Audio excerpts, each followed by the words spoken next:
Test. Okay, now you should hear me. Can you test me? Can you hear me? Test, test, test, test, test. All right, it looks like the short stream is set up. Audio good, now I can hear you? Okay, goddamn. I've been sitting here talking this entire time, explaining what we're going to be doing, and I've just absolutely flubbed that. All right, I don't know why it just changed my mic audio device for some reason. I never mess with that. Anyways, how does it feel being evil? I feel great. So there is no specific plan for today. I say that at the beginning of every stream. There's no specific plan.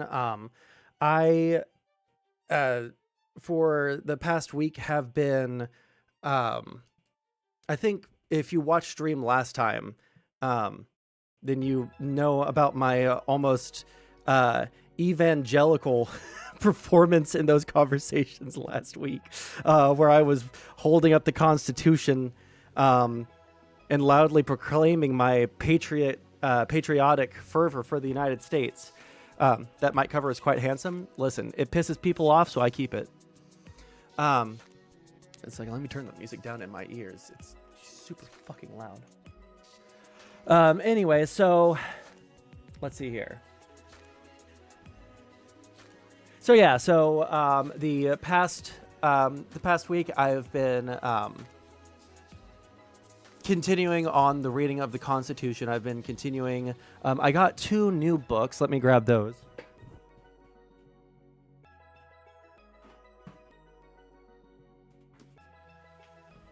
Well, I grabbed 3, but I bought 2 yesterday. I bought the Federalist Papers, right? I've got Interference, the inside story of Trump, Russia, and the Mueller investigation.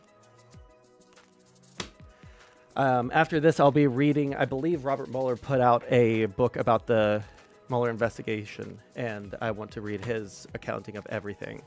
And then I also got Hillbilly Elegy.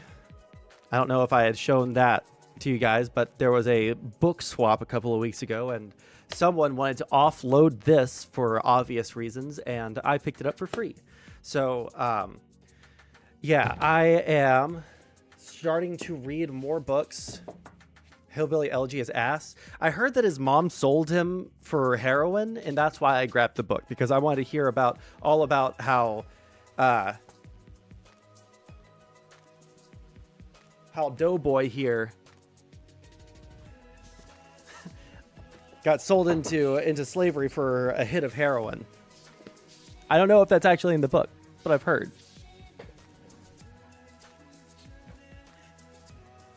So, I gotta say, I do feel now that, and I said this a little bit in the Discord earlier.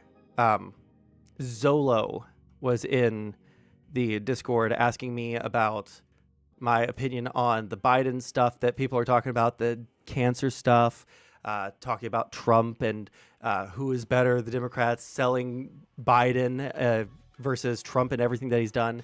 I feel stronger in my positions, and I feel stronger in my commitments now that I'm reading foundational texts, right? I'll hold on to the Constitution right next to me, so the next time a conservative says I hate the country, hate the Constitution, blah, blah, blah, blah, I've got it right next to my fucking computer. I'm fucking ready for it. But yeah, I feel pretty confident in my positions and in the foundational reasons for why America is the way that it is, right? Sondsol is becoming a partisan hack. Well, the thing is, what's so crazy is I'm starting to understand more the perspective of conservatives pre-like 2010. I'm starting to understand their perspective, especially on like foreign policy and stuff, right? Now, their foreign policy wasn't amazing, and there's stuff that I disagree with. Obviously, look at the Iraq War, right? The war on terror. So there's definitely things I disagree with, obviously. But like, it's so much more respectable now, right?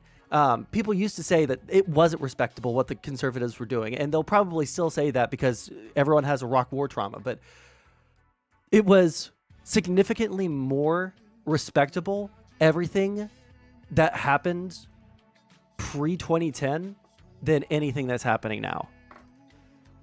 And I would take that Republican Party over the current Republican Party every single day of the week, without question. The inability for people to call out the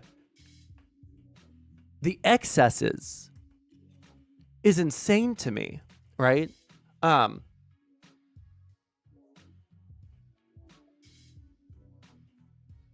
don't want to just like read out what sourcing said, but like I feel like this probably speaks to a lot of conservative-minded people who are either conservative-leaning Democrats or like liberal-leaning Republicans, right?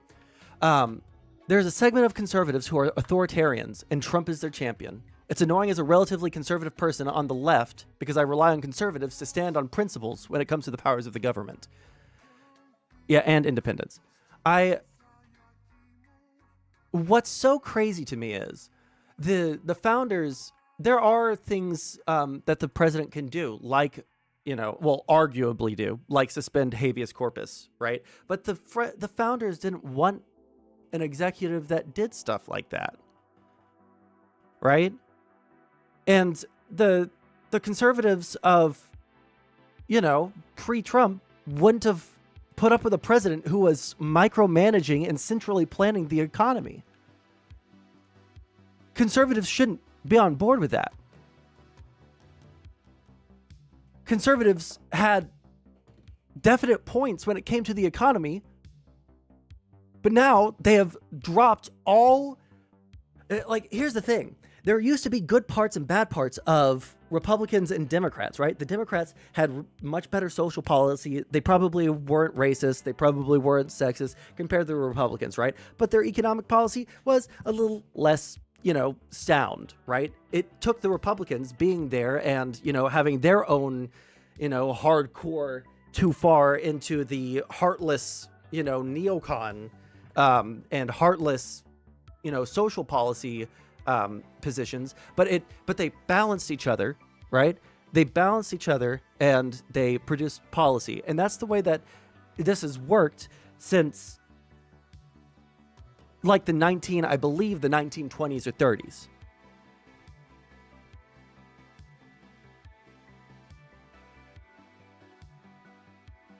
But it's not the way it is now. There are conservatives and there are right-wingers and there are reactionaries. But here's the thing.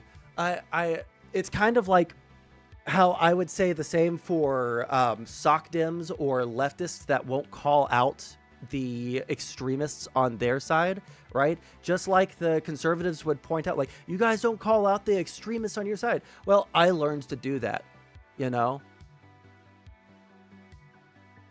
I learned to do that, and I learned that it was good to do that. That the extremes of the political spectrum are killing us. Conservatives convinced me of that. More conservative people than I when I was a leftist. I became a liberal. And I started standing on principles. And then all the conservatives eschewed their principles because Trump told them to. So there are conservatives, and then there are right-wingers, and then there are reactionaries. But the conservatives are just letting the right-wingers and the reactionaries do whatever they want. I want a strong Republican Party with strong moral values that aren't suicidally trying to placate Donald Trump at every fucking turn and ruining our country in the meantime. That's all I want. There are some Republicans who are in Congress right now that are bucking the president because they have to, answer to the constituents. That's commendable. It sounds like you're on a real journey of conscience and principle. Well, the problem is I've had that journey of conscience and principle, but I'm having to undergo it again because conservatives have forced me to. I've said and fuck, there's going to be people in the short stream that are coming through now that have not watched me before and don't understand like my personal feelings on this and my history on this. However angry I've been, there has been, and I've said this a million times on stream, and I'm almost reticent to say it and repeat myself for the 5 billionth time. That has been the number one, like, long-term goal, is to understand why conservatives believe the things they do, where they are coming from, to work with them, and to bring them, you know, bring us together, right? That was the goal, right?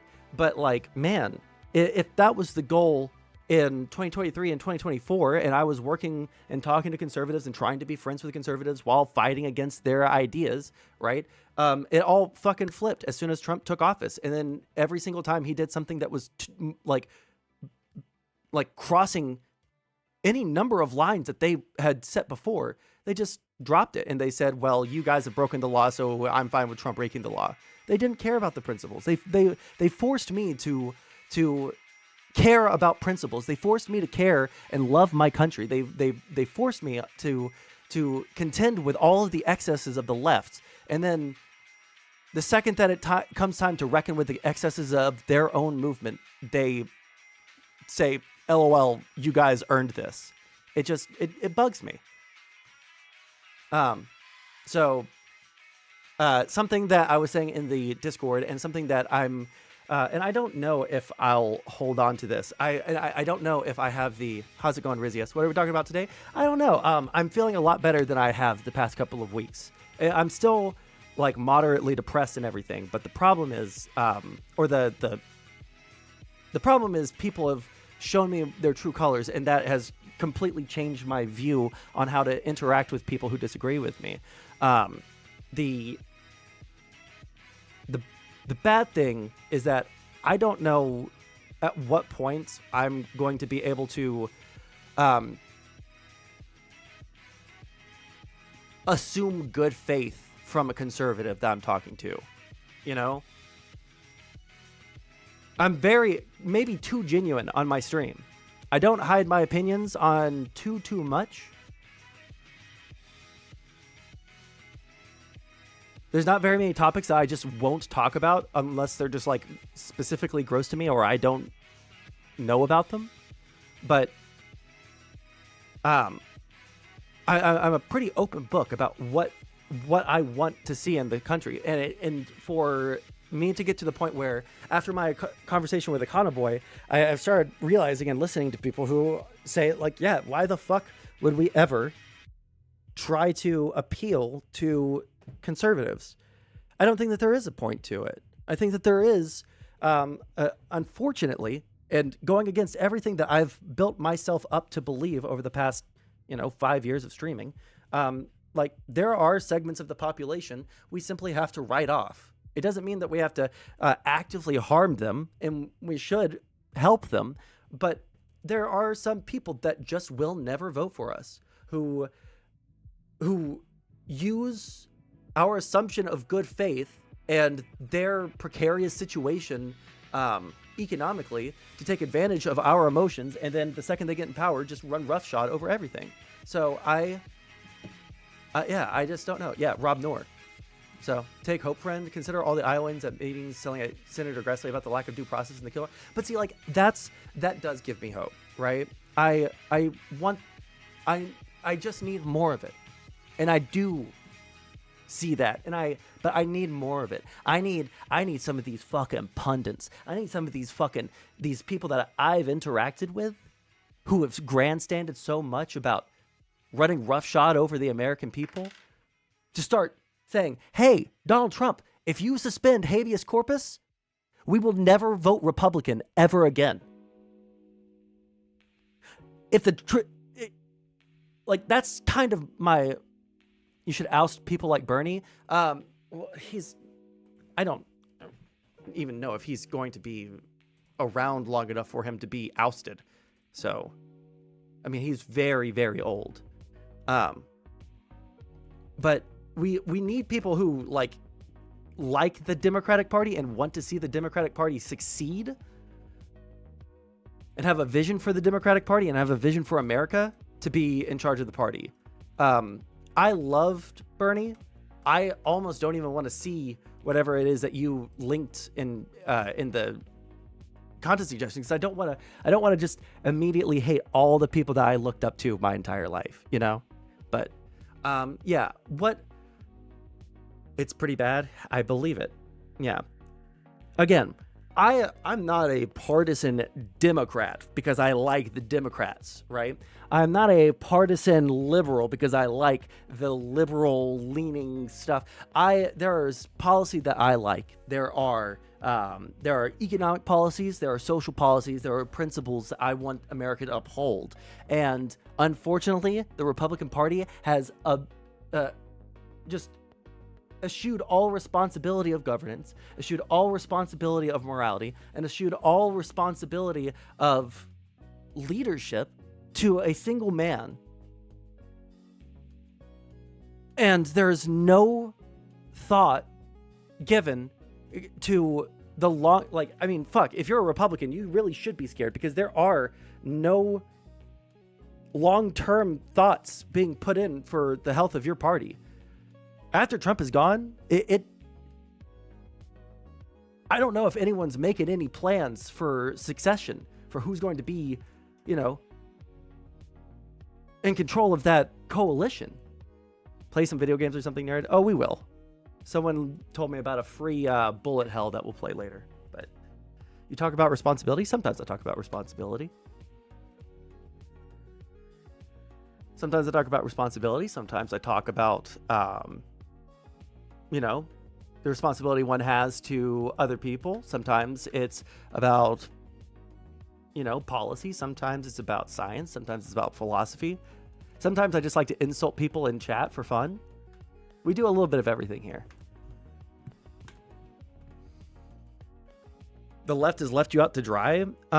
The socialist left, yes, but I don't listen to the socialist left anymore, so. The open seat in 2028 will bring up plenty of Republican contenders unless Vance makes his intention known early. But who in the Republican, the Republican Party has a deep bench. Who in that bench has the ability to bring in all of those? Trump has built a crazy coalition, right? Trump has built a crazy coalition. He has the tech bro right. He has all of the dejected young men. He has the Rust Belt. He has the Christian nationalists. He has the white nationalists. He has racists and hardcore conservative economists or econ people. He has people who have wildly disparate aims and goals, all under his coalition. And all of those people are only in that coalition because Donald Trump is at the head of it. I don't know what the Republican Party looks like when he, you know, eventually succumbs to all the cholesterol he puts in his body. You need to open your eyes. There are no ideas from the Democrats. The Democrats have significantly better, first off, they have more ideas, better ideas, and actionable ideas that are significantly better for the American people than anything that the Republican Party has put forward in the past 10 years. With the exception of, I believe, it might have even been Trump who suggested a national sovereign wealth fund, which is possibly the only good thing I've heard come out of the Republican Party in like 10 years. And on that, it's a social democracy policy. So I did see that about Elon. What's your idea about Iran situation? Iran, it seems like everyone over there knows that Iran is kind of fucked. Iran's kind of fucked. Like they don't have Syria anymore. With the loss of Syria, the loss of Hezbollah, like Hezbollah's completely been like neutered. I don't know what Iran has to really use as leverage. So that's why they're going forward with this nuclear deal. Like, there's nothing that they can really do to... It's just a good way to rein them in. So I think that Iran's probably fucked. Um, totally not important to me at the moment. My life is fucking incredible at the moment. Well, good for you. I mean, technically mine is too, like by the numbers, but I care about more than just the fact that I got a decent job and yeah, like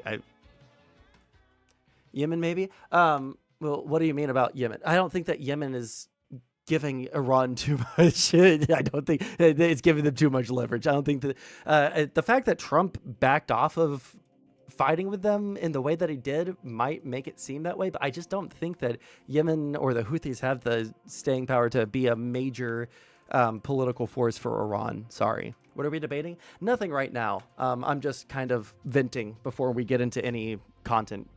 Trump has destroyed Yemen. No, they said, okay, we want to attack American ships, but we're still going to continue our blockade and we're still going to fire missiles at Israel. And then they did that and we didn't retaliate at all. So did you see Trump's design for America's Golden Dome? I had heard about that, but I don't know if that's actually happening. Is it actually happening? Oh, thanks, man. Oh, I got none of them. I just got a cat in my mind. What's left of it? Well, I got 4 cats, so maybe that's why I'm doing better than you.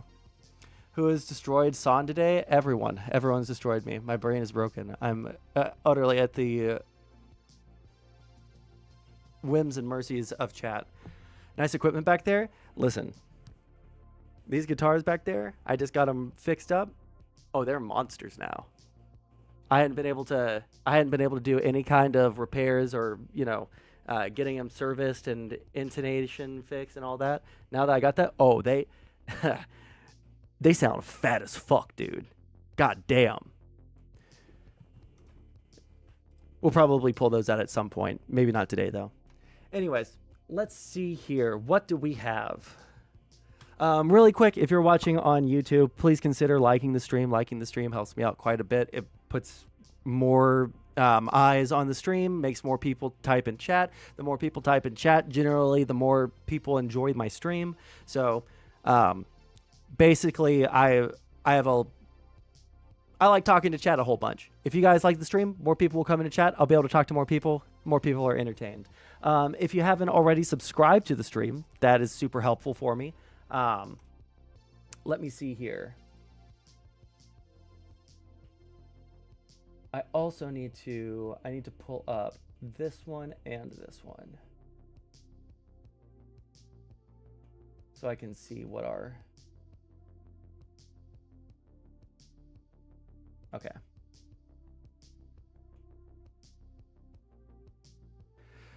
I know it's hard to recognize Trump's accomplishment, but you have to realize it's a safer country now. It's just not, though, is the thing. I'm a political science student. I know how to read this data. I know how to look at the surveys and what questions they ask. I know what sorts of things that you might reference. And by and large, the country was really safe before, and nothing has really changed in regards to safety in the United States. The country is just basically the same as it was before, but now we have a worse economy because Trump decided to put tariffs on everyone. And now we're talking about getting rid of due process rights for citizens. So come on, bro. I mean, literally, they're talking about suspending habeas corpus, the foundational civil right that says the government isn't allowed to arrest you for no reason. That's what habeas corpus is. And our DHS administrator, the head of the DHS, does not know what habeas corpus is, and they're talking about suspending it. We're in a bad spot right now, Jay Yanez. We're in a really tight spot. Here, let's see. So this is the House floor. This is iDubbbz' Unironically Evil. There was something I wanted to watch about what we were just talking about. What part of illegal don't you understand? What part of habeas corpus don't you understand? Also, it was just proven that 90 of the people that we've sent to El Salvador were legal immigrants. Legal. As in, they had permission from the United States to enter. We're at a moral I don't know what that means. Please tell. I don't know what the exact Latin means, like to own the body, to have one's body. But the legal doctrine essentially is that the government is not allowed to arrest you without cause. The government is not allowed to arrest you without stating a reason, right? So if you get arrested, you're able to contest that and say to a judge, I'm being arrested for no reason. If they suspend habeas corpus, that right is denied. You can't question why you were detained. You have no right to ask for a judge or ask for a trial or anything. You just get to deal with it. Oh, I'm in Australia. Well, no, in Australia, you have habeas corpus as well. I don't know if your constitution allows you to suspend it, but this is based off of, I believe this is based off of English common law going back to the 1600s. So if you're in Australia, you're probably, it does matter, but it's probably just not something that is even nearly on the table. The whole system is completely rigged. It's not. What just got here? What's going on? Nothing much yet. But here, we'll look up the exact definition of habeas corpus. Habeas corpus is a fundamental legal procedure that allows individuals to challenge the legality of their detention. In essence, it's a court order demanding a prisoner be brought before the court, and the custodian, like a jailer, must then present evidence justifying their detention. So they don't need to have any evidence to detain you. They don't have to give a reason. They can just detain you, you know? I should have used this for my AP government exam. Listen, AP government really is not that hard. The basic things about our civics are incredibly simple. If you're in high school and you're doing AP government, you could probably get all of the information. And this isn't bragging about how good my stream is. This is just saying about how simple our civics are at a baseline level that a high schooler could do this. Like, you could probably get all the information for a AP government class from my stream, just because of all of the things that are having to be brought up like on a consistent basis. Almost everything that would be brought up in an AP government exam is being like put in front of the American people right now. It is a serious question of who has the power of the purse, who is in charge of trade. What are those separation of powers? Does the executive have the power to do this? Does the judiciary, like all these questions that would be in an AP government class are playing out in real time in front of everyone's eyes on the news.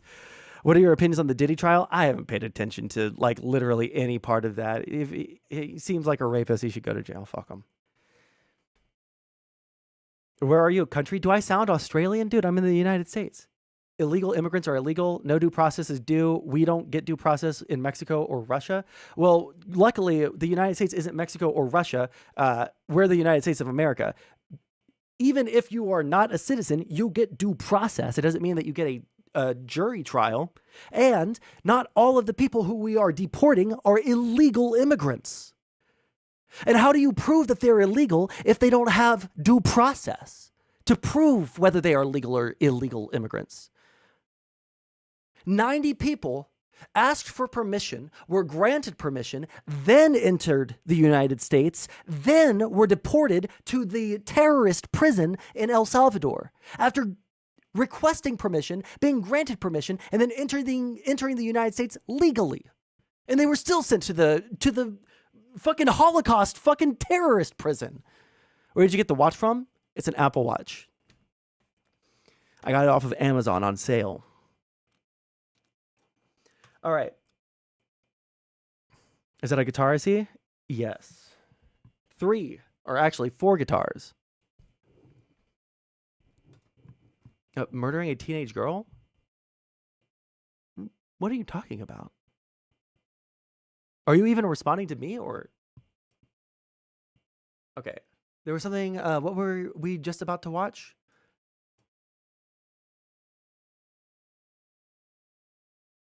You guys have completely wrecked my train of thought here. We'll click on this. We'll click on this. Pause. What is this? Twitter user perfectly describes Asmongold's political mentality. Asmongold once again defies the political spectrum by being first and foremost a gamer and holding tight to those values of supporting policies that allow folks to be able to chill at home and play video games.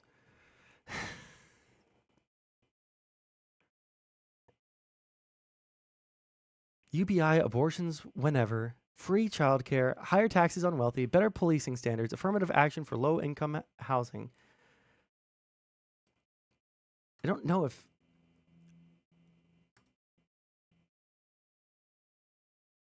I still don't know what I think about UBI. I've heard too many good things and too many bad things. Seeing as your source, what are we talking about? What CNN are we talking about?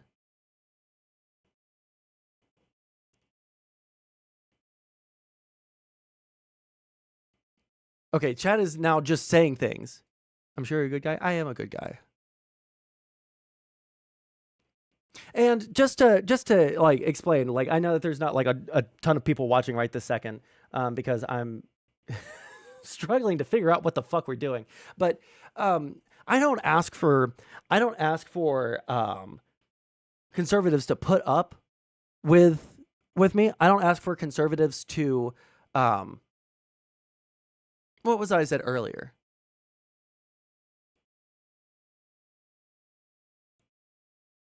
I'm super aggro right now, and while I can't ask conservatives or former Trump people to put up with it, I do ask for understanding. That's basically it. Like, I just want people to be good people, but I'm not seeing people be good people anymore. I want people to act morally. And if there's political disagreements, we can have political disagreements. But unfortunately, right now, if you support Trump, you're supporting so many immoral actions that are illegal, that are unconstitutional. And like, fuck, I have a copy, and I said this earlier, I have a copy of the Constitution at my desk. I walk around with it in my backpack. I read the Constitution. I am studying right now, just of my own volition, our foundational principles. I'm reading the Federalist Papers. I care so unbelievably deeply about the things that I talk about. And when I say, I'm very genuine, I'm an open book. I am an open book, but I'm going to be an open book about how unbelievably angry and disgusting, how angry I am and how disgusted I am at the open praise of cruelty, the open veneration of anti-intellectualism. I want Americans to venerate intelligence. I want Americans to venerate morality. How do you feel about all the executive orders? I think that the presidency should be significantly curtailed in the scope of its powers, because Congress has ceded too much to the president because they are too feckless to do anything themselves. The fact that Donald Trump is currently controlling not just our global trade, which is a power delegated to fucking Congress, by the way. He is micromanaging our economy and picking winners and losers for who gets tariffs and who doesn't based off of what companies are able to get meetings with him. This isn't Americanism. It's not fucking capitalism. It's not good economic policy. God damn it. I want our country to be the top of the world. I don't care if it's a Republican or a Democrat in charge. What I care about is smart governance. What I care about is a smart and moral leader that's not going to throw innocent people into a prison in a foreign country, or consider throwing American citizens into a foreign prison, or where we don't know that their rights will be defended, and certainly not a president that is considering suspending habeas corpus.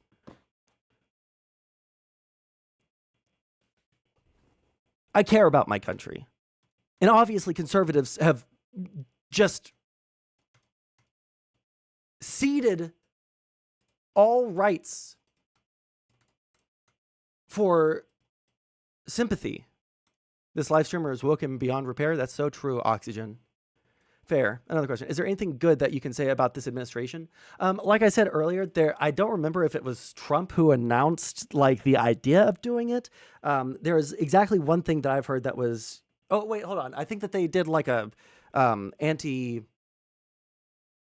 the AI porn, revenge porn. They did an anti-revenge porn bill. That was one. And then the other one was, I don't remember if it was Trump or someone else, but someone floated the idea of a sovereign wealth fund. And I don't care if a Democrat or Republican does that, that will be a good thing. But it would be weird for the Republicans to do it since it's a social democracy style policy. But like, that's about it. Like, when it comes to all of the attacks on civil rights, when it comes to the attacks on the media, these are fundamental American foundational beliefs, that freedom of the press, not attacking the press, not attacking, you're like, it's just, it goes against so much of what we stand for and what made our government so strong, what made our country so strong was the transparency, was the relationship that the government had with the media.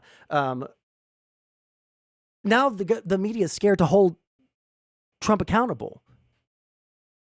When you talk about attacks on civil rights, what are you referring to? I'm referring to the arrests and attempted and one successful deportation of people based off of First Amendment, situations with Colombia. And then Stephen Miller is talking about suspending habeas corpus, which is the right to be, for the government to have evidence of a crime in order to detain you. So that wouldn't just affect illegal immigrants. It would affect anyone that they suspended habeas corpus for, whether it was for a specific locality. Anyone in that locality, whether they were a citizen or not, would not have the right to challenge the fact that they were arrested. And that's a bad thing. That is a fundamental to the legal system, not just the American legal system, but to like English common law going back to like the 1600s. If all you can do is bring up Biden to defend the unbelievable attacks on American citizens' civil rights that are happening right now, I don't know what to tell you. The media who's lied about everything, well, I mean, if you truly think that, then there's nothing that I can do to help you. There's nothing that I can do to convince you otherwise. Wasn't he referring to illegal immigrants? It doesn't... You can believe that he wants to suspend habeas corpus only for illegal immigrants, which number one, I think is insane to be okay with, right? To suspend civil rights for anyone, right? Just give them, like, if you want to deport the illegal immigrants, deport the illegal immigrants. Just let them have due fucking process. Let them prove that they're here, that they're not here legally. If they're not here legally, then you can deport them. I don't care. I won't have any argument if they follow the law, but they're breaking the law. And in order to stop breaking the law, they're considering suspending habeas corpus so that they can just do exactly what they were doing before without anyone getting mad. But they're still going to be mad because they're suspending civil rights.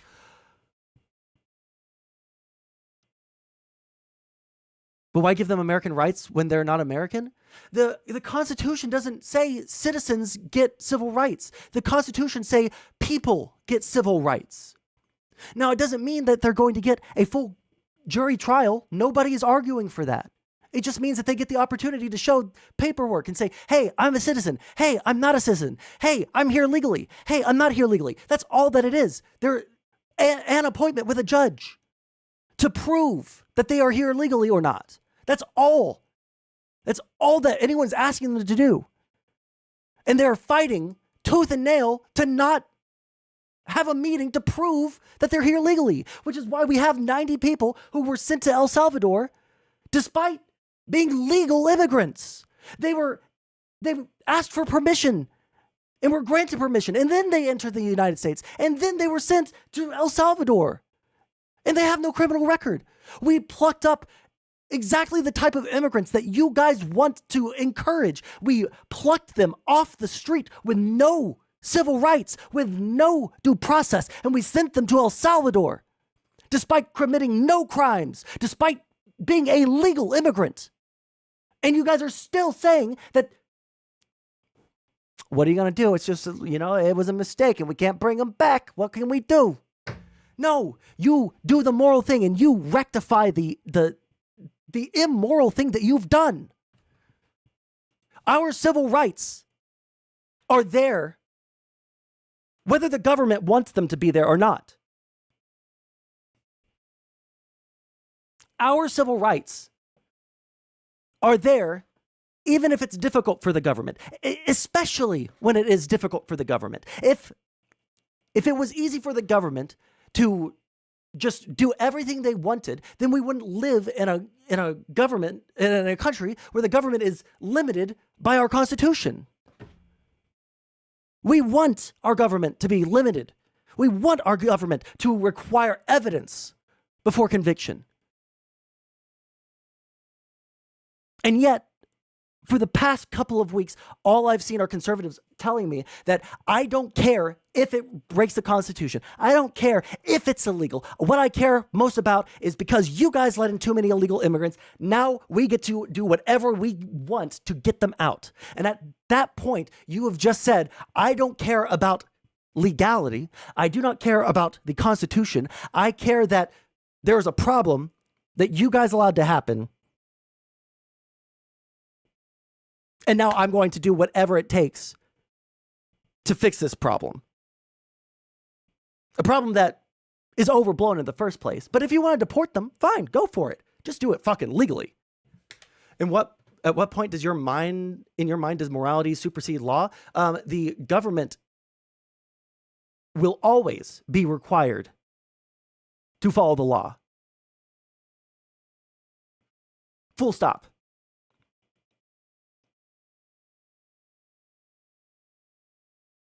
If you want to protest an immoral law, you can do that as a citizen. The government is in charge of passing laws and enforcing laws. They don't get to pretend that the Constitution isn't there because it might make whatever they're trying to do a little bit more difficult.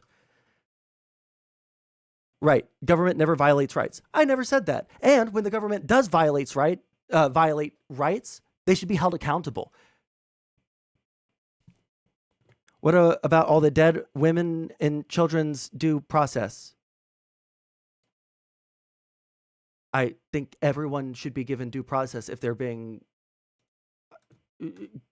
I don't know. We're talking about the law right now. If you want to talk about criminals, yeah, I don't like the criminals. I don't like Tren de Aragua. I don't like the cartels or anything like that. But you guys have to assume that I am fine with them doing everything that they're doing in order to justify getting rid of the right for people to contest their detention. The Constitution only applies to U.S. citizens, correct? No. It is a well-established doctrine of the United States, a well-established legal doctrine of the United States that everyone inside of the United States is protected by the Constitution, citizen or not. Everyone has First Amendment rights. Everyone has, actually, Second Amendment is a good question. I don't know if non-citizens have Second Amendment rights, but I do know that they have legal rights. I know that they have the right to demand an attorney. I know that they have the right to contest their detention. I know they have the right to due process.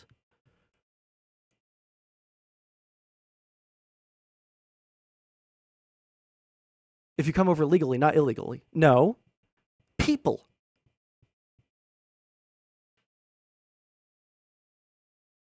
I believe the immigrants technically have the right to own guns, but in practice they don't. Okay.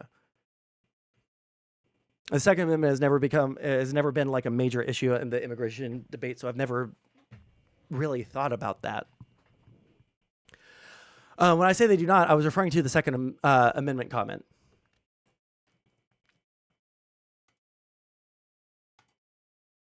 Right. Yeah. No. So like, yeah, it's just because it's not like a major issue when it comes to, like, at least in any conversation I've had, the Second Amendment things, I don't think it's ever come up. So I've never really thought about that, but, and I've never heard anyone talk about that, but I have been listening because I want to know, right? Is what's happening right now with illegal immigrants, is it actually illegal or is it just immoral? Is it actually something that is like unconstitutional that like we should be worried about? Or is this like kind of status quo policing? And it's not status quo policing. It is extremely aggressive, extremely legally questionable policing.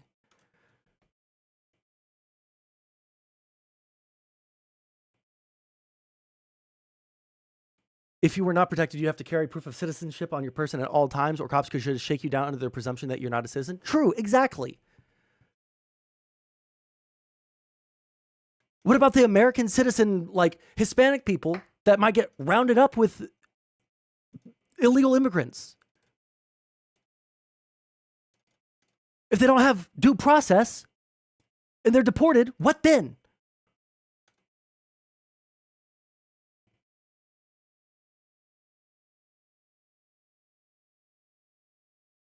The lack of knowledge of Constitution by public at large is very visible by Cop Watch, and First Amendment shows those who attacks our civil rights, and they are you to.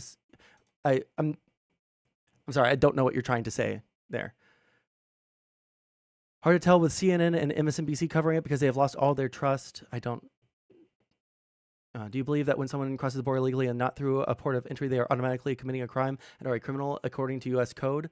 I believe that is the case, but if they apply for asylum, then that is not the case.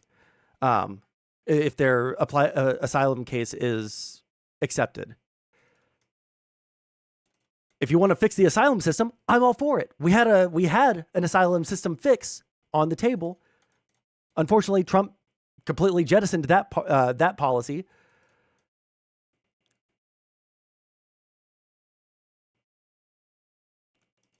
And they need to be sent back if they have to, and if they have come over and done it illegally, then they can show paper fair play. If they don't have the paperwork, then off you go. Okay, well, what if they don't have the paperwork on their person at that moment? Do they get to?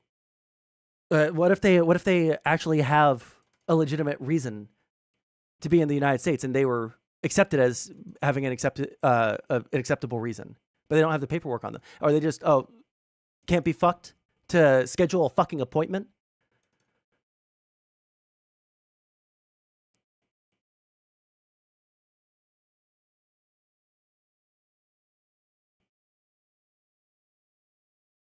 Asylum needs to be at the nearest port of entry to your country. That might be a new law, but I don't know if that's necessarily true. I know that when you come to America and you step foot on American soil and you call and you say, I'm claiming asylum, that you have to be processed.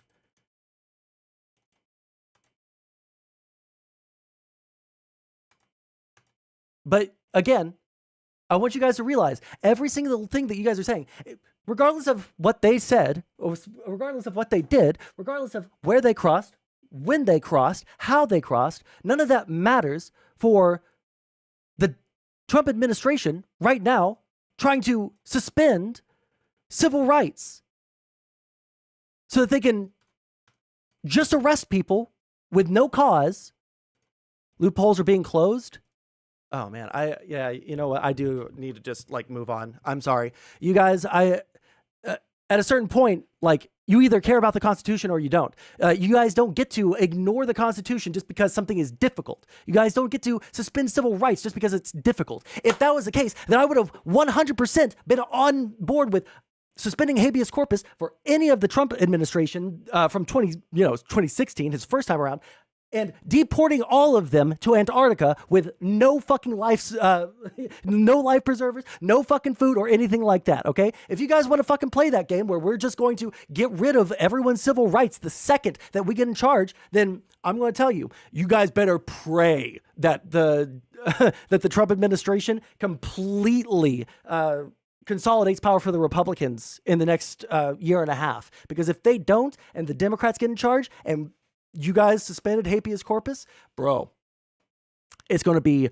really rough for conservatives. And I won't feel bad at all. Downvoted? Oh no, he hit the thumbs down. War Eater, what am I going to do? Oh, he downvoted me. I guess I'm just going to have to end stream. I'll never recover. How do you feel about that? I haven't been able to look into the Doge cuts. Everything that I've heard, including from Elon Musk, is that it was a complete fucking failure and just made things worse for everybody. The administration largely ignored the suggestions that Doge made. All the things that the biggest cuts that they announced were things that happened in 2008. So I don't know. I'll have to look more into it because I haven't done any deep dive whatsoever. I've only read headlines because there's so much stuff going on. But yeah, I'm from the UK and I know your constitution better than you do. Which part?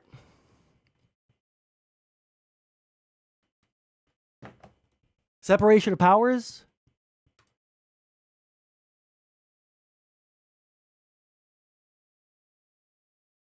Haitian, well, yeah, hide behind it. That's because they didn't step foot on American soil. It's if they hit American soil, that's when they can claim asylum. Not, but if they're still in the water, it doesn't count. Trump's approval ratings is up. I would be incredibly surprised. I've heard the exact opposite. Let's look. Trump. Surges in polls 1 day ago. Interesting. But 21 hours ago, Reuters says the opposite. ABC says lowest 100-day approval rating in 80 years.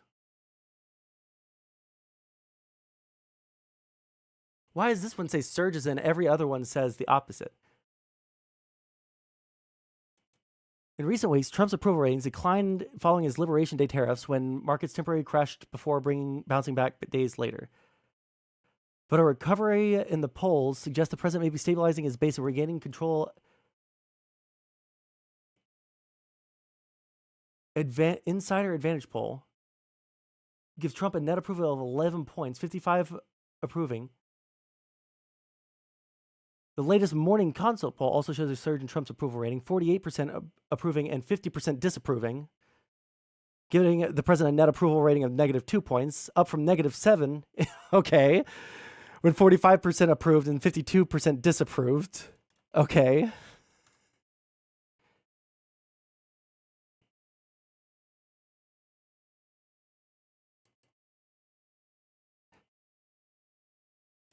Okay, so these are saying that he's surging. And this one's saying the exact opposite. So let's read this one. To 42. It ticked 42. When was this one?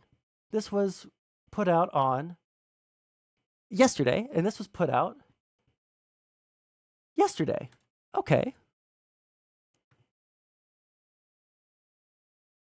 Also, who the fuck is talking about the polls? You literally brought this up. That's why I... Wait, where was it that... Who was it that just brought up the Trump...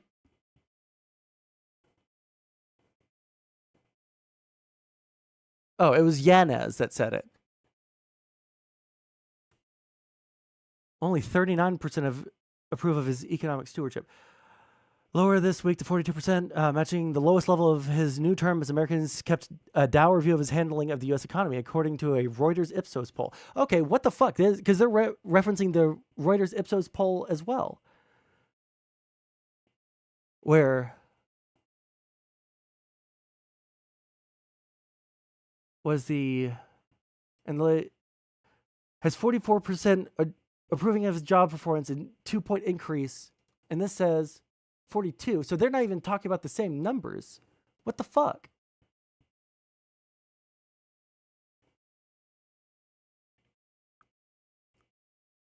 Almost like they lie or something? Well, it looks like the one that's saying that his approval rating is doing well is the one that's lying, Rec.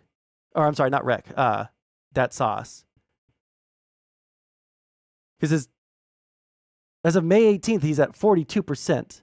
He had a surge between April 27th and May 13th, but then he dropped back down to 42%. So I don't know why Newsweek is trying to make it seem like his approval rating is going up.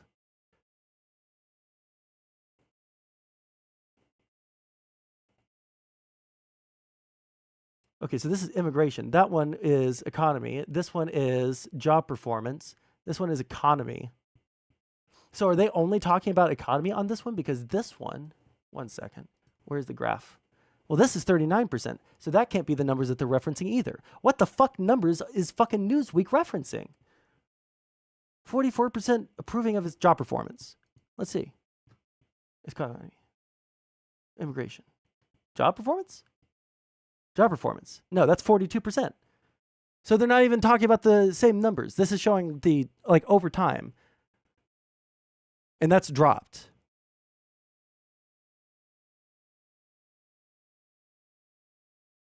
May 18th is the last time we have data. I want to know why the fuck 2% of people think that things have gotten better. or you know what? I know why it is. It's because they fucking took off the major tariffs and they only have the 10%. So now people are at 40%. And this is immigration. I want to know what happened between April 27th and May 18th to change that by 2%. But it doesn't look like overall he has a good approval rating. I don't know why Newsweek was trying to make these numbers look good.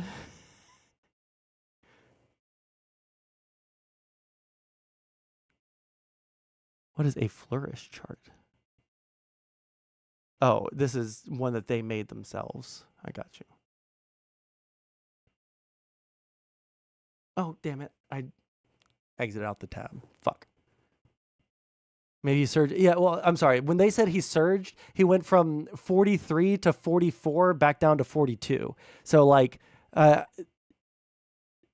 if you read that headline, you would think that maybe more of the country is retarded, but thankfully it's only 42%. Okay.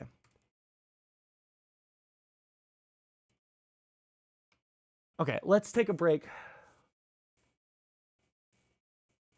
These people are insane. Oh shit, I just saw sourcings. I forgot my ID. Tough cookies off to Mexico since you can't prove to me that you're a citizen. They want to live in an authoritarian hellscape. Yeah, I know. That's the crazy thing is like, I don't know how to explain. Like it's on its face bad, right? It's on its face bad, but these people are whole hog, 10 toes down, defending, getting rid of the most basic civil right that we have as American citizens. I'm sure there's anti-Semitic people that are attacking you guys, but they're not me. They're not Anissa. It's not Hassan. I should go to the old city so I can get my fucking shit pushed in by some of the most inbred fundamentalist hicks. It's not all of these other... Oh, 1 second. While we're watching this, we'll play this.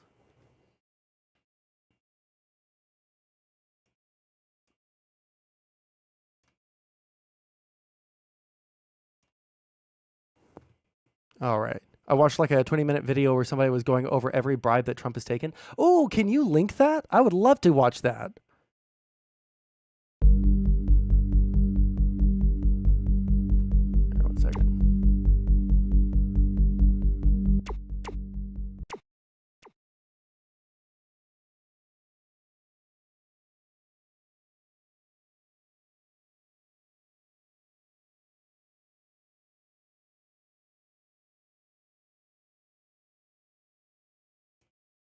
That's fine. And iDubbbz and Hassan? No, you don't. It says iDubbbz is unironically evil, featuring Hassan and Dimmons. They tried to ruin Hassan's family. We hate iDubbbz. We hate Hassan. But again, you have to assume so much about me because I'm a liberal.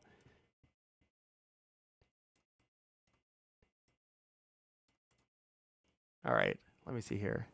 Where is this? And then we'll go like this. Sources. Did I say it? I'm talking to Rofalsaurus Rex.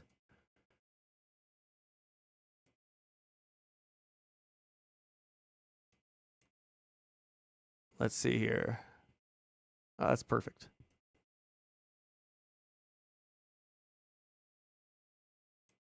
Then make that visible for you guys.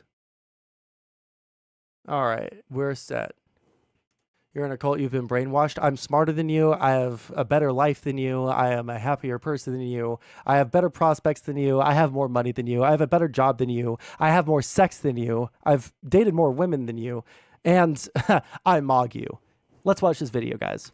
Creators that you're attacking. Bro, they're literally making up stories to justify falsely calling CPS. The house is just like covered in dog and he has kids and his kids like crawl into the dog God forbid, I don't know what they do with it. They contracted a parasite that I had previously never heard of in my life called Giardia from the dog. that is all over his house. So this is not a joking matter, by the way. It can be very severe and deadly to small children.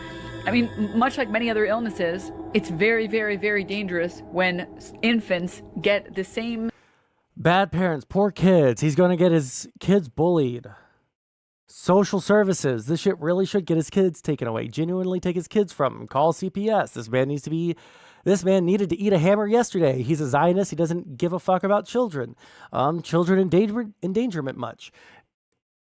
It's all fucking lie.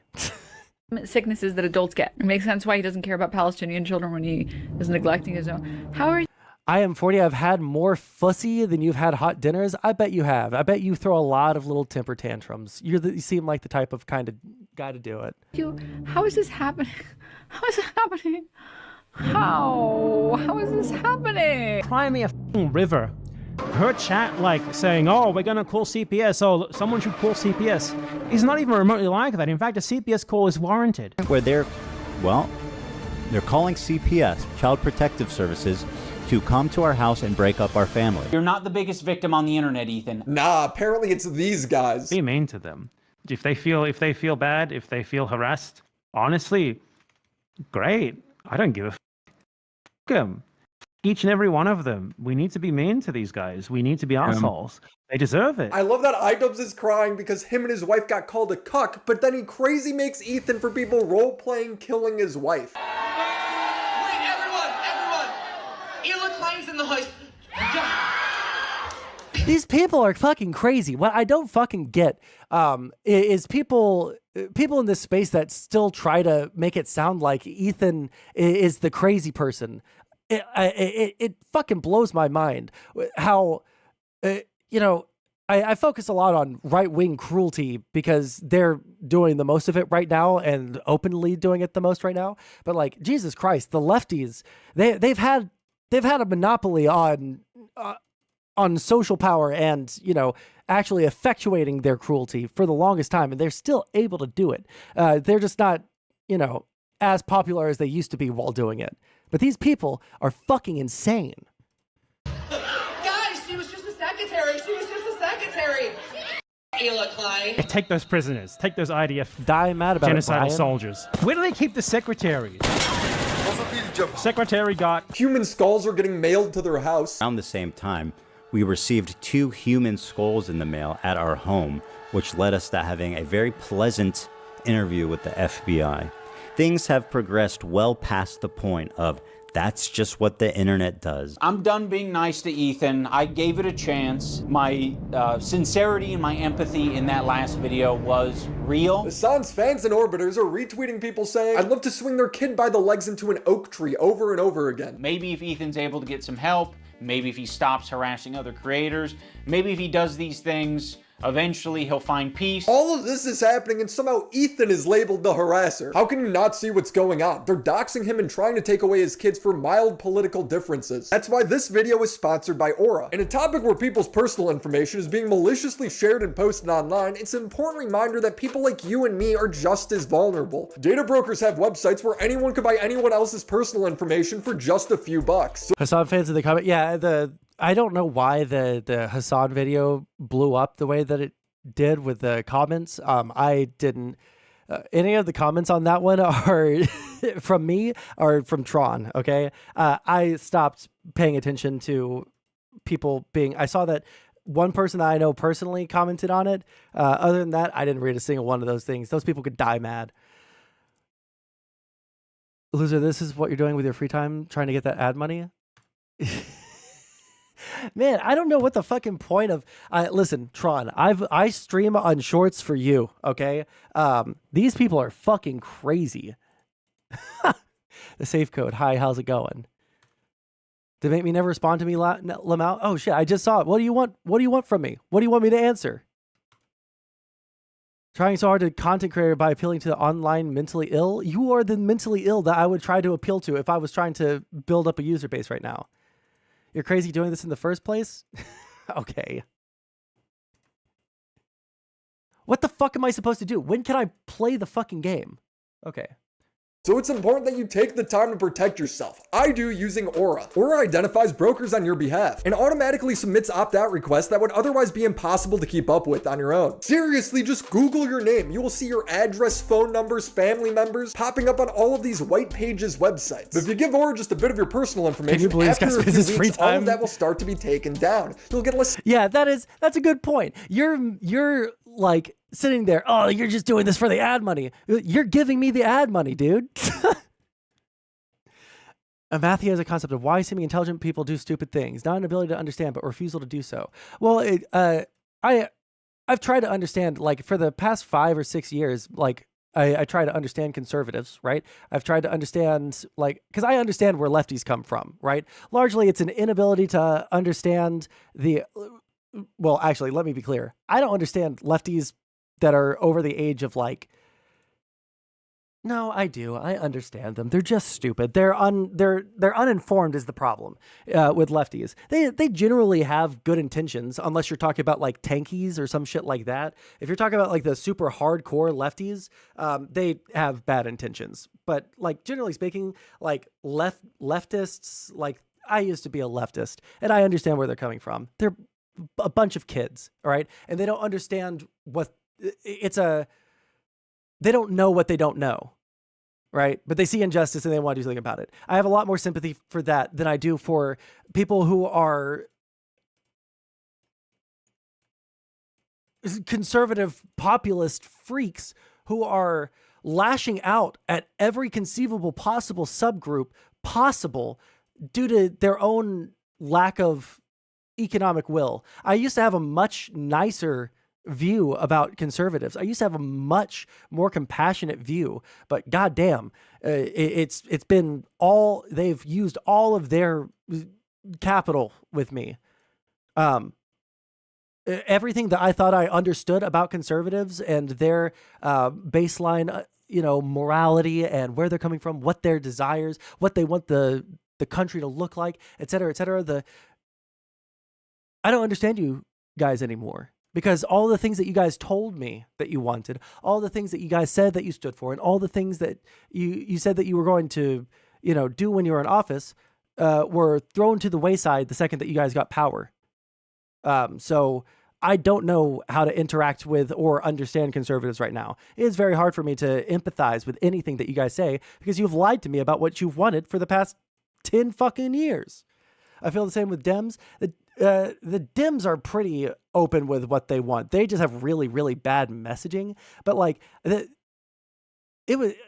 conservatives presented themselves as sympathetic figures. But like, damn, they the second they got power and the second things started getting bad, like with the economy, they just said, yeah, we're glad that your parents and boomers are suffering. We're glad that the economy is going down the drain because we've been fucked for so long. Now it's time for you to feel fucked. We don't even care if manufacturing comes back. As long as you guys get to feel the suffering that we do, that will be enough for us. And that's the response that I've gotten from conservatives. Basically, by and large, that is the feeling that I've started to understand conservatives are coming from. It wasn't this, we have a strong feeling about the family. It wasn't about, strong Christian ethics or anything like that. It was, we fucking hate all of you guys more than we love our country. And I don't know how to, and if you guys want to dispel that, please, I want to love conservatives. I want to love people, right? I want to understand and I want to work together, but you guys have utterly fucked my understanding of a good conservatism. So I don't know how to be good faith because I don't know what the good faith interpretation of your desires are. You'll see a photo of this Jack Leg. Go LSU 2000. First off, I'm a Hogs fan, all right? Woo Pig Suey, fuck you. Second off, jump into this voice call right the fuck now. Tell me what I am. Tell me how I'm a clueless hypocrite. Tell me what I've said that's hypocritical at any point in this entire fucking stream. Type in exclamation point Discord. Someone type in exclamation point Discord. Get this guy a link to the Discord. God damn. Conservatives are pro-life. No, I don't even believe you guys on that one anymore. Get this Go LSU 2000 guy, this retard, get him a fucking link. Where's the fucking... It's this one right here. This chat right here. Exclamation point, Discord. A link will pop up in a second. There you go. Join the Discord. Jump into the voice call with me. Tell me what I've said that is so unbelievably hypocritical. Tell me what I've said that's wrong. Because if you can't tell me what I've said that's wrong, then shut the fuck up. Spam emails, list spam calls on your phone. It is genuinely life-changing. And Aura will continuously monitor the dark web and alert you if your personal information was exposed. You won't leave the back door to your house open at night, so why do it online? Plus, they give you up to $5 million of identity theft insurance should the worst case scenario happen. So stop the spam calls and protect yourself online by going to aura.com/WillyMac to start your 14-day free trial. Thank you, Aura, for sponsoring this video. That's the sound of the police. I'm literally, Go LSU. There's a link right there for you to be able to jump into a voice call with me so that you can talk to me with your voice so that we can argue. I want to debate you. I want you to come into a voice call and I want you to tell me what I've said that's wrong.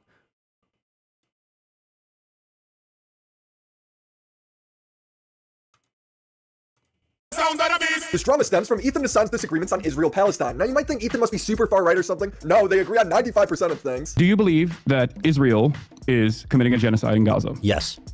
Okay, great. This is a disagreement that you and I have. No, I agree with you. front. I agree with you. If you want...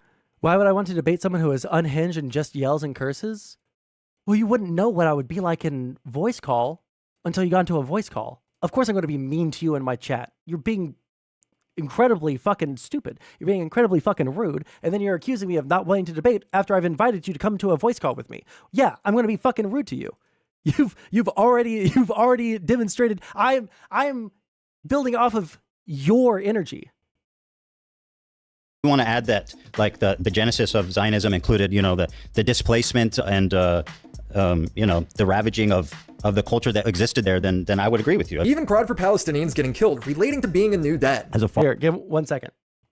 I'm going to run and grab myself a... I think I'm going to grab myself a Sprite. I'll leave it to your 8 viewers. All right, then bye. I don't care. Father, it's even hard to talk about. This dude was holding his infant. It was like a year old. He was like Grab a patting Sprite, her be on the right back. back and saying like his final goodbye. I mean, didn't expect to get emotional about that, but like, I'm a new dad and that shit really fucks me up. Yeah, this wasn't good enough because Anissa is 50% Irish and 50% Lebanese and grew up in Canada, so she can tap into empathy that Ethan can't comprehend. I'll say it for anyone who doesn't know. Anissa is half Lebanese and half Irish. For anyone unfamiliar, the Irish have been on the receiving end of a lot of oppression and genocide. On the part of the Lebanese, they've received a lot of oppression and attacks from the IDF. So Anissa is very well familiar with the propaganda and the shit coming out of Israel. Terrible as the Holocaust was, obviously it was horrendous, and how disgusting the doctor was that did the experiments on Jewish people. They found a couple of really groundbreaking discoveries through that experimentation. Yeah, she prefers that Nazi propaganda. I am also half Irish, so that makes me an authority on all things in the Middle East, unlike Hassan, who is 0% Irish. Ian does this appeal to authority to make Ethan seem like... I have made a mistake, y'all. I was wondering where my Sprite was. I didn't know I put it in the freezer earlier. This is bad, folks. This is really bad. Any suggestions are not only wanted, they are encouraged, because I don't know how long I should wait to try and open this bad boy up. Jesus Christ. Anyways, let's keep watching this. Unless there's something... Open it close to your face? Oh, that seems like a really bad idea. I'm trying to melt it a little bit by holding it in my hand, but it's really fucking cold. Jesus. Okay, let's keep watching. Like an idiot. But the authority he's appealing to is Hassan. I would say that Hassan was very well equipped to talk about that topic. He's just got done capturing a massive progressive audience who are very politically savvy. They follow Hassan. Hassan is strictly a political streamer, so this is something they're very keyed into. I have dozens of videos documenting how this dude will blatantly lie and make up conspiracies when covering topics or arguing with people. But we don't even have to reference those videos because another day has passed, and that means Hassan has told a whole new set of lies. So I just want to give you a sample of just how dishonest this guy is. Ethan talks about Jewish heritage in the Middle East. Hassan then ignores that and argues against something Ethan didn't even say. Hassan attempts to deny Jewish heritage in the Middle East. It characterizes them not as indigenous, but as white colonizers. This is the Israeli heritage in the Middle East is now tarnished by, well, first of all, Israeli heritage in the Middle East. What the is Israeli heritage in the Middle East? That doesn't exist. Shut the up. He didn't say Israeli heritage. He said Jewish heritage. Talking about a 76-year process, okay? You can't really call that heritage in the Middle East, okay? But as far as Jewish heritage in the Middle East, that's valid. You can talk about individually Arab Jews and whatnot, but that's not what you're talking about. You're playing fast and loose, making this dangerous conflation between Judaism and Zionism once again, over and over and over and over again. You're the one doing that. Israeli Hassan is denying Israeli heritage in the Middle East. The Israeli heritage in the Middle East, you know what that is? Death and destruction, genocide and apartheid. That's the... Hassan still has his mom wash his clothes. You know what I heard earlier today? It seems like Hassan admitted to being arrested for a DUI. Does anybody else know about this? Or does anybody have the clip? Because that's insane that he would not just offer that information up, he would openly brag about it. That's insane to me. And I also don't know if it was a recent clip or if it was an old clip. So if anybody has that information, please let me know. Or if anybody has that clip, please send it my way, because I would love to watch that on stream right now. The only thing that Israeli heritage is in the Middle East. If you're talking about Jewish heritage in the Middle East, that's a little different, of course. That's literally what he's talking about. Ethan won the argument without even being there. Hassan's chat finally corrects him for fundamentally misunderstanding Ethan's point, but it doesn't stop him from declaring victory in this imaginary conversation. Oh, he didn't say Israeli heritage in the Middle East. He said Jewish heritage in the Middle East. My bad. Well, let me tell you, Jewish heritage in the Middle East is not Israeli heritage, okay? So you can't talk about Israel while talking about Jewish heritage. Asmongold just laughed Hassan off. It was funny. You know what? It's pretty hard for me to... Basically, I'm trying to think. I don't think I can hand it to Asmon at all. I used to like Asmon, but goddamn, the partisan hackery and the like rotting teeth laughing to other people's misfortune is just very not good to me. While so right, it's painful. Yeah, I know. Like, I think that, again, I really liked his commentary over some video game stuff a couple of years ago. I remember I was working at a dog facility. If you watched my stream for a while, you know I used to do dog boarding and training and shit like that. I did a whole bunch of different jobs. And I used to really enjoy him talking. It was obvious that he was conservative even back then. All right. It was obvious he was a gamer back then, but I could still enjoy it. Right. And I even agreed with some of the points that he made, but like, fuck, dude, to just like open, like dick sucking of Trump at every single fucking turn. The one thing I've seen that he's done that is pushback against the Trump administration is when Elon faked being a real gamer. Whose misfortune does Asmon laugh at? I mean, Abaddon, if you can produce some links for me, because I haven't covered Asmongold a whole bunch on my stream just because his level of analysis just like isn't even that interesting, you know?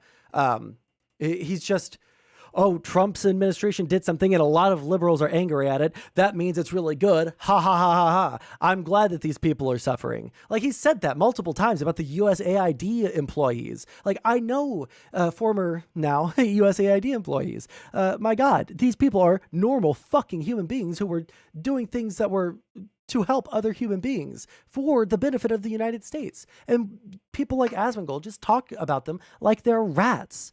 And I am tired of people reveling in the cruelty, you know? Okay, and fuck USAID? Well, you're in the wrong stream then, Nick. You're in the wrong stream.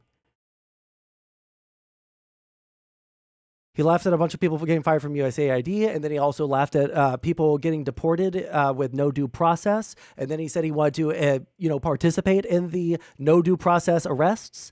So, yeah, I don't really have very much respect for him. I like people who respect the rule of law. I like people who follow the law. You think the government is honest?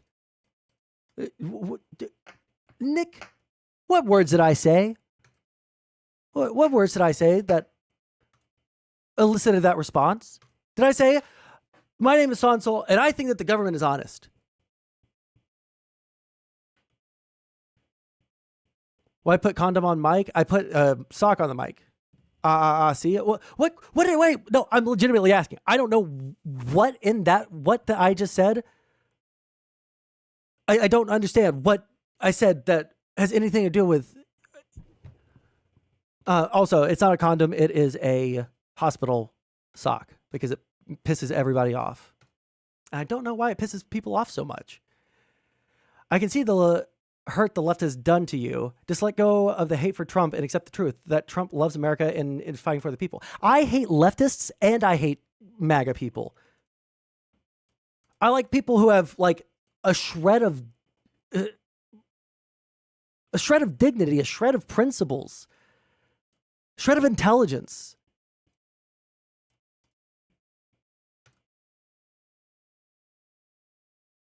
You're mad that a government entity is made fun of for getting fired. You're mad that a government entity is made fun of for getting fired is a bad thing to do. Wait, hold on. Fuck. I feel like I'm having a stroke. You're mad that a government entity is made fun of for getting fired. It's the last part is a bad thing to do. I don't understand that part. Are you on Twitch? I am on Twitch right now.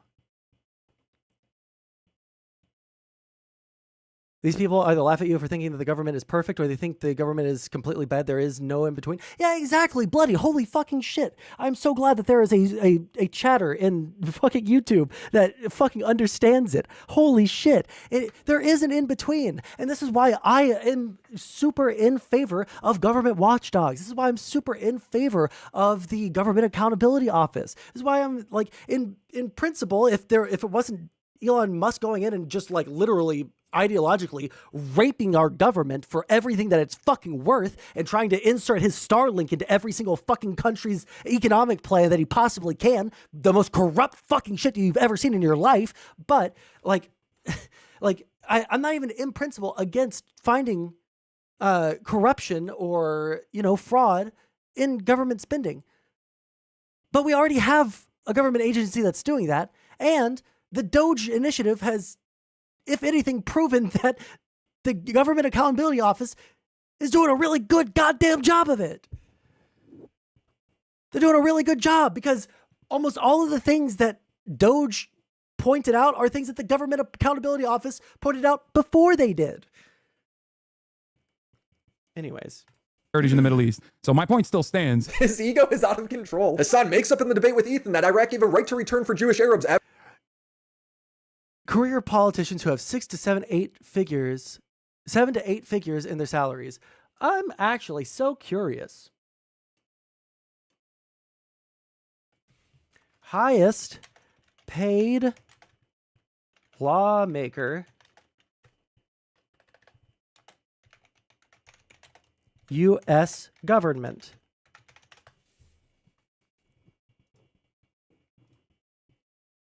The highest paid lawmakers in the U.S. government are the Speaker of the House and the President pro tempore, I don't know how to say it correctly, sorry, of the Senate, both who earn $223,500 annually. The majority and minority leaders of the House and Senate gets $193,400. All other members of the House and Senate get $174,000 for being. Is this an undue amount of money? Hold on, the chat's, I didn't realize that the chat was moving faster while I was reading that, so I don't know how far up I have to scroll. Fuck. I'm just gonna start from here. Give or take $1 trillion. I don't know what that's in. Sorry. Okay. If they've pointed these things out, how come they've never been aired on national television until Musk said it? Because nobody fucking gives a fuck. That's the thing that you guys don't understand. All of these things, if you want to find them, all of the information that you guys think is completely opaque is stuff that you can just access. It's just stuff that you can just access. If there's fraud, like Bloody said, why are there no arrests? Why have they not named anyone who has been been wasting all of this money? Who are the fraudsters? Where is the fraud? They haven't pointed out any fraud, because if they had, then they'd be able to point who is doing the fraud. We give a flying fuck? Well, you obviously didn't, because you didn't look up any of this stuff before. You never went to, I bet you didn't know that the Government Accountability Office existed until Doge came about. If Donald Trump is a felon and a fascist, why was he voted for then? Because you guys trust Donald Trump than you trust anything else in the entire world. It's because you guys think that Donald Trump represents truth. It's because you guys have put in 100%, you've put all of your eggs into this one basket. They're fucking corrupt. We don't trust Donald Trump. You do. He's about to suspend habeas corpus and you guys are supporting him. Yes, USA paid Politico to have. Well, they don't care about this. They're totally fine with USAID people suffering and dying and all of that stuff. They don't give a fuck. They don't give a fuck. So why would I like appeal to their humanity? They don't have any morals and they don't have any humanity to speak of. So why would I try to convince them to be good people? How's your day? It's going good. Ankle cam, please pay me. Pay me enough to buy a new camera. I'll make an ankle cam. If you just type in ! donates here.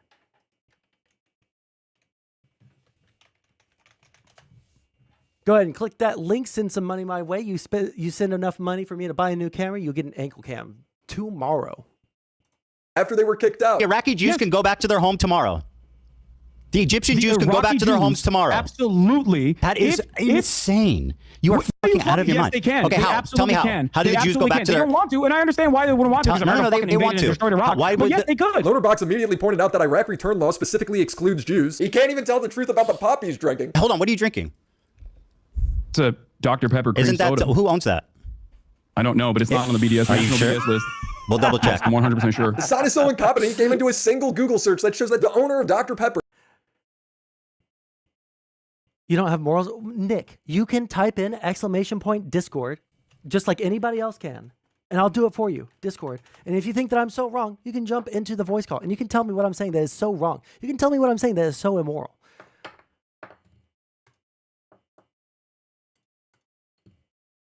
I've offered this opportunity to everyone who's been super fucking mad in my chat today. You are more than welcome to jump into a voice call with me and just tell me what I've said that's wrong. I never said you were immoral. I'm pretty sure you don't have morals because your arguments are fucking brain dead. You don't have morals is the same thing as saying that someone is immoral. Is a staunch Zionist. The point of this isn't that Israel is in the right or all Palestinians are bad. It's to show that he will confidently lie if it makes him look better in the moment. He didn't know about any of these things, yet he lies to try and act like he's in the right on all. I never said you were immoral. Well, definitionally, if you say that someone has no morals, they are an immoral person. At least in my opinion. I don't know how you could have zero morals and be moral. But again, I can't spend all day going back and forth with one chatter at a time in chat. It's just not something I want to fucking do. I'm more than willing to have a call, but if none of the people in chat right now, I'll argue with you still, but I need to watch some of this fucking video. Or we need to jump into a voice call. But I'm not going to spend 45 minutes sitting here in silence catering to this one conversation. All of them. It's effortless for him. And it's because he doesn't care about the truth. All he does is anti-West propaganda. It's his... Hey, don't you talk shit about Sprite. For those who like Sprite soda, buy the real glass bottle made in Mexico. Tastes far better. Oh, okay, gotcha. Well, I mean, this is just convenience, okay? I thought you were talking shit on my Sprite. Don't talk shit about Sprite. Brand. Just like I do Let's see if I can open this. I'm a propagandist. Well, no, for the record. And when you call him out on it, he doesn't correct the record. No, he molds and hides behind the dead bodies of Palestinians to avoid accountability. Oh, fuck. I should have. I knew it was going to happen. Give me a fucking Give me a fucking second. Fuck. Oh, goddamn. It's fucking everywhere, dude. Go fucking goddamn it.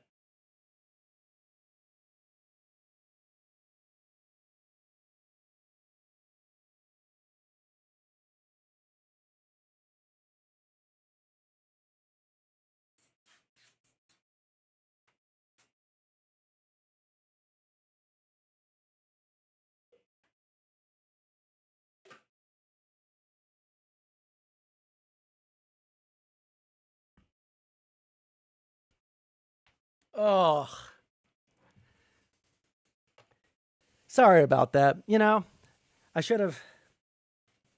I've never actually been so fucking stupid as to leave a fucking soda in the freezer. I didn't know that it would still, after 15 minutes of me trying to defrost it, still explode like that. So that is my bad. We'll let that melt into a cup.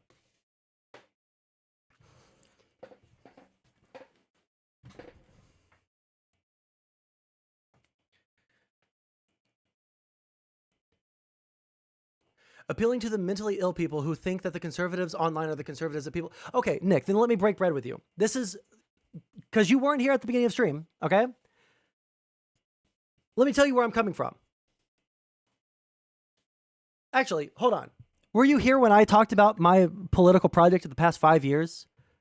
Where I talked about trying to understand conservatives? Were you here for that? Because I'm pretty sure you were.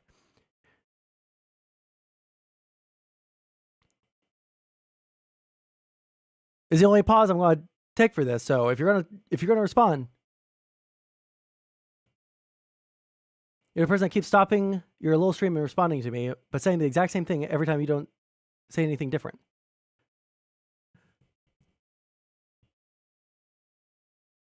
The conversations online are what are pushing policy.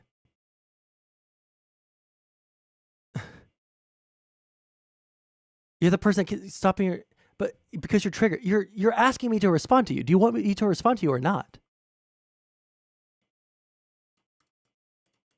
Okay, never mind. Jump into a voice call or leave. I don't care.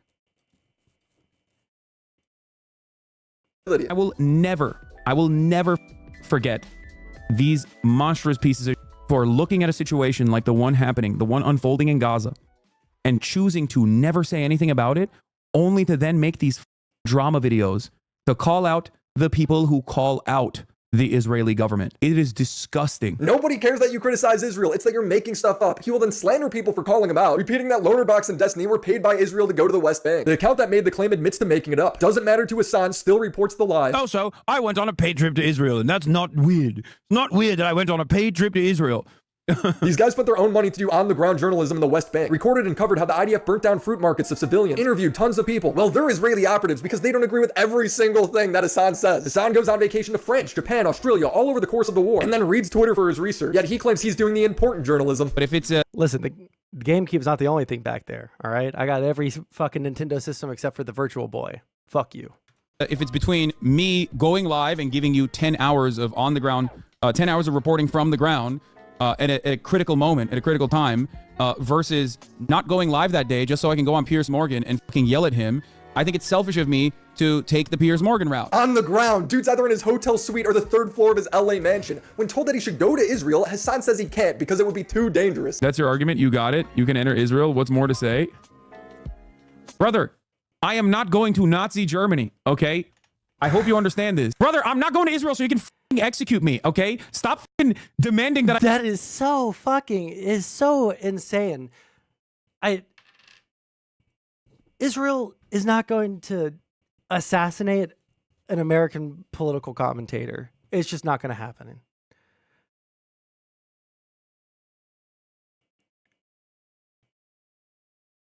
I go to Israel. Stop demanding that I go to Nazi Germany. He was invited to do actual journalism in Gaza, but wouldn't because they couldn't guarantee his safety. The thinking about going to Gaza thing is also kind of stupid because I was invited by literal journalists that work in Gaza, okay? And I unfortunately most likely will not be able to go because the people that I did talk to said that they could not give me security assurances that Israel would not kill me or anyone really. How does he think on-the-ground journalism works? There's a danger to it. That's why it's called on the ground. Brandon Buckingham went to Lebanon when Israel was bombing them. Places he was at were bombed the next day. By the time he finished the video, some of the people he was with were now dead. But you know, Hassan, the real journalist, thinks reading Twitter is reporting from the ground. iDubbbz analysis. I would say that Hassan was very well equipped to talk about that topic. They follow Hassan. Hassan is strictly a political streamer, so this is something they're very keyed into. The only way you would think this is if you're a Hassan fan. I'm more extreme than Ian, where I'm like pretty anti-capitalist. I hate landlords. I hate the system that we're in. My understanding is that the property owners who have properties there choose just not to rent it at all. Yeah, kill them. Kill those motherfuckers in a video game. Sorry. Holy shit. Murder those motherfuckers in the street. Let the streets Let the streets soak in their fucking red capitalist bloods, dude. Whoa, Ian's about to get cucked live. Is there anything you want to promote while you're here? I don't know. Creator Clash 2, give us money for charity next year. All right, Creator Clash 2, guys. They raised $0 from Creator Clash 2. Even when Ian describes Hassan's America deserved 9/11 moment, he makes it sound so much more nuanced and sophisticated than it actually was. An anger-induced crash out. America deserved 9/11, dude. F it, I'm saying it. That is someone who is extremely frustrated and passionate about a particular topic. In this case, American imperialism and terrorism. You could have looked into that. You could have talked to Hassan a little bit more and found out what his international politics opinions are. But you wouldn't even need to do that. You can look at it online. If you look at it online, Hassan crashed out because Dan Crenshaw mentioned that military bases are an important part of national and global security. You're not the only one that's told me this, and particularly not the only one that's told me this that has a military background, saying it's virtually impossible to prevent any of this stuff without having bases over there. That's 100% right. Yeah. I mean, and you need that relationship with the host nation, of course, that you want to partner with. And that's generally what we do, especially in the special operations community. Hassan's academic response was to say that Dan deserved to be raped by soldiers. What the fuck? What the fuck is wrong with this dude? Didn't he go to war and like literally lose his eye because some mujahideen, a brave soldier, f***ed his eye hole with their dick? Isn't that how he lost his dumbass eye? Because he got his eye hole f***ed by a brave soldier? America deserved 9/11, dude. We totally brought it on ourselves, dude. Holy shit. And what's funny is if Hassan just played 20 more seconds of the video, Dan would have acknowledged Hassan's frustrations. Again, I think it is reactionary to just assume that we have bad intentions all the time and that everything is America's fault. I hear that constantly. Mostly coming from the left, but that isolationist sentiment certainly comes from the right as well. And it's a reaction. It's a reaction to the Iraq War and some of the mistakes we made there. These matters are complex, and they deserve complex reasoning and analysis and a little nuanced understanding. And I just think that's how we should look at it. We don't say that we're always right. That's not what I'm saying. When confronted by his uncle on the Young Turks, Hassan backpedals, blaming it on. This shit is like fucking weeks old. Pretty sad, dude. This video was released 13 hours ago, actually. So. Yeah, I'm not sure about that one. English being a second language. But you understand now, and not just now, but you understood fairly soon after. Also, I see you say something about ignoring the screen. I am paying extreme attention to my screen right now. If you don't notice, I am playing a video game and listening to a video. You said it, that saying Americans deserve 9/11 is a completely different statement and one that's wrong. No, I didn't say Americans deserve 9/11. I said America deserves 9/11. Right, but that's and still in that wrong. Moment, well, maybe you can chalk it up to English being my second language or whatever you want to chalk it up to. Oh, so it wasn't a thoughtful commentary. It's him having so an emotional cringe. outburst instead of engaging with why Dan is wrong. Maybe he is. I don't know. And then avoiding accountability when he gets criticized. He does this with everybody when the conversation gets slightly complex. I would love to chalk all this up to Ian just not knowing what he's talking about, but it's much more malicious than that. Ian is leaving out context on purpose. Just got done capturing a massive progressive audience who are very politically savvy. They follow Hassan.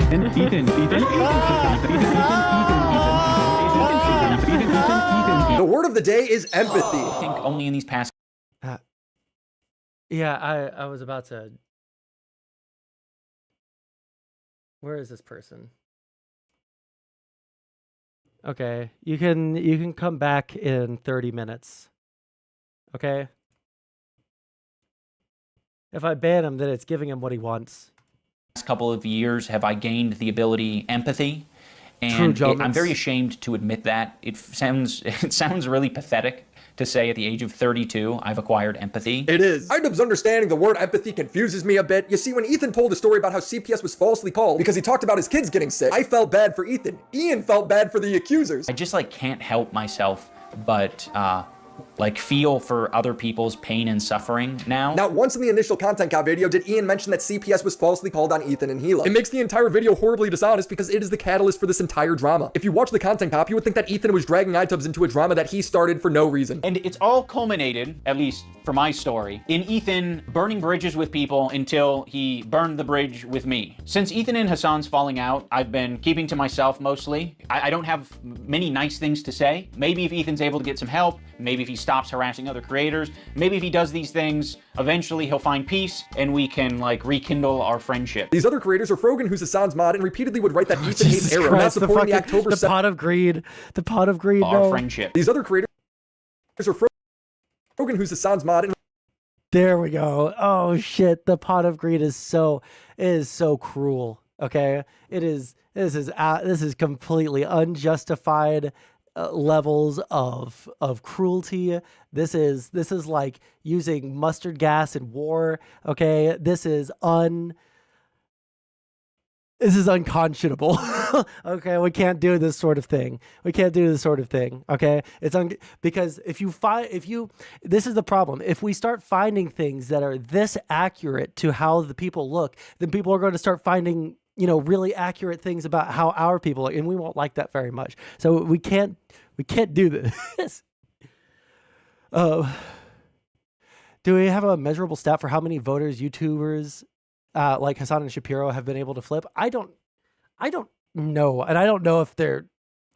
I'm sorry, I just don't know. I don't think it's that many. But I feel like for the very young people, those are the ones that, because they just don't have a frame of reference, that might have voted against Kamala or voted third party instead of for Kamala because of people like Hassan. But I don't know what kind of, like, what levels we're talking about, you know? Do you think YouTube politics is becoming oversaturated? I mean, it's been oversaturated since before I started streaming 5 years ago. It's absolutely oversaturated, but if you're trying to make it as a political YouTuber, you just do very different things than what I'm doing. Okay. I can tell you all of the recipes for success on YouTube as a political streamer. It's just I have things I need to do before I ever consider focusing on that. What do you hope to gain? Right now, this is my side like thing for fun. I'm a political science student. Anything that I hope to gain is going to be primarily through outside of stream things. So I don't hope to gain necessarily anything, but have fun, maybe make connections on stream. But yeah, dig the honesty. Listen, that is something that people will get from my stream. If you come to my stream, you will get honesty. I will not tell you that I believe something that I don't believe. I will not tell you that I'm in this for some higher purpose when I'm not in it for a higher purpose. But you're also going to have to deal with me being incredibly fucking passionate and incredibly fucking aggro against things that you might agree with. So that's something you're going to have to either learn to deal with or just not deal with. Repeatedly would write that Ethan hates Arrow for not supporting the October 7th terrorist attack. On October 7th, she would write, leftist preach and foam at the mouth at the thought of revolution happening in America. But as soon as it happens in the Middle East, what they're doing is wrong. Ethan is apparently a racist for not supporting or calling for terrorist attacks. What else do you call this? Denims would argue that Israelis who do mandatory service should get Nuremberg trial, which was the execution of the 21 worst Nazis in World War II. Ethan's wife did mandatory service as a secretary, yet he is apparently the worst of the worst according to Denims. I'm really not a fan of you know, I had to do it. I was forced to do it. I feel like you start getting really close to like Nuremberg trial type shit there. She'd hype up the guy who advocated for and jokingly takes credit for calling CPI. There's a million ways that you can hold Israel to account without having to Nuremberg every single person who has ever been in the IDF. Like, this is the problem. At this point, like, it is very hard to. It's hard to talk about Israel at all for me at this point, because I was broadly supportive of Israel at the beginning because they had the moral position at the beginning. But Netanyahu is just, he's basically done what Trump has done in the United States and is going absolutely maximalist while he has the opportunity to go full maximalist and try and do as much as he possibly can while the United States is just completely unleashing him to do whatever he wants to do. So it's really hard to talk about how fucked October 7th was and how Israel had the right to, you know, try and take out Hamas. But at a certain point, God fucking damn, it's gone on long enough. And I think that it's going into a phase of the war that is completely just beyond anything that could have been deemed acceptable before Trump was put in office, you know? But yeah, the whole Israel-Palestine thing, it really does suck because I thought that the best path forward for the Palestinian people would be for Hamas to be fucking obliterated, right? And with the, you know, United States putting some limitations on them, They'd be able to kill Hamas, but like not go full genocide mode. But we're not there. And we went down the bad timeline. And now the worst possible outcome of the war is coming to pass. And Israel's probably just not going to have any allies as a result of it. They're just ruining their reputation in the Middle East that they had just started to get under control. They fucked themselves. And everyone that's celebrating it is celebrating the most Pyrrhic victory of all time. And it's not a Pyrrhic victory because they fought hard and almost lost. It's they fought hard and then decided to run roughshod over the people that they've defeated.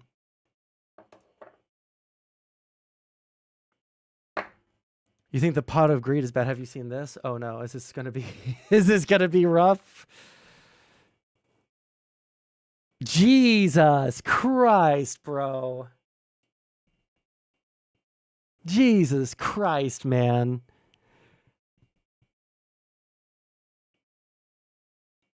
See, it's just cruel. It's just cruel. Let's get to this. Lets his dogs all over his mansion, and he just leaves a on the floor, something that is probably related to the fact that his former housekeeper is suing him for a number of different reasons. So I would assume he doesn't actually have a housekeeper anymore, or perhaps he lost his extra housekeeper. So now the house is just like covered in dog shit. And he has kids, and his kids like crawl into the dog shit, and God forbid, I don't know what they do with it. I don't know if they eat it or if it's just from like... Looking at this chat, the fact that people try to push back at the idea that it was someone in Ethan's life or someone that they know personally that called CPS, it wasn't as a result of all of this. Like, call CPS. Child endangerment much? CPS? Social services? Bro, someone needs to unironically call CPS. That's child endangerment. Okay, if his kids have Giardia, they are actively need to be taken away. These are the first, 7 responses that I see? And the fact that anybody wants to pretend that this wasn't essentially a swatting on their children, like, come on. Like contact with it with their hands or something, but they contracted a parasite that I had previously never heard of in my life called Giardia from the dog shit that is all over his house. Dude, how is it that like maybe once a week I look into what Ethan Klein's been up to, and every time I manage to find more and more terrible shit. Also, this is not a joking matter, by the way. It can be very severe and deadly to small children.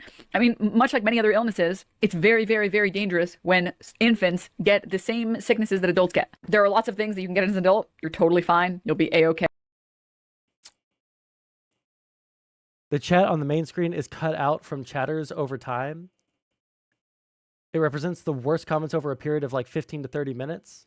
Oh, okay. Got you. I was just reading the first ones like this, so I assumed that it was the chat as soon as they went by.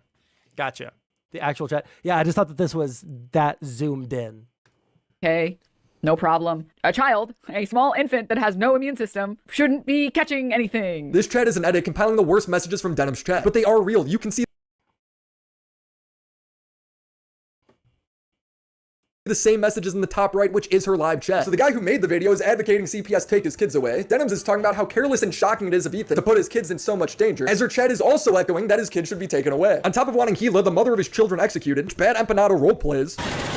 Secretary Doc. Meanwhile, Ian's saying, look how unhinged and crazy Ethan's acting. He even went after Matt Lieb. He's finding new people every day, basically, to get in fights with. Of all people, this guy, Matt Lieb. Matt Lieb is in this, like, middle tier. His valuable... See, like, what's so crazy is, like, all of these people say something first. All of these people take a shot at him first, man. That, like, I don't know.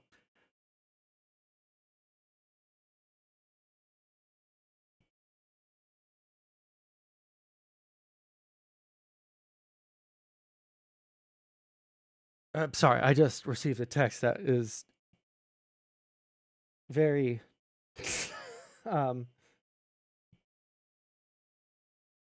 I might need to check something out here in a second, but 1 second. Yeah, anyways, all these people, they attack Hassan, or I'm sorry, they attack Ethan, and then when Ethan responds, they all say that he's unhinged for picking fights with these people. But like, they all start something with him, or they comment on him, and then he says something about what they said. Is he not allowed to respond to criticism? And if he responds to criticism, he's mentally ill and crazy? Association is Rhett and Link. So Rhett and Link, conveniently, are also in this category. Like Abaddon and Acreal. Like, you guys watch... I've stopped, like, popping in and watching when Rezi is watching anything to do with Ethan, because I just feel like he was defending the fuck out of Hassan and Denims and all these people. So I stopped watching because I can't take watching someone that I think is a good person defending the worst fucking people of all time. But like, I don't see how I watch everything. It's gross to watch people defend the indefensible. Like, how the fuck do people like Rezi defend the CPS shit when it's like right there, man? Like, I don't know. I love Rezi to death, but it's just crazy to me. It's just crazy to me. Of popular and powerful men who Ethan does not want to burn bridges with. I think Ethan only respects power right now, which is one of the reasons I made this video in the first place. The important context, Ian, is that Matt Lieb is constantly platforming Bad Empanada as a good guy. We both have bad in our, YouTube names, and yet we are both good. What do you make of that? Am I good? I don't know. I think you're good. Matt Lieb has also tweeted out, "We gotta save them kids," referring to people trying to get CPS to take away Ethan's children. Ethan Healer simply asking Ian to tweet out that this is crazy, something I and many other creators who have never spoken to the H3 crew did easily. If the same thing happened to Hassan, I would come to his defense, because it's not online banter or disagreement. He doesn't defend the CPS thing? Like, I feel like the CPS thing kind of overrides, like, basically all other criticisms, because the CPS thing, if there's going to be someone that's going to be like real freaked out, it's because they're attacking their family. You know, like, not only is Ethan responding to people, which I think he's totally in his right to do, and he's not insane for responding to people, right? The people that he's responding to are evil people who are doing evil things to him and his family. So we'll condemn one of the evil things because it goes too far, but all of the other evil, like, torturous things, defending the indefensible, is okay? I just don't get it. At that point, it's real life harassment. When CPS showed up to Ethan's house, Denim seemingly justifies it, saying kids can't form memories at 5, so who cares? I think it's embarrassing for Ela here to be like, this is so traumatic for the kids, you're trying to traumatize the children. It's like, dog, you literally, the vast majority of people are, like, are not remembering anything that happened to them at 3. It's just sympathy, right? It's just, she's just pulling like the IDF classic card of like, please, my life is so. You can criticize Ethan, but like, if I see someone predominantly criticizing Ethan over criticizing the other people, like it's about which priorities we're criticizing. You can criticize, but if I see you overwhelmingly criticizing Ethan's response to the unhinged fucking constant fucking harassment from these people, like, I don't know. It just seems impossible. It feels the same to me as people looking at accusations against the Democrats and then saying that what the Republicans are doing right now is identical or like the same, so it's all justified.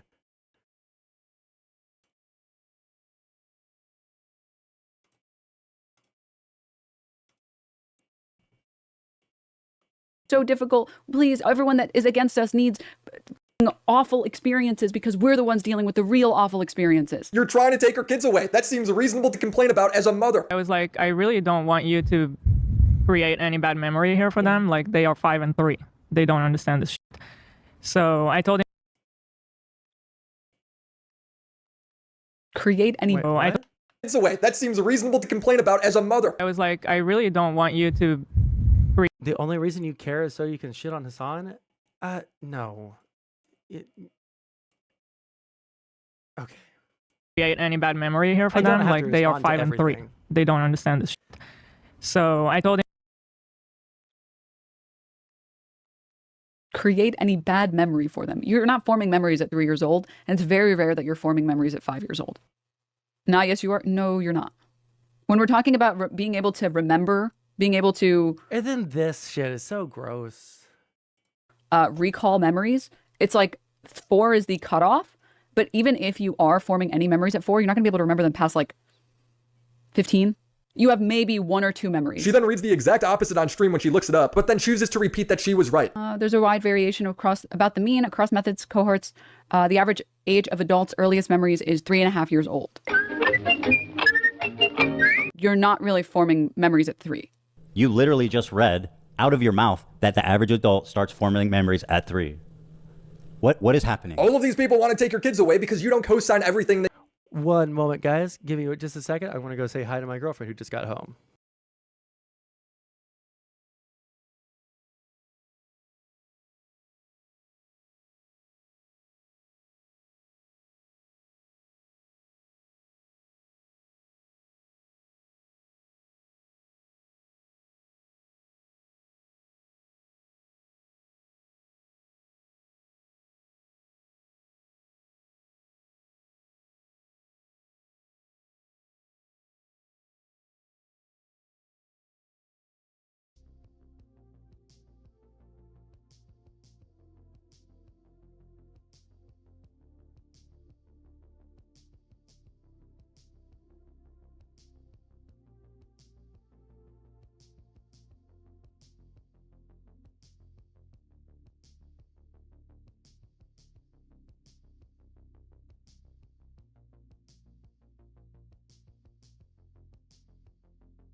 Give me just 1 second, folks. So we just got to move the cat so that she's out of the room. 1 second.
All right.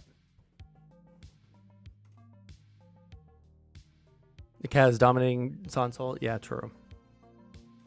All right, I'm actually getting a little bit bored of this. We need to get through this faster. Jesus Christ. They say, if you don't fall in line with your language, they will try to ruin you. Denims would go on to say that she doesn't condone people calling CPS, but she justified it. Even as she speaks, her chat is calling for CPS. We're talking about CPS. 1, I don't condone. 2, I've never condoned it, and you will not be able to find a clip of me saying, yes, we should do this, because it doesn't exist. I've literally given Ethan Klein credit on multiple times, or multiple instances, and I will do it again right now, for not showing photos of his kids. I'm sure there's anti-Semitic people that are attacking you guys, but they're not me. It's her. After seeing all of this, because Ian does know about it, he says Denims is his friend, but Ethan is a halfway friend for wanting him to speak up. Now, I'm not going to sugarcoat it. We are friends with Denim. We think that she's a good person like we think Ethan and Neela are good people. Kind of a tricky situation. How can you possibly think that they're both good people at their core? It's not tricky at all. She's acting like a demon. People can have crash out moments. People can say things that they don't mean. People can say and things. See, like, that's another thing. I realized pretty early on while streaming that there are certain people that are bad people that I shouldn't be friends with.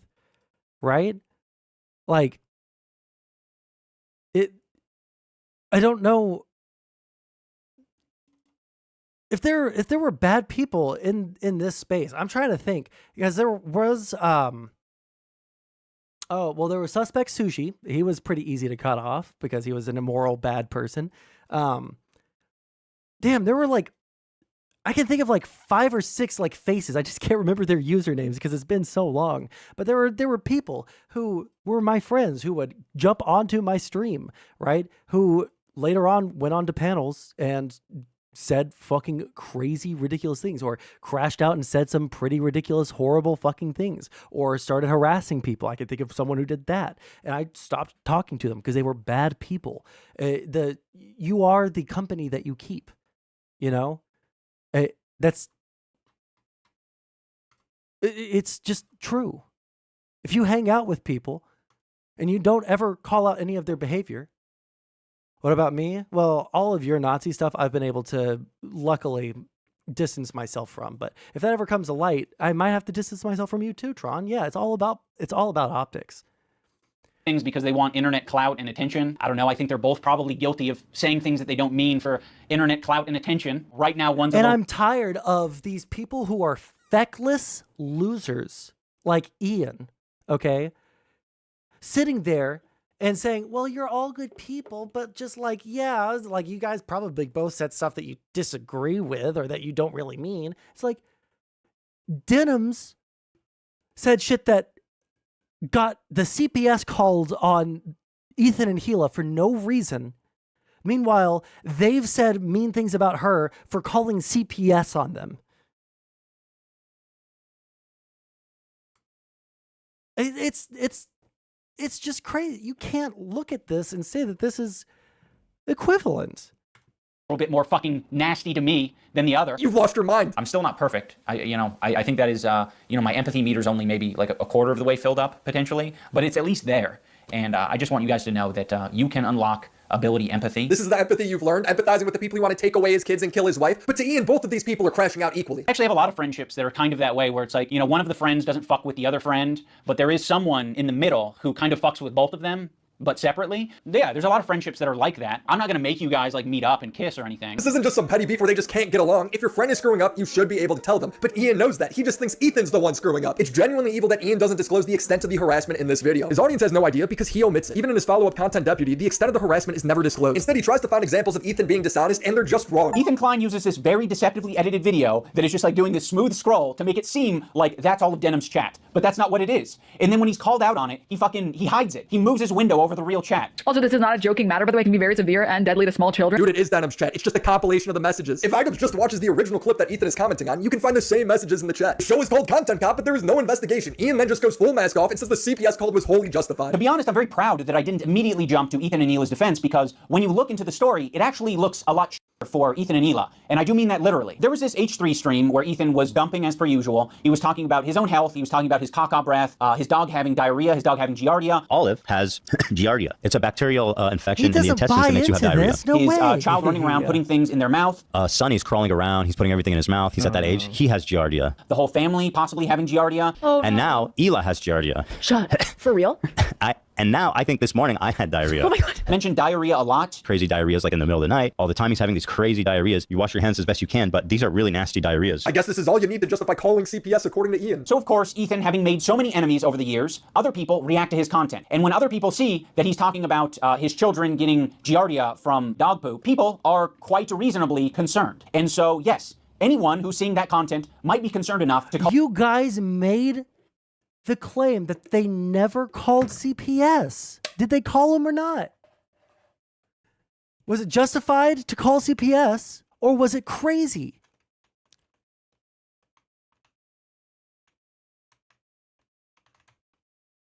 You don't get to live in both worlds where you say, oh, they might have said something that they regret, blah, blah, blah, blah, blah. You don't get to live in that world and then also say what they are doing is justifiable. You don't get to say that they didn't do it, but then justify it anyways. I didn't do that, but if I did, it was justified. And if it wasn't, then you deserved it, sort of thing. It's insane. Call CPS, including Ethan's own chat, which, by the way, is not a measly number. It's about 26,000 at the time of this stream. What's more likely, Ethan— Who were the people that were calling for CPS to be called? chat laughing and goofing around, or Denim's chat saying call CPS and then CPS shows up 3 days later. It's obviously Denim's. He's being dishonest. Ian also says that's completely reasonable to call CPS over kids getting Giardia. It's not. You do one Google search, talk to any doctor, you'll find out that it's extremely common among children. The idea that parents can't tell a story about other kids got sick without having to worry about a CPS call is frankly insane. Ethan's kid didn't even end up having Giardia, not that that matters. It's wild that Ian puts the blame on Ethan. Why does it have to be anyone else's fault but your own? Take some fucking responsibility. For what? Do you think he called CPS on himself? Is it his fault people want to murder his wife too? Yes, according to Ian. They just implied that we are okay with people using CPS as harassment. You literally just said you were okay with it. And when other people see that he's talking about his children getting Giardia from dog poop, people are quite reasonably concerned. Is Ian okay? Did a lizard person kill him and start wearing his skin? Brother, put back on your glasses and uncross your eyes because you're not seeing straight. This guy got called a simp and a cuck, realized that people being mean to you on the internet wasn't fun, and then deleted all of his content cop videos because he found empathy. But this is the most soulless and cruel video he has ever uploaded. Even at the end of the video when he says he's crying for Ethan, he's really crying for himself. You know, I also see the dynamic of Ethan and Neelan. Like it's really hard to be a couple online and see people attacking your partner, and it's like, okay, like if you come to their defense, that doesn't always help them, right? Sometimes that makes it worse for them. Okay, so now imagine it's not just him and his wife, it's his entire family, his employees, his pets. Use that empathy, buddy. I want to wrap up this segment on empathy by talking about some racist dog whistles, and I don't mean it in the same way Hassan means it, where he calls I think one thing that bothers me so much about the online space, and I don't know if it's just getting to me more now that it's being more pronounced in the real world, but like, just like shitty people, like, one second, the game's distracting the fuck out of me. What did you just say? I lost my train of thought while speaking. Right. Sometimes. Oh, yeah, the selective empathy thing. Like, I don't know what it is. Maybe it's getting to me more now because we see it more in real life with politics and stuff that we talk about on stream.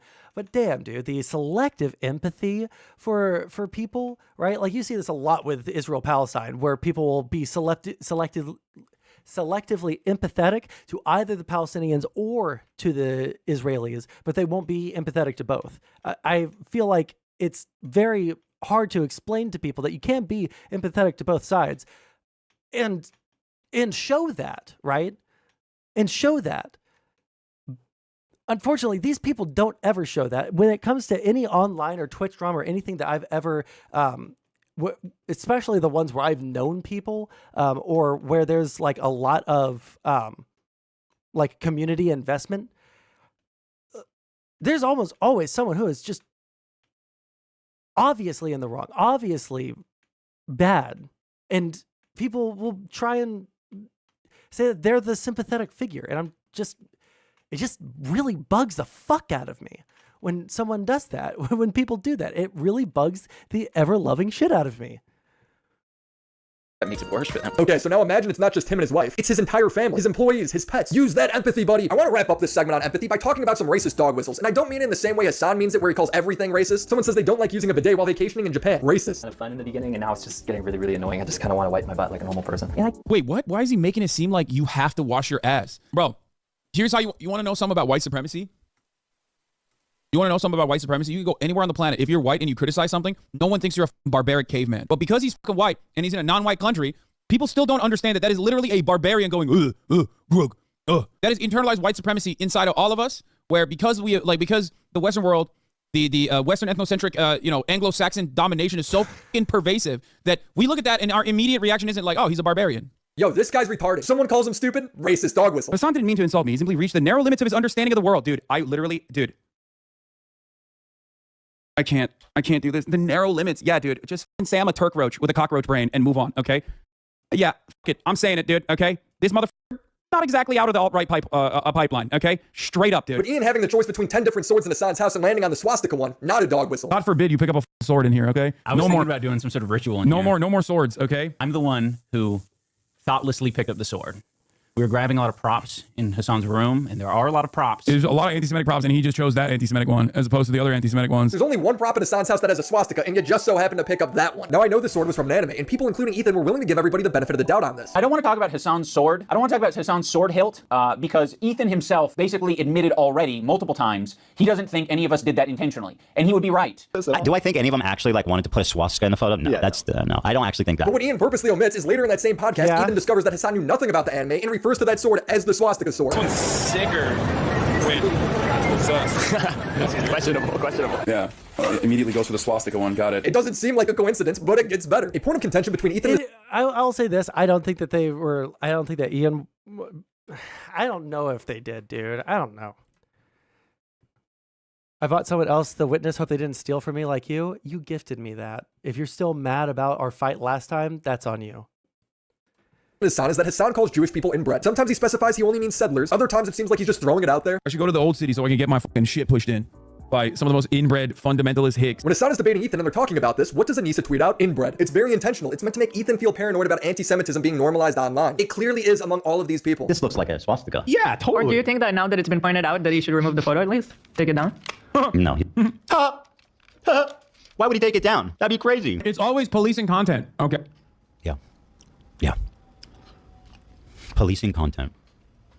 Where else have I heard that phrase? Didn't you participate in a series called Content Pop? You want to talk to me about policing content? You f***ing dipshit, dude. So what do we learn about empathy? Empathy is when you sympathize with people who falsely try to break up families because they hear someone got sick, siding with people making death threats and preying on people's seemingly real fears of anti-Semitism being normalized. Empathy is when you don't honestly represent the other person's arguments and you just lie by omission to all of your viewers. For as much as Ian claims to have grown as a person, he has never lied like this before. The content cop Ian regrets most is on Tana Mojo, and after Ian apologized to her, she says she didn't deserve it. But I'm more so just talking about like his actions to me, like, you know, him showing up to my show, him kind of putting me on blast, him inevitably making me kind of canceled and lose subscribers and have to apologize and all that type of stuff. I kind of think I'd like deserved that.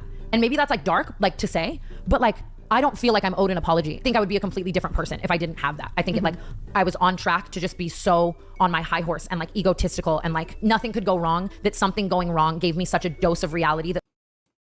Wait a second. Destiny was banned for.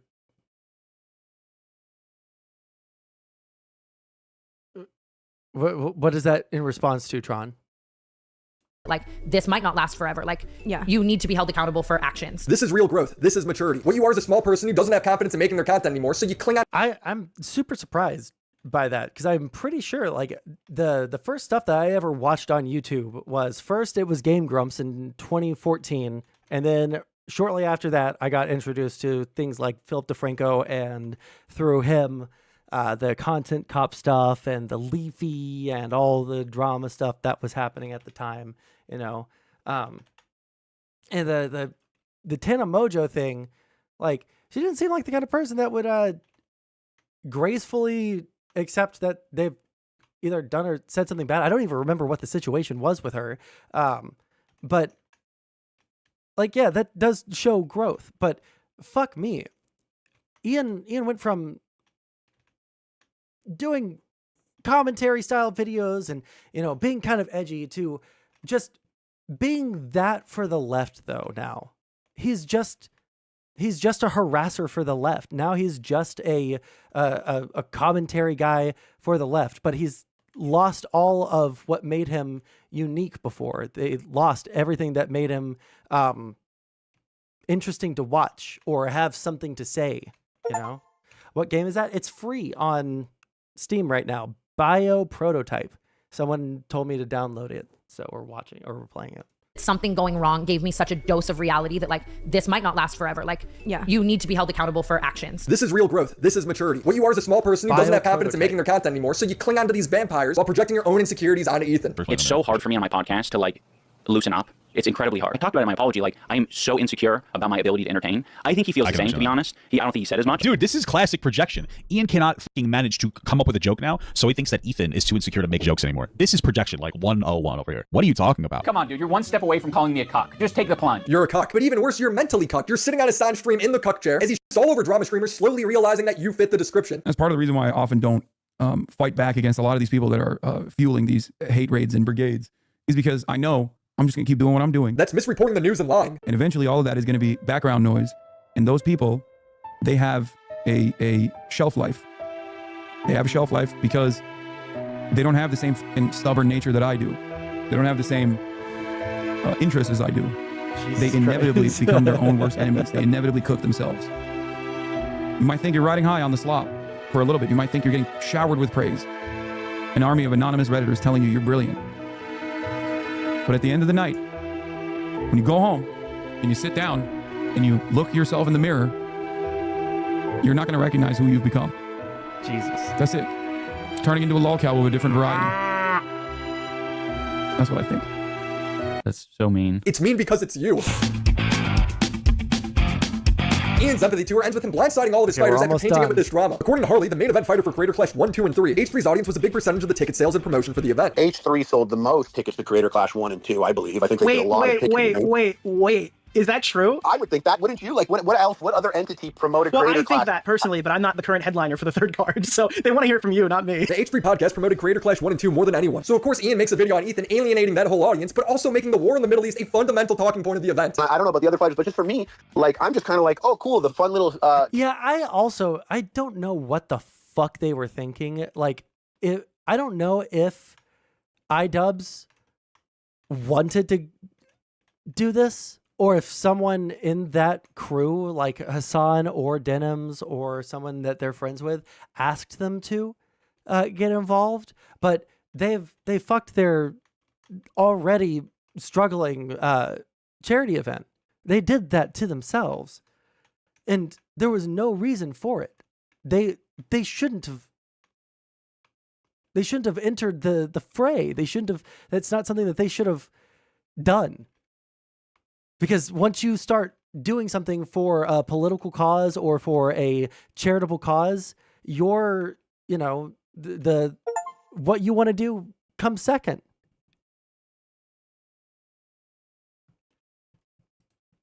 His 8% Muslim wife probably told. I don't know about, like, I don't want to, like, dive into any of the stupid Yoko Ono style memes, okay? But because I don't know anything. I've never done a deep dive into who Anissa is. So if you have a financial stake in something, you need to think about things. Well, like they're doing this with other people's money, right? Like, oh, look at that. Cool.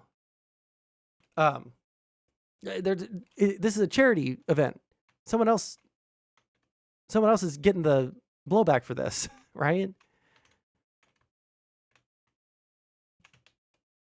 Charity fundraiser has now been attached to a decades-long bloody holy war in the Middle East. It's whatever. Cool. It's not really like this fun sentiment I had. They did a temperature check on my team. They called my team and they were like, how are you guys doing? How do you feel about everything? And, they spoke to my guy and he was like, not that good. It's not that cool of a thing. And then they hit me up and I was like, well, how does everyone else feel about it? And they were like, everyone loves it. Everyone's fine. Everyone's great. Your team's a little wonky about it, but everyone's good. Oh, God. And I was like, well, I guess, yeah. I mean, I think I'm the only Jewish person on the card. And I know it's not, like, the content cop, I know was supposed to be about, like, Ethan's behavior. Yeah, then it turned into content cop Israel. Yeah. In the content deputy, iDubbbz and Anissa would claim that they are no longer affiliated with Creator Clash and that they inform the fighters. Anissa and I have decided to step away from Creator Clash. We have relinquished control to our business partners who ran the previous 2 events. They're very capable. They know exactly what they're doing. They run events on a regular basis.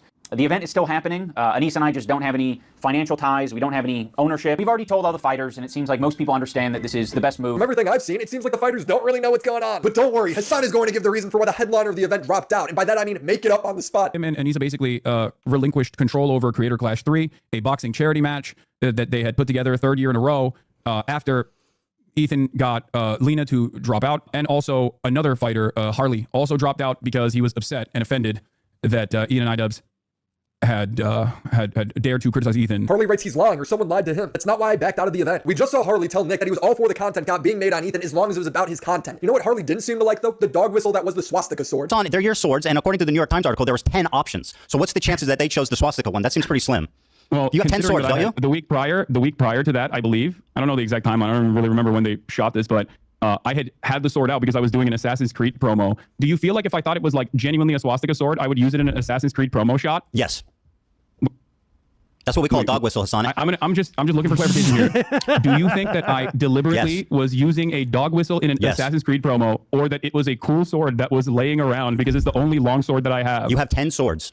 I know, they're heavy. That's not a real sword. See, guys, the other swords were too heavy, as if a sword isn't meant to be held. What's very odd to me is how proud Ian and Anissa were for taking their own event and making fighters drop out, and then dropping out themselves when things got hard. Screwing everybody who's still involved, they're seemingly very proud. That is a good question. Why did he choose that sword of all the swords if he has 10 swords? I'm sorry. I'm not even someone that like thinks about that sort of stuff that much, right? I don't think about Nazis all the fucking time. But if I was the sort of person to think about Nazis, no, even me as someone who doesn't think about Nazis that much now, I would probably still take a second. I would take a beat. Should I hold the sword that looks like a swastika? Like, I don't know. Anissa tweeted, "Hey, BB girl, I know you're so desperate for any crumbs from me, so here's a big piece of you. We are not financially tied to this event, and even if we were, we had it situated to protect us and the charity. You have no power over us. You're just an asshole." The remaining business partners have seemingly tried to get Harley back on the car. Kind of was very easy for me to separate. And then when, it was like Ian and Anissa are stepping down, you want to come back? I was like, that was never a problem for me. Wow, wait a minute. So wait, they dropped down and then they tried to bring you back to the table? What do you know? You didn't know that? When the event fails, and it seems like it's going to, Ian has already planted the seeds to blame Ethan. Can't wait for them to blame us for their failed event. Don't worry, Ela. I'm not going to blame you guys for anything Creator Clash related. I know you're terrified of taking accountability for anything, so that will rest solely on my shoulders. It actually does, though. Why is he being sarcastic? But I can't speak for the internet. The internet might actually blame you guys for it. How stupid does he think we are? His own fighters aren't fooled by this. Ian and Ethan are now doing this YouTube battle against each other, going through this drama war. Creator Clash is receiving a lot of collateral damage. See, it's so funny. Everyone's saying like, "Oh, I hate H3." How H3 actually got creator. I'm not too triggered today. So far, so good. Clash to get some negative air. See, this is like iDubbbz made a video about them. Yeah. The founder of Creator Clash, made a video about these other people who are creating drama. So I'm saying like this is like this thing and where it's like I'm not going to tell Ian what to do. It's not my place to be like, Ian, maybe you shouldn't like do that because the rest of us might kind of catch some strays from it. Yeah, exactly. But at the same time, it's like it feels like Ian and I were friends walking down a sidewalk, and he gets stung by a wasp, and he's like, oh, and he looks up and there's a wasp nest there. And I'm like, oh, yeah, that's a wasp nest. And he pulls out a bat, and he runs up and hits that wasp nest and comes back. He's like, I showed that wasp nest. And I'm like, uh-oh. And all the wasps come flying out, and they start stinging us, both of us. Mostly him, because he was but I'm like sitting, I'm getting stung. I'm like, what the heck? I didn't come on this walk to get stung by wasps. Why'd you go hit the wasp nest? Yeah. And he's like, all right, the only thing to do here to protect you is to run away. And so he runs away, and now I'm like, okay, I guess I'm following him, but I'm still kind of getting stung here. True. Not really what I signed up for. The content cops have this patronizing language of take accountability and be an adult, yet Ian's the one who needs to grow up. You're dressed like a skinhead, missing a tooth. Trump admitted accepted 400 million plane from Qatar. Yep, we were going to look into that. Someone posted a video of all of the corrupt actions the Trump administration has taken since taking office. So we'll probably watch that one next if you're willing to put up with this for another 3 minutes. And hanging out with the most deplorable and dishonest people online. Just in my last video, Denims was lying about being a victim of Destiny to try and get some free clout. But all the recording showed was her admitting to staying in Destiny's apartment and having sex with a dude for 2 days without Destiny's permission or knowledge. I don't know how you feel 100% because you don't talk about any of this stuff, which is fine. So like if you're like in an awkward situation, right? I'm trying to be a good guy and give you out like, hey, well, my apartment is open if you want to go in. So that gives you the ability to either say like, oh no, it's okay, I'll go in. Or okay, thanks for offering, I'll go to your apartment. That wasn't like bring into my apartment for him to have free reign in here for a day. Holy shit. That is so weird. Why? Why would you put me in this weird spot where I can come home and see an incredibly creepy guy that is such a weird position in my community that's been trying to get me to stop talking to my ex-girlfriend because he's trying so hard to f*** her, is now f***ing somebody else in my bed, dragging his hairy balls across my blankets, okay? Oh my god. And so we leave for an hour. He's like, holy shit, Rich. We leave for an hour and come back and you're both still there. Oh god. Now I'm not going to sugarcoat it. We are friends with Denim. You're friends with someone who's trying to throw themselves in as a revenge porn victim for clout. And I don't even want to get into Frogan. The best thing that you can do for me is to support Creator Clash. Buy a ticket, buy a pay-per-view ticket, an in-person ticket, or donate to the fundraiser. I just want to see this event do well. The arena is still completely empty. There's entire sections of the floor seats that haven't sold anything. He had 9 million views in promotion for this event, and it's failed horribly. None of these comments are actually talking about it. I also haven't really covered anything or paid attention to anything to do with Creator Clash because I'm sorry, it's just I don't find the boxing stuff to be interesting whatsoever. God damn. How do I would probably find a rope. I don't know that I could live with the shame of trying to build something that big, having this much eyes on it, and then for it to fail this spectacularly. And I'm not saying that because I just hate Ian, and I'm saying that because if it were me, I don't know how I would be able to like deal with it. It is actually that crazy to me. Like actually. And it's like, damn, you have this boxing event. All of these people have some amount of following, and you can't build enough hype to then get a smaller venue? Can you get a smaller venue maybe? Why can't you motivate any of these people's audiences to come see it? Yo, by any chance, are you selling a course in masculinity? I'm actually going to be releasing my course in 6 months, but you can actually pre-order it. If you type an ! Donate and then hit enter, there will be a link that pops up. If you pre-donate $600, that's actually a 50% discount for when it does release. So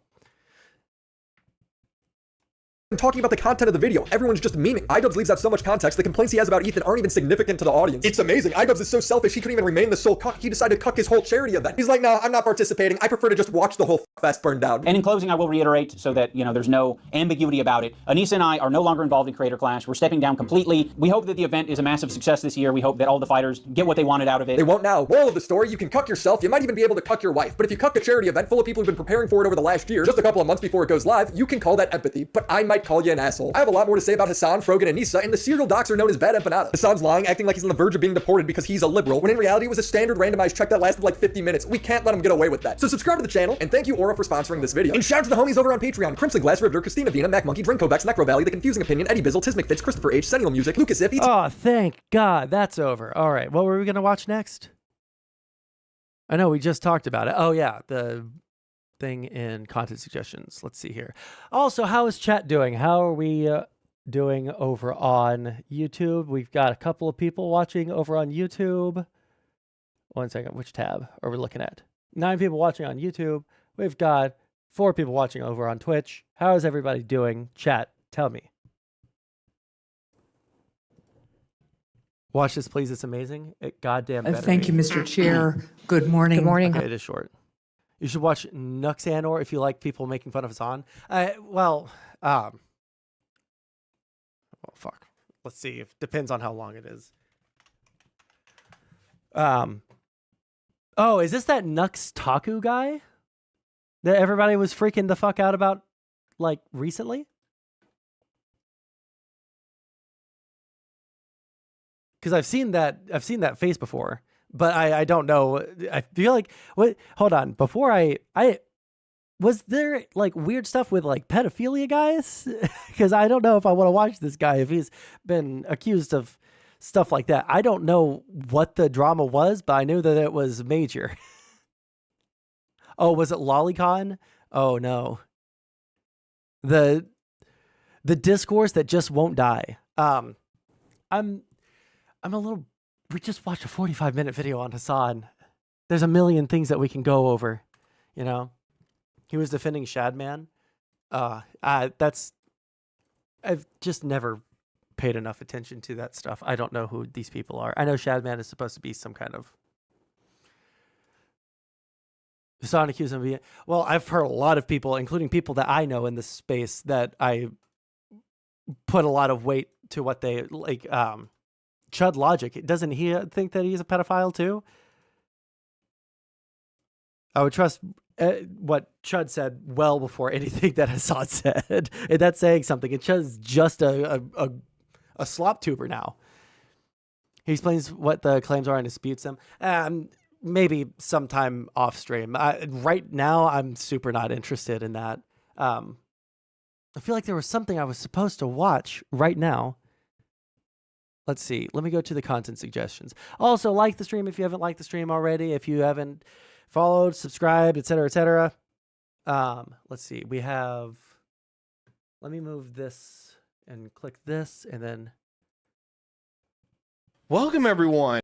So you wanted me to watch this. Tron wanted me to watch this. I don't know if I can watch. I just don't know if I can watch the Bernie thing. 40-minute mark is really interesting. So are you saying to skip to the 40-minute mark? I'll skip to the 36-minute mark. How I hate the stream, you can downvote it. That will give me the same amount in the algorithm as if you upvote it. Watching him, basically all he does is make fun of retards. Oh, I like making fun of retards. The worrisome thing is here, Goofy Gobbler, is that I'm not sure if we agree on who the retards are. We probably agree on some of the retards, because we definitely, you saw I fucking hate Hassan and all those lefties, but we mostly hate conservatives over here. Don't skip my short one. Oh, that's right. We were supposed to watch the short one, which is where? It's right here. Okay, let's see what this is. Secretary Noem, what is habeas corpus? This is depressing. Madam Secretary. Secretary Noem, the White House Deputy Chief of Staff recently said that the Trump administration. Oh, was that? I'm sorry. I thought there was another video playing in the background. Sorry. Thank you, Mr. Chair. Good morning. Good morning. Madam Secretary. Secretary Noem, the White House Deputy Chief of Staff recently said that the Trump administration is actively looking at suspending habeas corpus. Last week you were asked about this, and I want to clarify your position because it's obviously really important to get this right. So, Secretary Noem, what is habeas corpus? Well, habeas corpus is a constitutional right that the president has to be able to remove people from this country and suspend their right to. Let me stop you, ma'am. Habeas corpus, excuse me, that's incorrect. President Lincoln used it. Excuse me.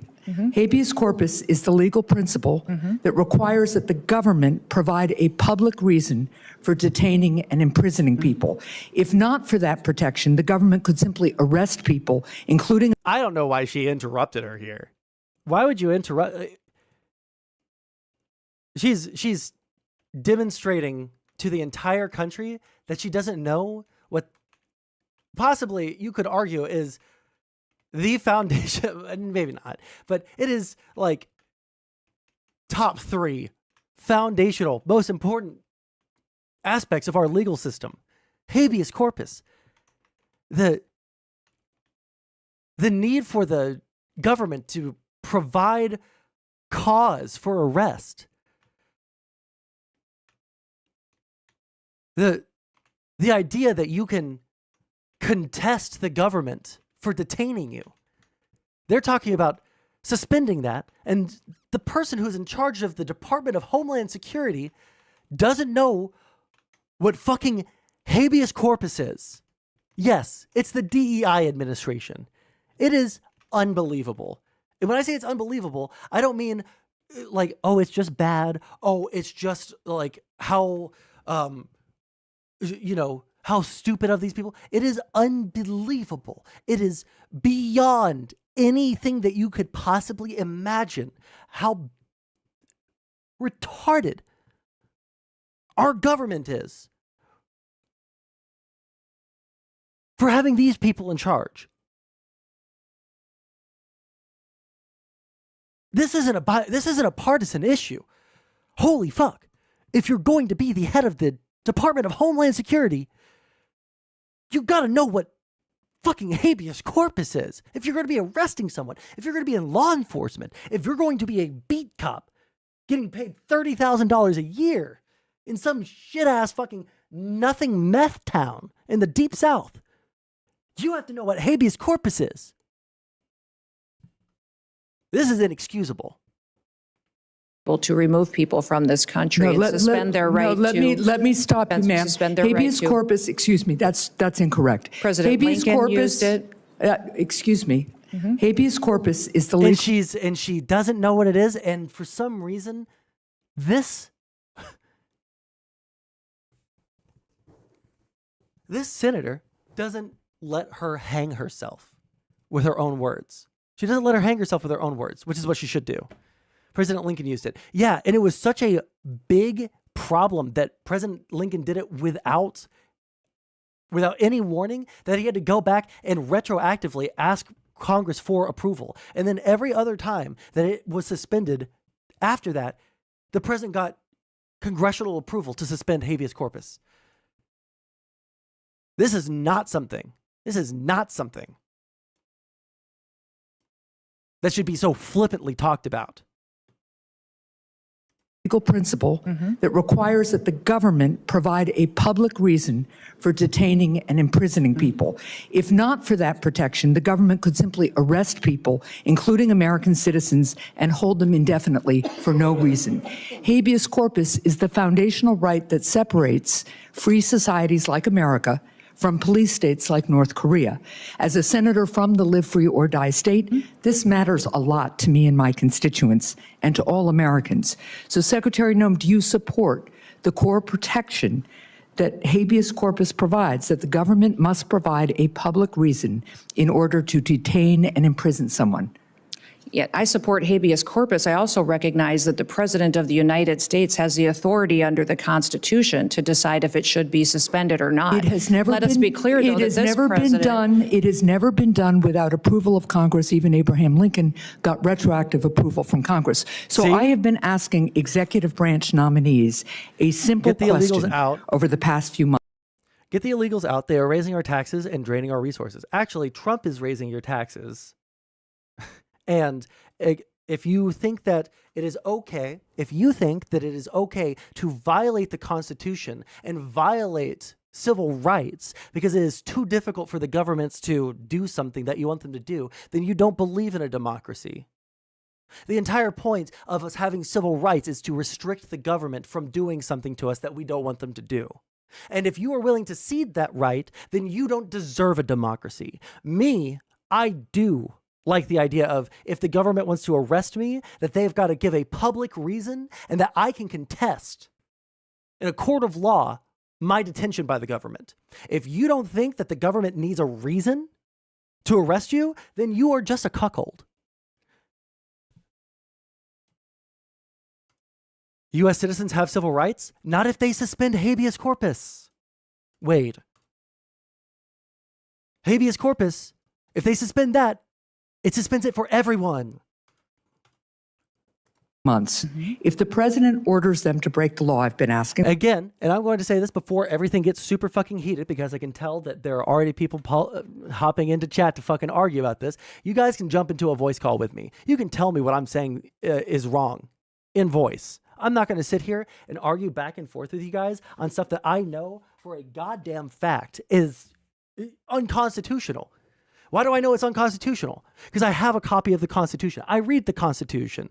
I'm a political science student. I care about the Constitution. I care about what America does. I care about my country. And I care about the principles that went into writing the Constitution. I care about the principles that went into drafting the Bill of Rights. The 10 amendments set out to restrict the government from encroaching on your life. And you are fine with them getting rid of that. And will you follow the law or follow the order? I want to ask you a more specific question here.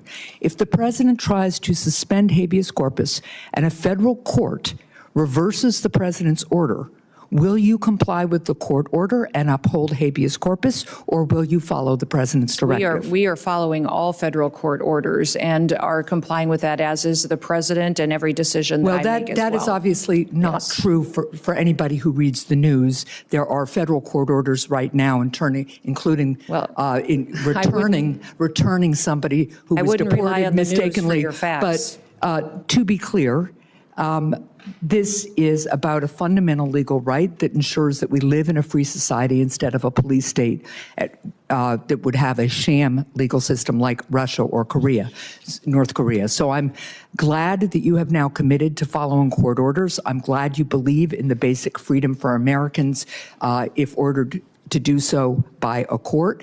And again, I want just to make clear that it is critically important that even if the president tries to suspend the right of people to know why they've been detained or imprisoned, if a federal court reverses that order, that you will follow that order. And I hope all members of the administration will, because it's obviously critical that some of the people, for instance, who've been deported by mistake, who didn't get due process, be returned in compliance with court orders.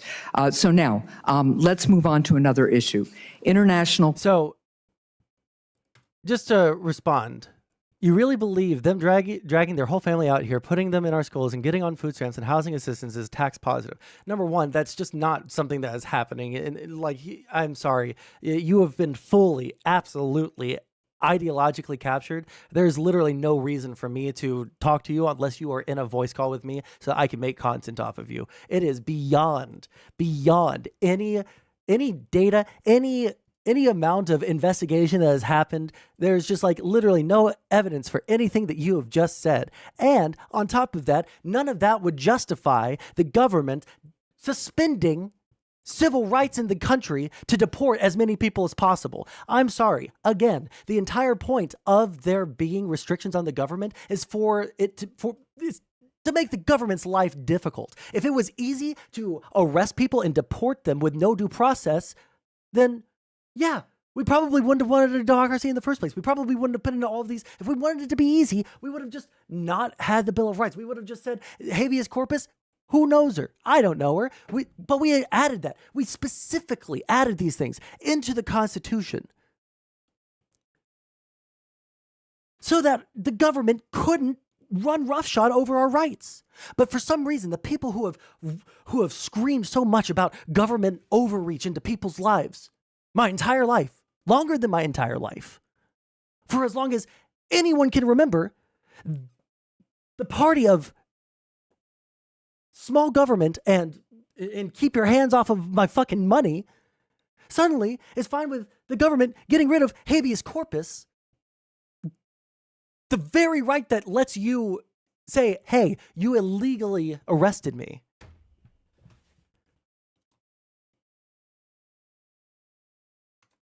For the most obvious con in the history of mankind. But see, like yeah. And I don't know how to communicate with them. I don't know. I had just thought that I had gotten to the point where I was really breaking bread with conservatives, where I was really starting to understand where they were coming from. But goddamn, they shat all of their principles onto the floor the second that Trump got into power, and they've left them where they lay. They just have no principles the second that they got power. And it's going to be very hard for me to ever, or at least in the near future, take a single thing that any conservative says in good faith, because they have only exhibited bad faith for the past couple of years.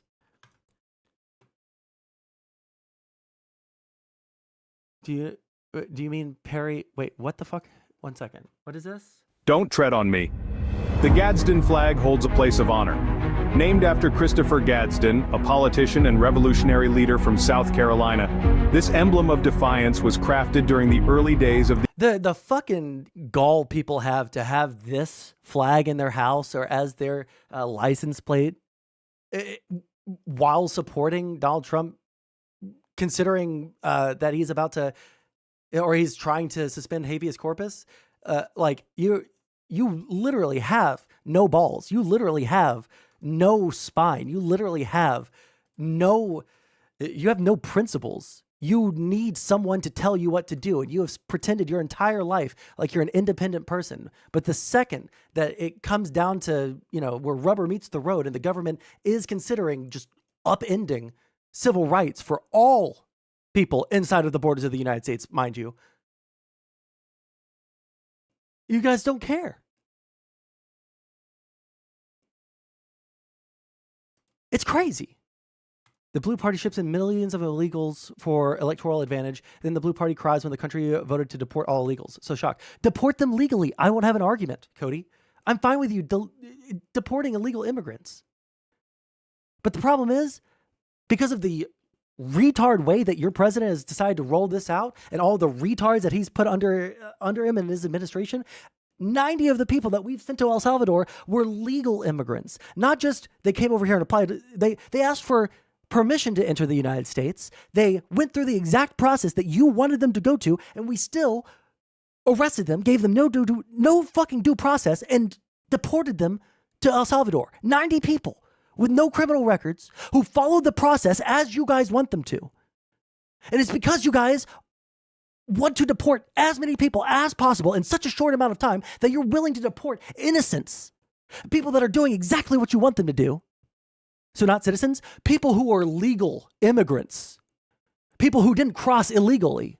They have committed no crime, according to you. So what you're saying is it doesn't matter whether they're illegal or legal immigrants. If they're here, then you're fine with sending them into prison.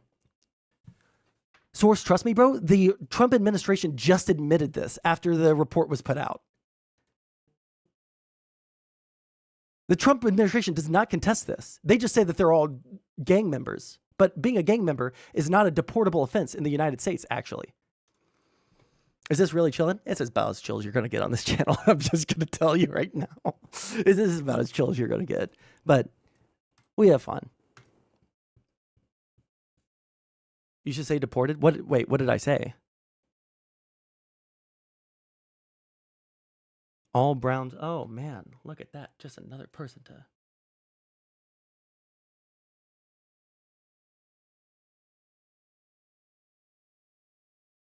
Being part of an terrorist organization, actually, I don't think it is only if you aid or abet them, but just having membership, I don't know if that is illegal.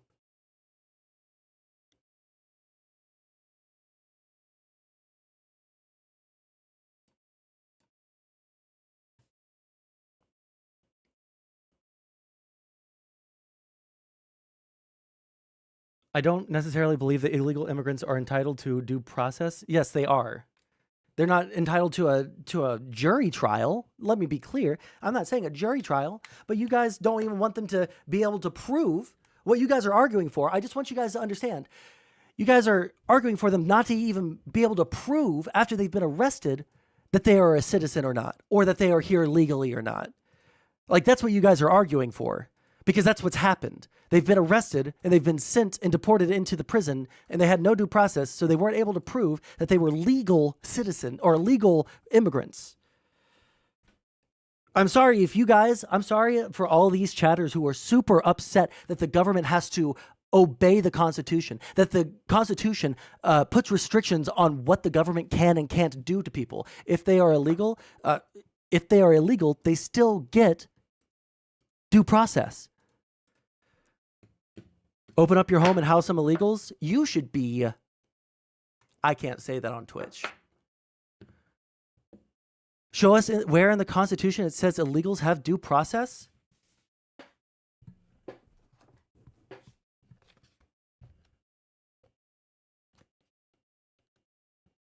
I can't remember if it's in the amendments or if it's in section 1. Let me see. Let me get to section 1. House of Representatives. This is what they can do once they're in office, blah, blah, blah, blah. Let's see.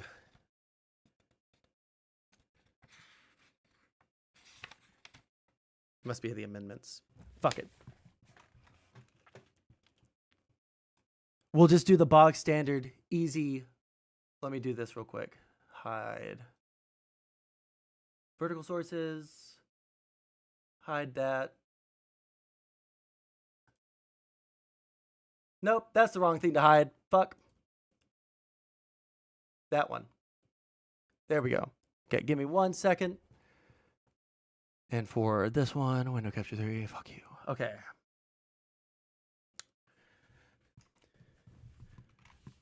Do non-citizens get due process? Yes, non-citizens in the United States are entitled to due process rights as guaranteed by the U.S. Constitution. The Due Process Clause applies to all persons within the U.S., regardless of their immigration status, according to the American Immigration Council and the Supreme Court. The Supreme Court has like a century of fucking precedent on this.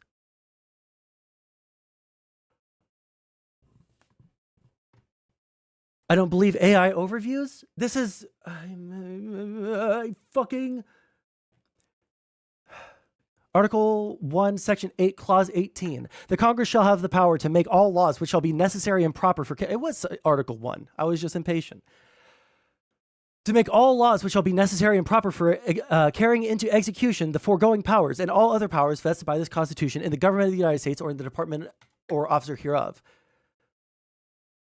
In 1903, the court in the Japanese immigrant case reviewed the legality of deporting an alien who had lawfully entered the United States, clarifying that an alien who has entered the country and has become subject in all respects to its jurisdiction and a part of its population could not be deported without an opportunity to be heard upon the questions involving his right to be and remain in the United States. In the decades that followed, the Supreme Court maintained the notion that once an alien lawfully enters and resides in this country, he becomes invested with the rights guaranteed by the Constitution to all people within our borders. Eventually, the Supreme Court extended all these Constitution protections to all aliens within the United States, including those who entered unlawfully, declaring that aliens who have once passed through our gates, even illegally, may be expelled only after proceedings confirming the traditional standards of fairness encompassed in the due process of law. What does this mean?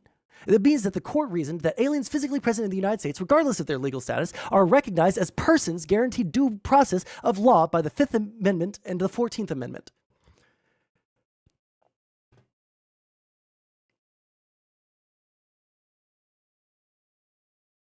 Keyword lawfully? I'm sorry, did you not hear the next paragraph that I just read? Retard?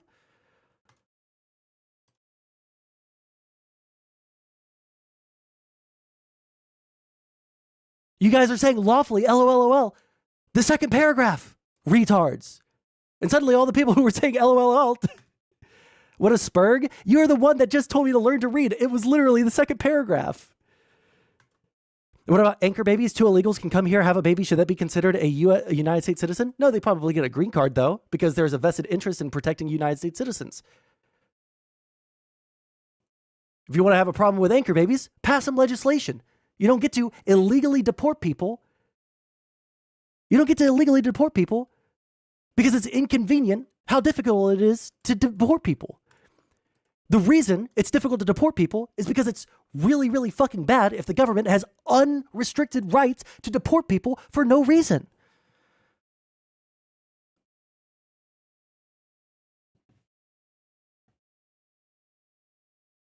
What else is there to consider? Whether they entered the United States legally, goofy gobbler. So we should just let them in? Is that what I said, Zach Duncan? I'd appreciate if like the chat would respond to the words that I'm saying instead of what you guys assume that I'm saying. You listen to the actual words that are coming out of my mouth. Alien versus illegal alien, not the same legal definition. Yeah, obviously. Dumb. What the fuck do you want? Obviously. Someone who has entered legally versus someone who has entered illegally are obviously not the same legal. What do you want from me? It's also bad to let a bunch of people in. Yeah, but it also doesn't mean that the next government gets to suspend all civil rights.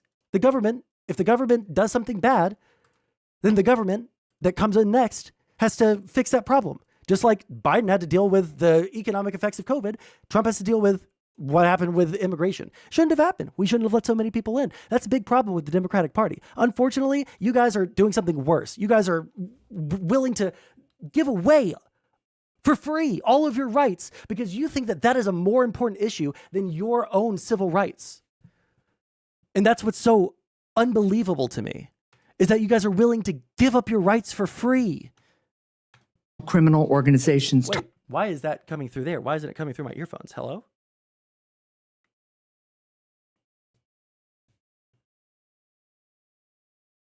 One sec.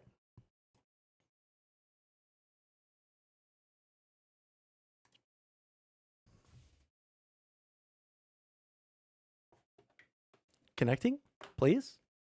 Oh, it's connected to the wrong fucking earphones, of course.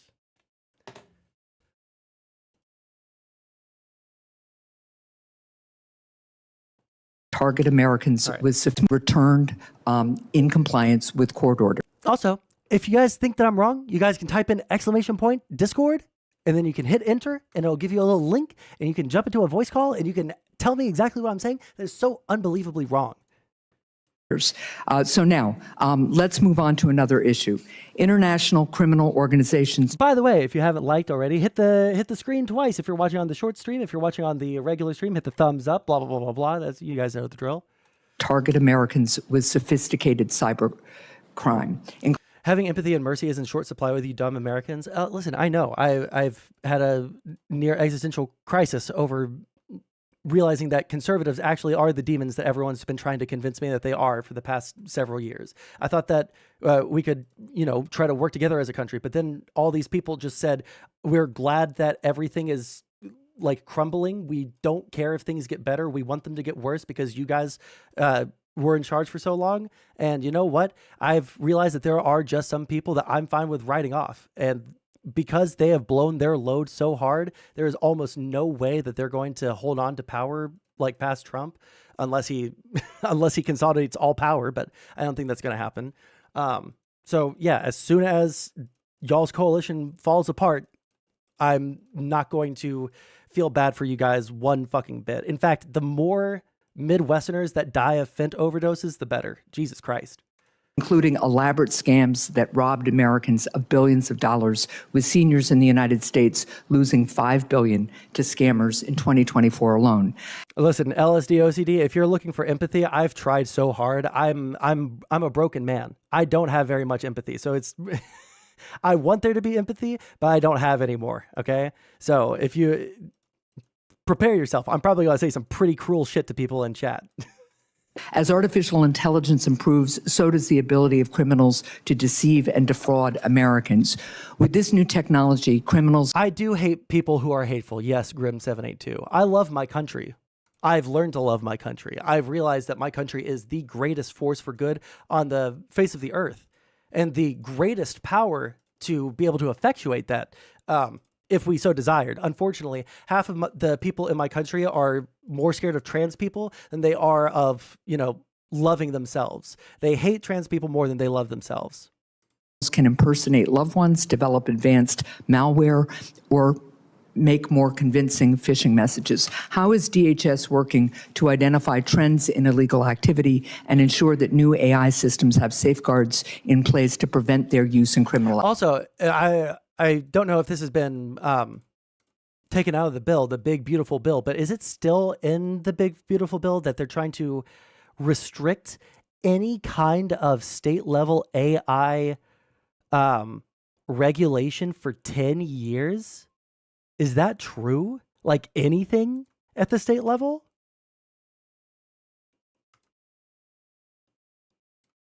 I thought this guy was semi-intellectual. Yeah, it's always, everyone always thinks that I'm super, super intellectual while I'm shitting on the people that they like, or while I'm shitting on the people that they hate. But the second that I start talking about the people that they like, suddenly it's all fucking downhill. I am an equal opportunity hater, and all of you guys need to understand it, okay? All of you guys need to understand it. I fucking hate leftists. All right. I fucking hate socialists. I fucking hate communists. All right. I fucking hate fascists. I fucking hate authoritarians. And I fucking hate MAGA. I'm an equal opportunity hater. I'm a capital L liberal. I believe in capitalism. I believe in the Enlightenment, the promises of the Enlightenment, the ideals of the Enlightenment. I believe in freedom of speech and freedom of assembly. I'm studying the fucking Constitution because I want my country to follow what it was founded on. Activity. Yes, we are working extensively through CISA, but in all of our agencies to make sure that we're going after these criminal, nefarious actors. I would say partnering with private industry is critically important so that we have the insight that we need to really understand the tactics that they use and the advancements in software. Sorry, Malakath, you're wrong on that one because none of you guys ever gave a fuck about any of the fucking data or anything regarding trans people whatsoever. You heard trans and boys turning into girls and suddenly your brain shut off and you just decided that they were evil. Unfortunately for you, I have seen the stats, and unfortunately the stats don't say what you guys say that they're saying. There isn't an epidemic of children who are turning trans. There isn't an epidemic of people detransing afterwards, unless you want to stretch the definition of trans to include people who declared that they are non-binary, in which case you could say that there's a detransing epidemic, but I don't think we have the same definitions. Like, I don't know. You people are actually certifiably insane. I've given you guys way too much credence to try and, break bread with you guys, but it is insane, and I can't do it anymore. Who do you think is closer to founding fathers? You or conservatives? Conservatives right now? I would say that I am significantly closer to the founding fathers' principles. Conservatives from like 2010, 2008 and earlier, they were a lot more demonic about the Constitution. They cared a lot more about the Constitution. So I don't know. Granted, I was a very, very small child at that time. So maybe, the retrospective essays that I've read about these people are significantly just like skewed because everything is so bad now. But Republicans a decade and a half, 2 decades ago, yeah, probably. But like as it stands right now, absolutely not. I am 100% way more in line with everything that the founding fathers envisioned for the legal parts of this country, for what the country stood for, than anything that you guys are. Giving surgery to minors is child abuse? Oh, well, fuck me. I guess they should have called CPS on my parents when I got my appendix out when I was fucking 8 years old. Huh. Meanwhile, the Dems wipe their ass with it until it's convenient to wave it around. I condemn those people too. Like I said, I'm an equal opportunity hater. But unfortunately, you guys are only going to hear me talk about the people that you guys hate or the people that you guys like. It seems like for some reason, the only time that people hear me criticizing in a bad way, the only time I give a bad criticism is when it's the people that you specifically like. But when I'm criticizing the leftists, it's only the leftists that say that I have a bad analysis. And when I'm criticizing the Democrats, it's only the Democrats that say I have a bad analysis. For some reason, it's only when I'm criticizing the people that you guys like is when you guys get angry. I'm pretty sure having an appendix out is an actual medical emergency. Yeah, I'm being ultra fucking, I'm acting stupid with him because he said a stupid thing. Obviously, surgery for children is not child abuse. He's just too stupid to be able to express himself in a way that would actually spit out the point he's trying to make. The AI ability that they have to adjust and to... Yeah, I know, Goofy Gobbler. I'm responding in this same stupid way that he responded to me. Supersede some of our systems is incredible. And so investing in those systems is important, but also having the knowledge and bringing everybody to the table and breaking down the silos between our agencies and our intelligence. I'm curious how you feel about circumcisions. I don't think about circumcisions at all. I feel like I've heard people have debates about them, and it feels like if you want to be ultimately morally consistent, circumcisions are like really, really bad. But I don't think about circumcisions, to be honest. Agencies is important, so we all have the information that we need to get. Well, and that gets me to one final point and question here, because Senator Peters began to ask about it. There's been recent reports. Can someone in Twitch chat find me that clip of the retard from the Daily Wire on Joe Rogan, and he just gets every single fucking stat about trans youth wrong. He says that there's millions of kids on puberty blockers, but it turns out that it's like less than 100,000 over 5 years. Like, can someone get me that clip so I could just like show that these people, they have... Matt Walsh, thank you. Yeah, someone get me that clip real quick. Reporting that indicates that the Chinese government installed remote access to Chinese-made power inverters in the U.S., raising concerns that the Chinese government could try to disable parts of our power grid.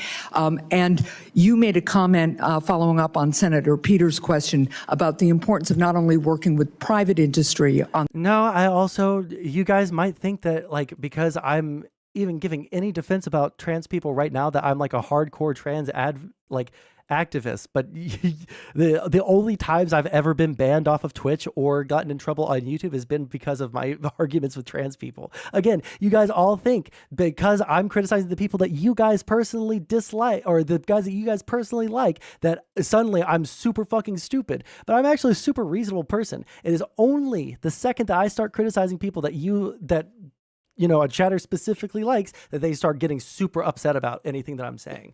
But I'm an incredibly principled person. I hate all of you people. I think that you're all equally immoral. Here's the clip. How many people have had this done? Depends on what. I don't think we have exact numbers, but if we're talking about the drugs, millions. Are you talking about hormone blockers? Yeah. Millions of kids have been on hormone blockers? Really?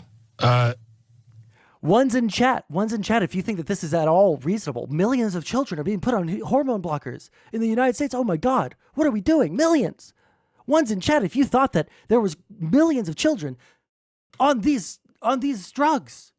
I'm sure someone's going to fact check me on that, but my guess is that we're into the millions now at this point. Yeah, that would be my guess. It says over the last 5 years, there were at least 4,708. Oh, I was off by 2 orders of magnitude. There were 4,780 over 5 years. That's less than 100 per year. The adolescents who started puberty blockers and had a prior gender dysphoria diagnosis. This says it's kind of undercounted, but that would be a big less than undercounting. 1,000 people a year. Yeah. I'm sorry, 1,000 people. I said 100. Yeah, I mean, I would guess, hundreds of thousands at this, but I could be wrong. Million sounds great. Yeah. Million sounds great. When is this clip from? Well, this is from 2022, it says. I don't know if it was, if this clip is older than that, but I was streaming at the time, so it couldn't have been much earlier than that. Trump admin is weaponizing incompetence? Yeah. 20-something freaks compiling government data for PTL and Elon Musk. But see, look at the chat. Look at all the people who are like super fucking bought into everything that they're doing. Like, again, I'm fine with policy disagreements. I crave policy disagreements. Okay. But I don't get to have policy disagreements because instead we have to argue whether or not the concept of tariffs means that American citizens or foreign countries pay the fucking price. We can't even get past the simple definitions that I learned in Econ 101 fucking a decade ago. Because people genuinely think that the foreign governments pay the fucking tariffs. We can't even have the conversation about policy because nobody knows what the fuck they're talking about.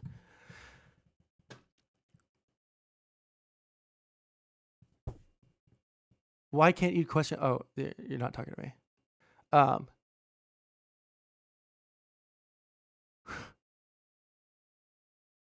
There was a question and I lost it. Where is it in chat? 1 second.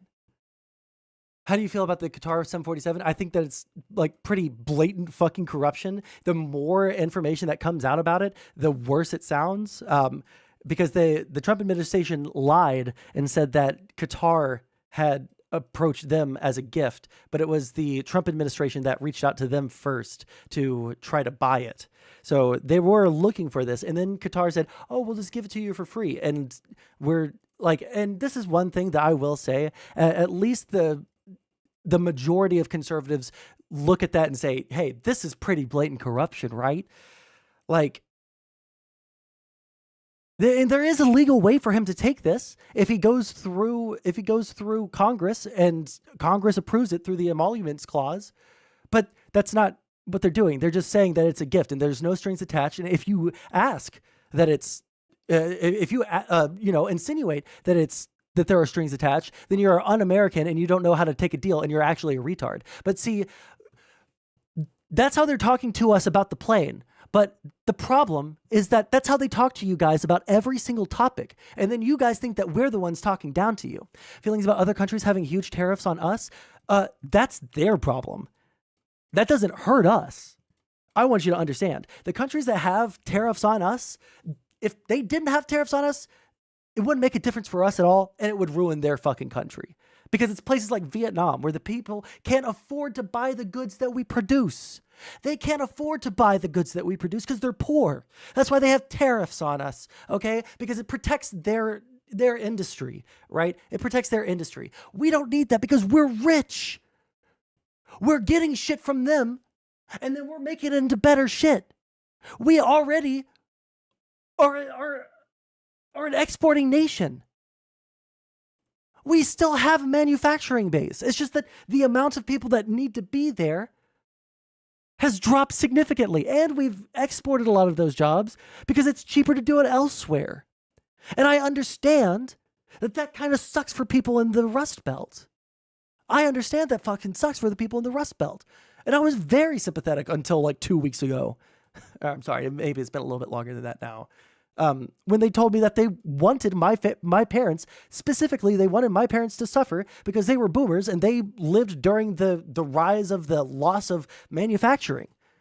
So if there's going to have to be a section of the population that I have to write off because they just literally just hate other people more than they love themselves, then that's fine. But unfortunately, like, we all came out better for it. And the people who are in the Rust Belt, there's a million things that you can do. You can complain, you can sit there and you can rot, or you can do something with your life. And you know what? Conservatives said that about black people my entire fucking life, about how they needed to, you know, pull themselves up by the bootstraps and fucking take care of themselves and just go and do something. But God fucking damn, if that doesn't apply exactly to the fucking Rust Belt right fucking now, despair my ass. I grew up in the exact same type of I grew up in the exact same socioeconomic class as these people, man. I grew up in the same I grew up poor, man. We only got to like middle class when I was in like high school. We grew up poor. I grew up in the deep South.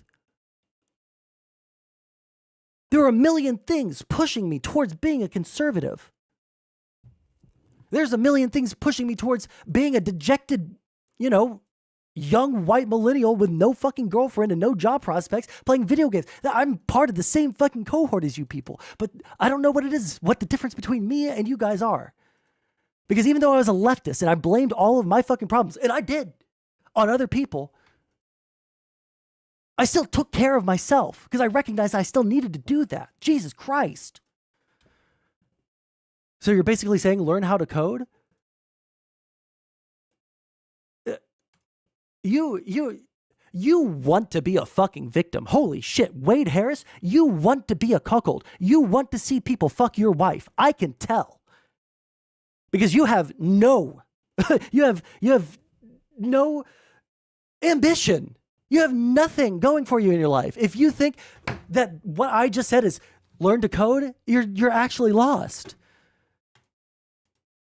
We should take care of people, obviously, but you can't blame the entire fucking world for your lack of ambition, and you can't then revel in everybody else suffering because of your vote that you were just too fucking lazy to take care of yourself. I'm sorry, I'm super ranting right now. And again, I'm going to give this caveat because I'm super, what's the word I want to, I am angry at conservatives specifically, all right? Because, and I'm going to say it a million fucking times, I tried so hard to fucking break bread with you people, only for it to be fucking thrown out. I have spent so much time like trying to understand, and only for every single principle to be thrown out. I can't stand the fucking pearl clutching from you people.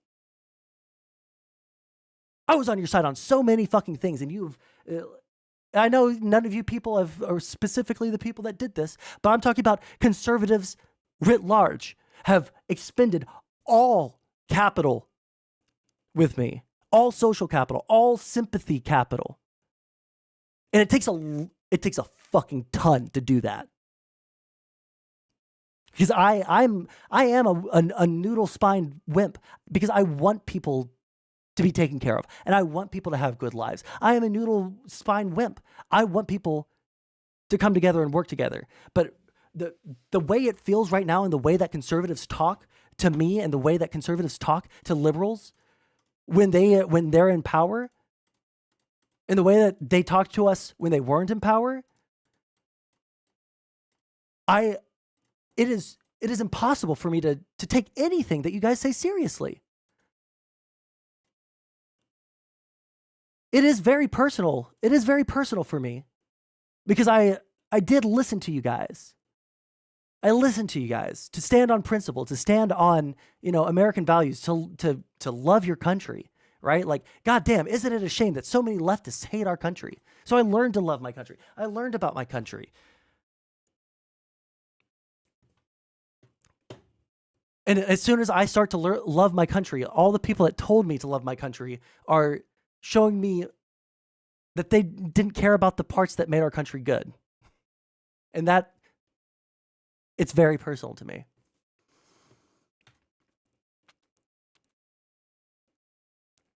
Billy Bob, you ask why, but I don't know what you're asking why about. I want to make you super angry by putting a cape on you. I don't even know what the fuck that means.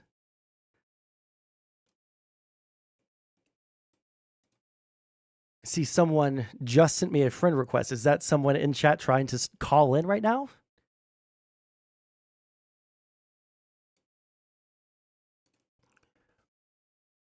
Indoctrination is a reason people hate the country? No, I think that there's a lot of reasons. Some people might be indoctrinated, but I don't think that it's the overwhelming majority of it. I think that there's, we've lost the ability to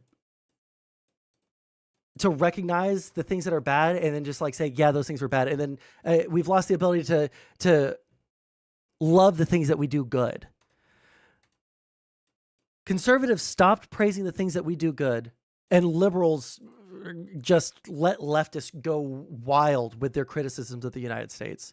No party right now loves the country the way that I want them to love the country. I just think that the Democrats are a little bit closer to it than the Republicans. It's me. I'll add you on my CPU, and if you'd like to have a call, I'm open to it. Well, I mean, do that through my Discord. If you type in !Discord, you can do it through there, like jump into a voice call. But I don't do, unless I know the person, a private call.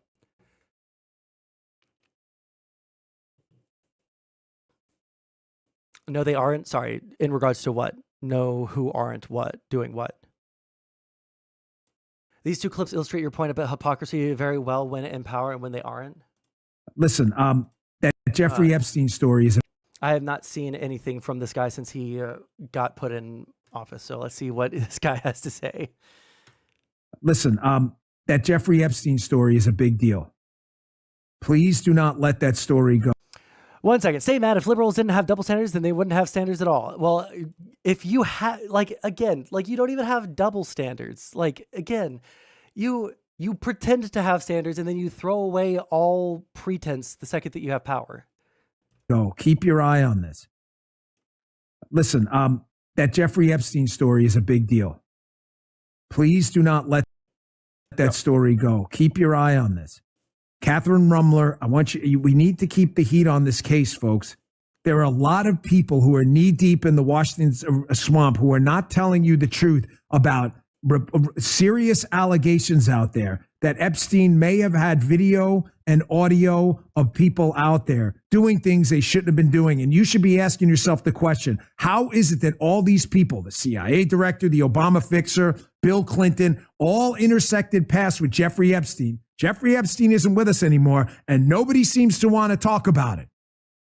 Outside of a few entrepreneurial media outlets saying, hey, this is a big deal. He killed himself. You want me to? I've seen the whole file. He killed himself. Listen, that Jeffrey. Jesus. Okay, let me catch up with chat. I don't know how far. Oh, I don't want a private call. Oh, sorry, I don't know what you want then, Rec. Let's see. The nuclear family. Oh, 1 second.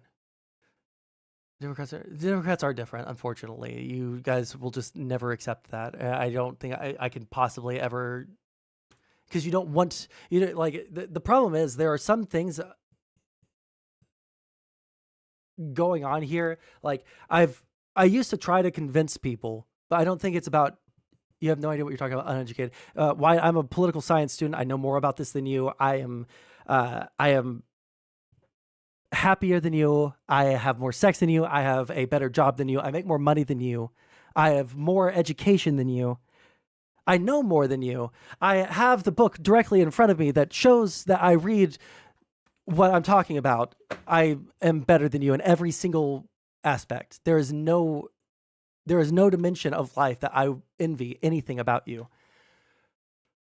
And the one thing Wade Harris has said that makes sense is, why do we depend on countries that hate us to manufacture our products? Why shouldn't we be independent? Well, because like we don't desire that. Like it might, because it feels like that's something that we should desire, right? Oh, these people hate us. Well, first off, Vietnam doesn't fucking hate us. We actually have good relations with Vietnam because they hate China. I don't know if you guys know this, but Vietnam and China have a very bad history together. And Vietnam was on our side. And then we slapped them with 50% tariffs, right? Or like with the UK, we had a trade surplus with them and we slapped them with tariffs. Australia, we had a trade surplus with, and we slapped them with, didn't we slap them with 50% tariffs too? We were slapping people with tariffs that we had trade surpluses with. That was some crazy narcissism right there, bud. Hey, listen, I'm a content creator. I'm allowed to be a little bit narcissistic sometimes. I say enough. I have enough self-deprecating humor. I can be a little bit self-centered for once. I work in a steel fab shop. We build tree service trucks. We have to buy all our steel from overseas, and the prices are constantly going up. Why do you buy your steel from overseas? Why don't you buy American steel? You don't have to. Nobody is forcing you. Nobody's forcing you to buy foreign steel. You can buy American steel. Why is it that your company buys foreign steel? It's because it's cheaper.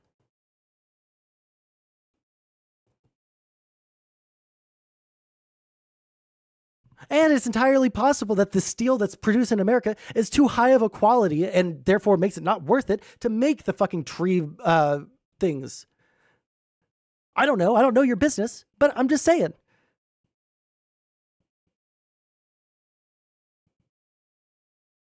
Like the CHIPS Act, set it up the infrastructure first, then we can manufacture. But like they don't desire that. They don't desire doing any kind of infrastructure or like any kind of investment because that's not immediate. They want the immediate gratification, but like none of the things that they're doing are even going to give them that instant gratification. It's just insanity, man.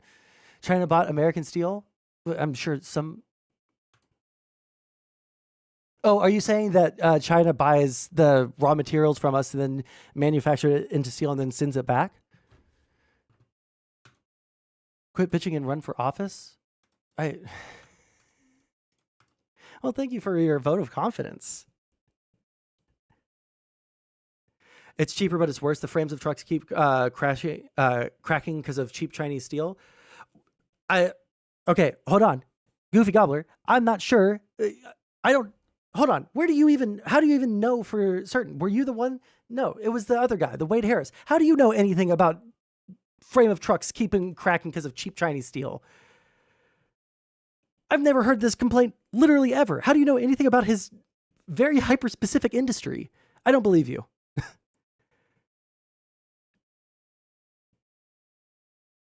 It was years ago? It's because he reads it, you don't. Okay. They do buy our scrap steel. Well, I'm not contesting that China buys our steel. I'm contesting the idea that this guy knows anything about the tree transporting trailer steel hardness or flexibility. What qualifications the steel needs to be an effective. Like I'm sorry, I'm calling into question. It wasn't about his industry. Okay, sorry, I'm totally misunderstood because it was right after I talked about that. So I'm not sure what you're even referring to then. Amazing foreign policy strategy by your president.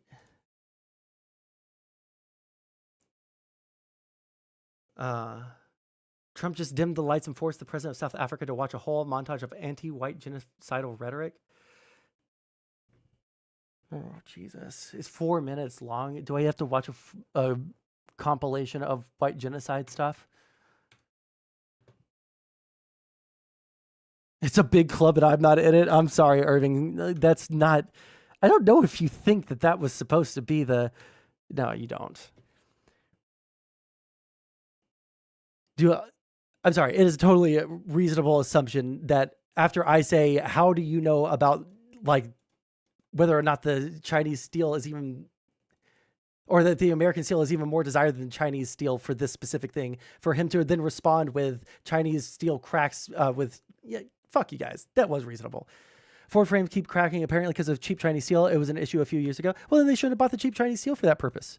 The cheap Chinese steel should have been used for some other purpose. There's only one party. I don't care that you keep on saying it over and over and over. You're not right because nobody in chat thinks that you're right because they all think that the Democrats are demons. So Wyatt Walls, you can jump into a voice call. I'm obvious. Okay. I don't care.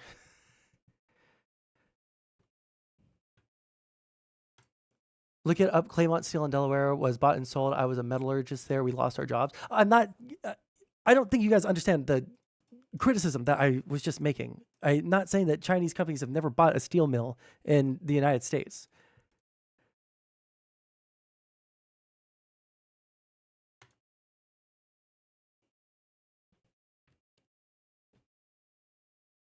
left wing and right wing. Last I checked, a bird has two wings. I mean, like, there should, like, you could make an argument for there to be more parties in the United States, but I think that is far down the list of the problems that we have as a nation. Okay, we'll work on getting a third or fourth party in Congress, you know, in 30 or 40 years after we settle all the crises we have right now. Okay, we have way bigger problems than a two-party system.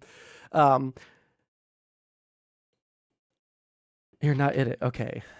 Yeah, we're not going to watch this. What were we watching a second ago? We're not going to finish this because it doesn't really... We finished the iDubbbz thing. Let's get rid of some of these tabs really quick. Just, Jesus Christ. Ooh. Okay, we were possibly going to watch that. Possibly going to watch that today. I'm done with that. Done with that. I'm not going to watch 4 minutes of that. All your education and you never figured out only one party? You're right, dude. You got me. There should be more parties. Two main parties just make it divisive and illogical. Unfortunately, the problem is that the parties are not the issue there.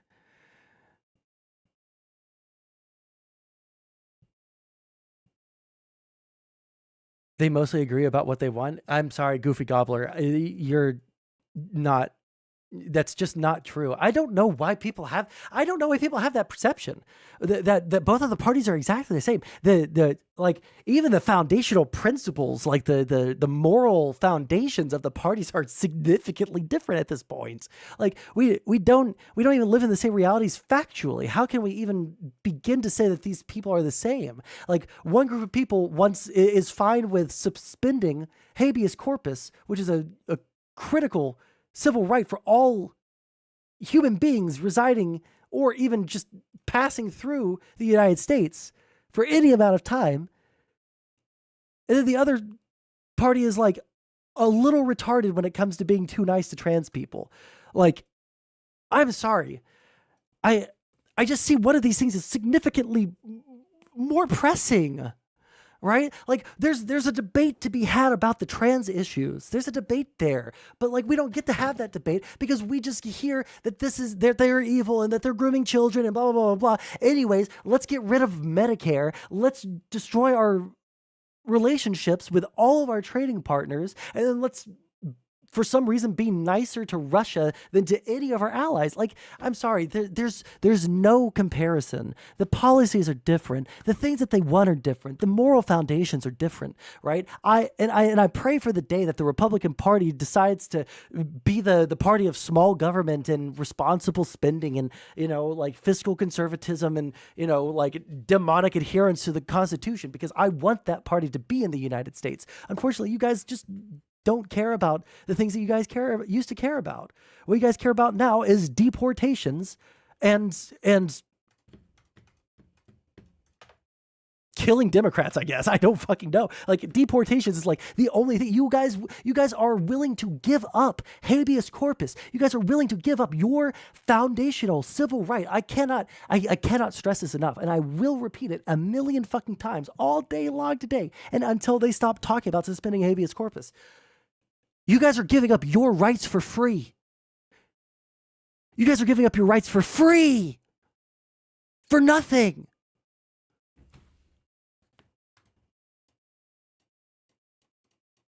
If you want to deport them faster, write a law. Get something through Congress.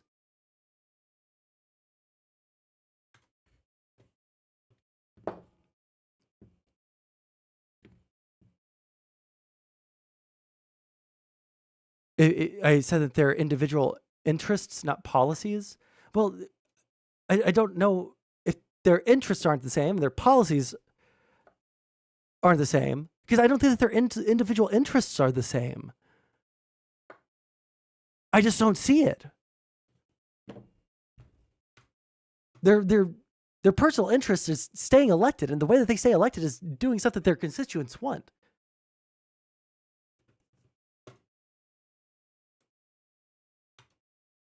No, it has to go this way. So Gologo, whatever your name is, you think it is okay to suspend civil rights, the fundamental right to question why you're being detained, You're willing to give that up because there's been too much immigration.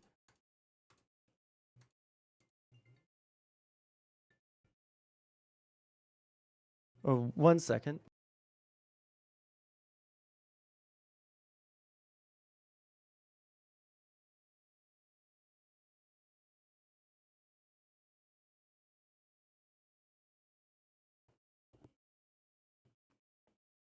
Brother, I have a social security card and a birth certificate to prove I'm an American. Oh, well, I'm sorry. I don't know if you know this. Habeas corpus means you don't get to ever go to your house and grab those things. If you don't have those things on your person and they arrest you, you don't get to prove that you're a citizen because they've suspended habeas corpus. You don't have the right to contest your detention. That's what habeas corpus is. And I don't know how to explain that to you guys, or how many times I have to explain that to you guys. Like, habeas corpus is your right for the government to prove that you committed a crime before detaining you.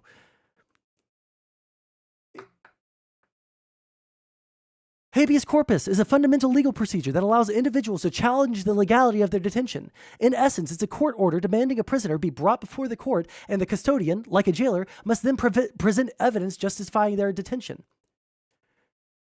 If detention is found unlawful, the prisoner must then be released. If they suspend that, you don't get to say they've unlawfully arrested me. How can you give up that right? How can you be okay with them suspending that right?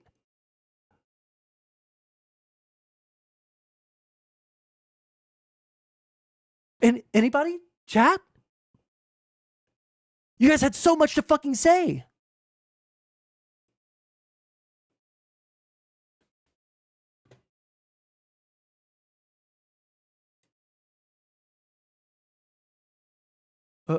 A short bit of the immigration attorney. What are you talking about?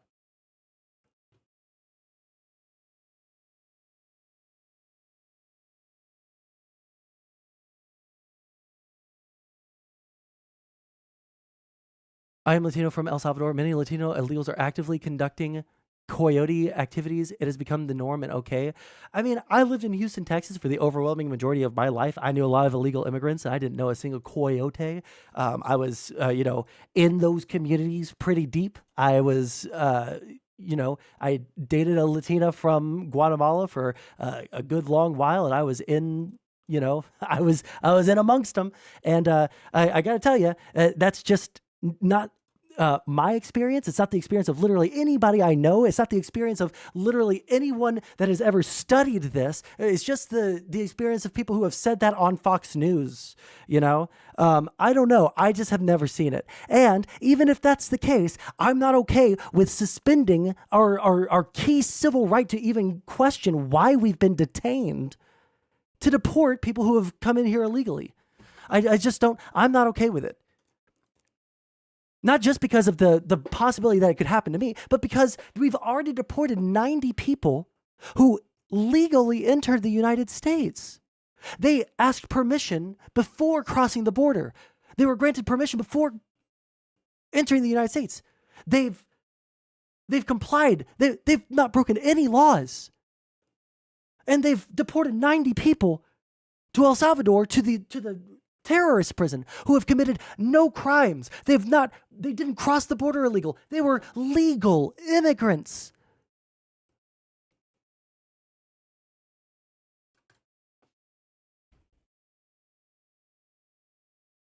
It's beyond anything that can be defended. You might want to look up why they were put into those camps. Oh, I thought you were talking to me. I was about to get demonic on your ass.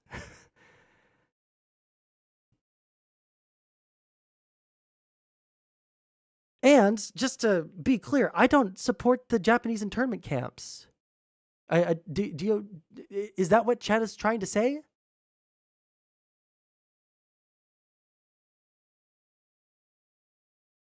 I hate saying you're wasting your breath, but I'm glad you're trying.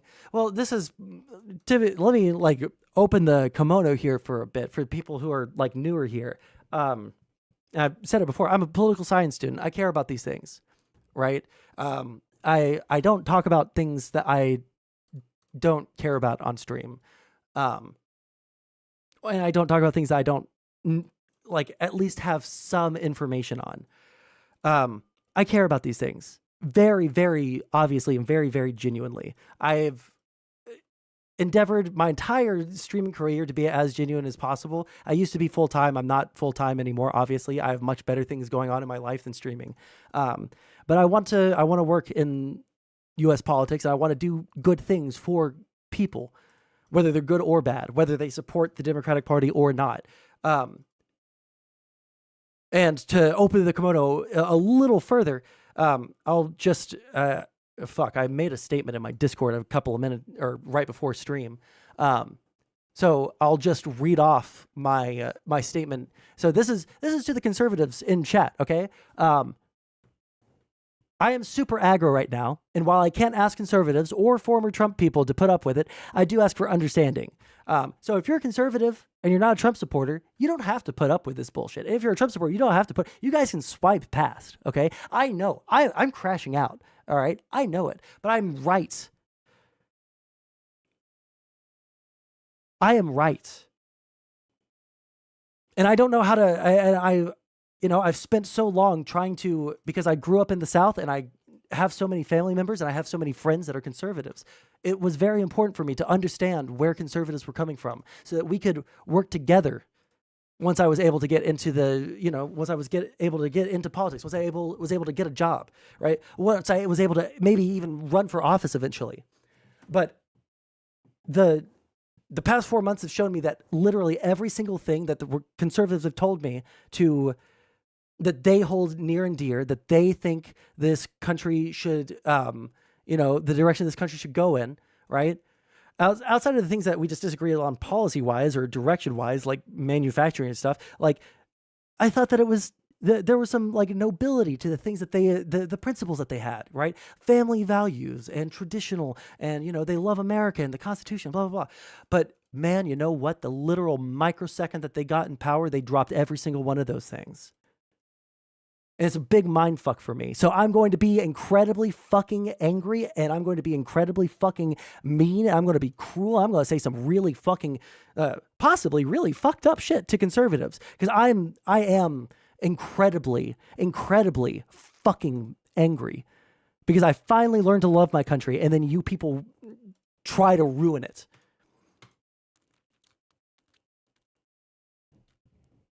Anyways. Should USA do anything necessary to preserve its primacy or not? Let's see how much you love our... I mean, yes, I think that what we're doing right now is hurting our primacy. We have an incoherent trade... we don't even have a trade policy. We have incoherent trade goals that we can't even build policy off of. And then we have, our president going around saying that he wants to suspend fundamental, foundational legal rights for his deportation project. Like, this is not a good situation to be in. People don't trust us. If we want primacy, even though we have the biggest dick on the street, we still need our allies, because if all of our allies abandon us, we're not going to be able to stand up against all of our enemies.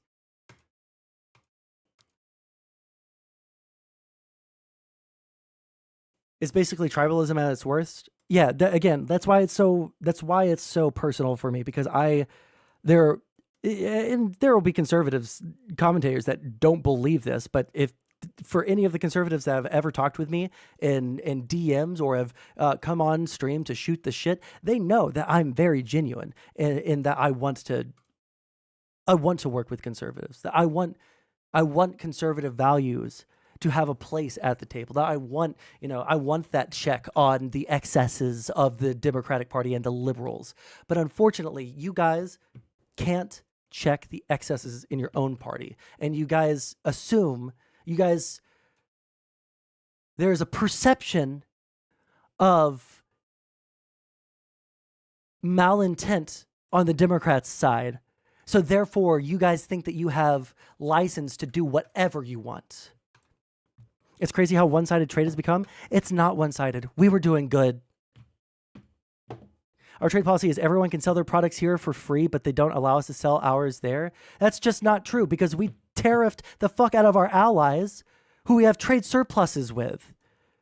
So you're incorrect on that. We tariffed the fuck out of Australia and England. We have trade surpluses, multiple billions of dollars trade surpluses with them.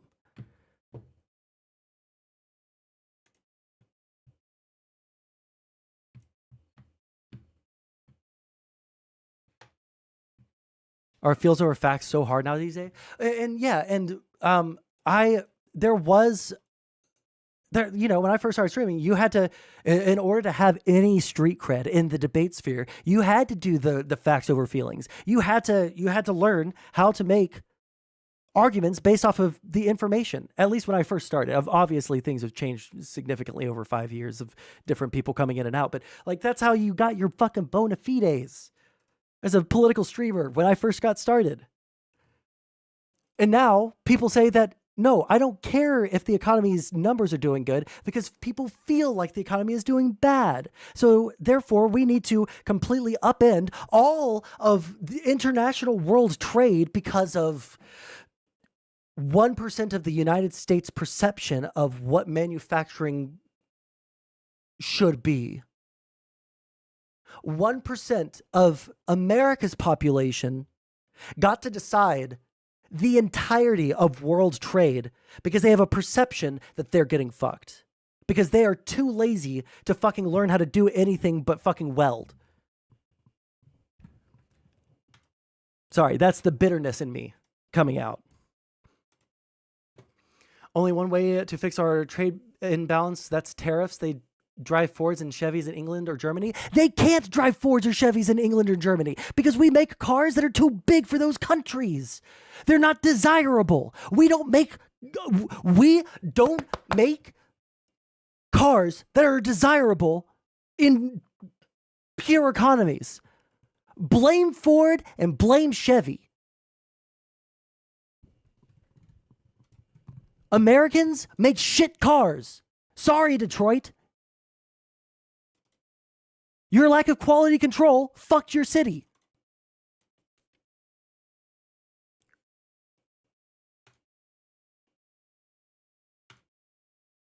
I'm not changing the subject, Irving Steen. I'm not reading what you're saying. Just letting you know, that's the reason you can't comprehend it is because you're blinded by your self-righteousness and fake moral superiority. I didn't have the fake moral superiority until after you guys dropped all of your fucking principles. I took you guys at your word. You guys don't get to say, oh, well, you're just angry now. Yeah, I'm angry now because you guys told me one thing before and now are acting in a different way.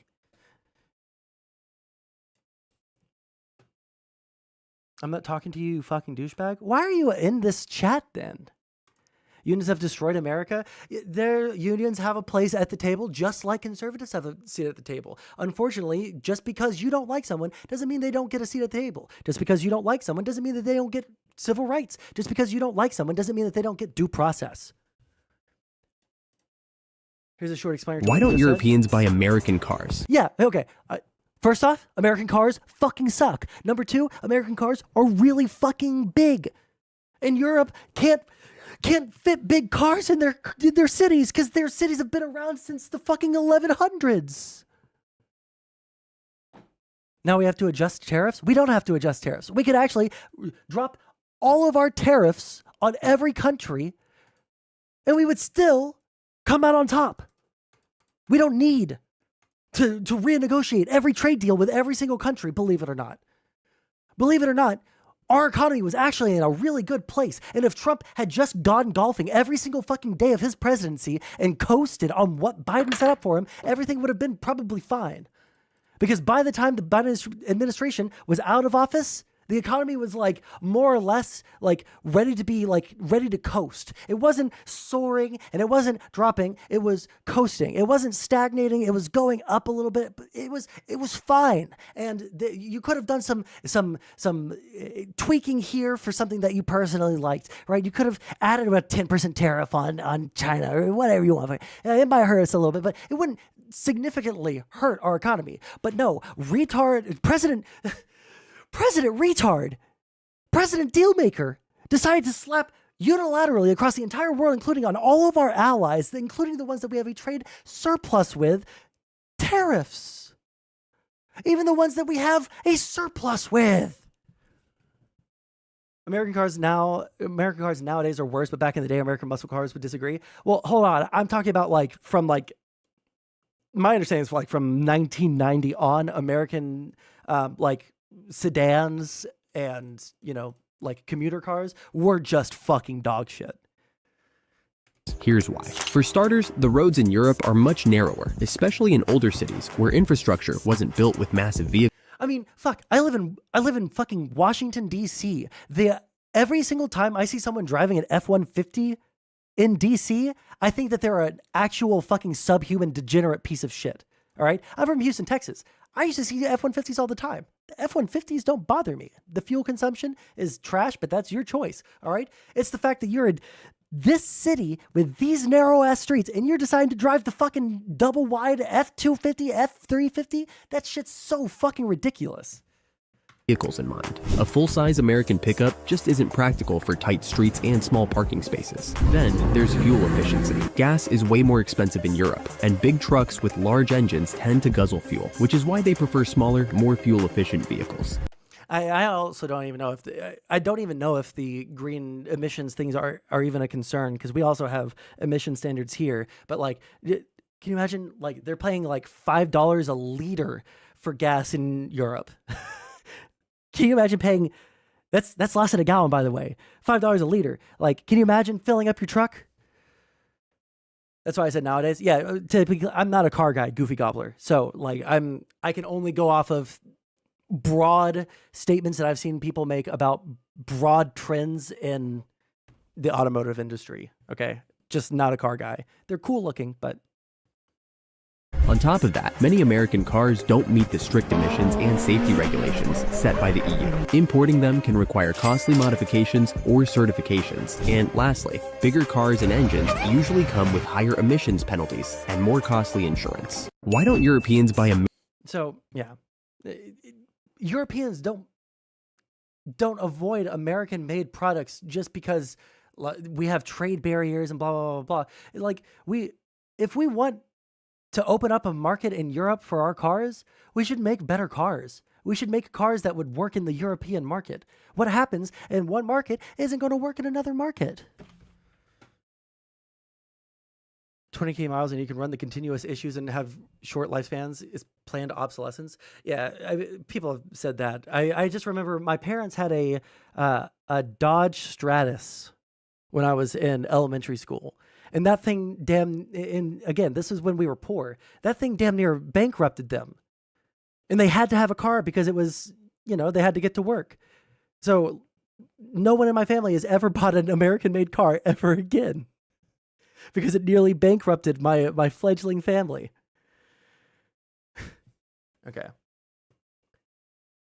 What does it matter if the consumer wants to pay for the vehicle? Let them. Why tariff the heck out of American vehicles?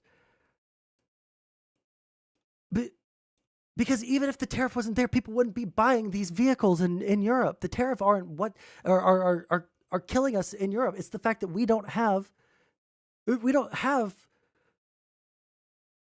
cars that they want, man. I'm a capitalist. I want us to make things here in the United States. I want us to dominate markets. But unfortunately, there are some things that we just don't need to dominate the market in, and there are things that are more desirable to dominate the market. I think that we should be heavily I don't know why. If you guys want manufacturing, let the market dictate that. Do you realize? I'm sorry. I want the market to dictate that. Why is Trump putting 40% fucking tariffs on countries that we could be trying to let the market dictate their shit?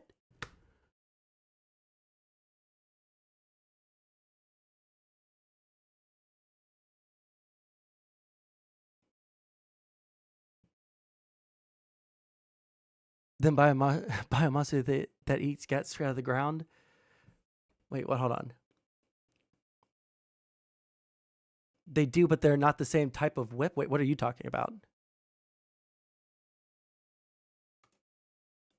Listen, I know our cars suck. Listen, you guys don't have to dogpile, all right? I'm already pretty black-pilled about my country in the first place. You don't have to dogpile me and remind me that my country sucks at making nice cars. Fuck you. Countries tariff the heck out of our stuff.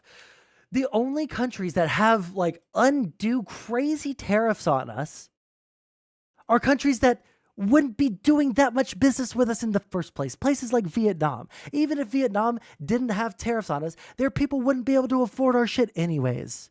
We're doing fine on trade. We don't have to have a balance. We don't have to have a trade balance. That's stupid.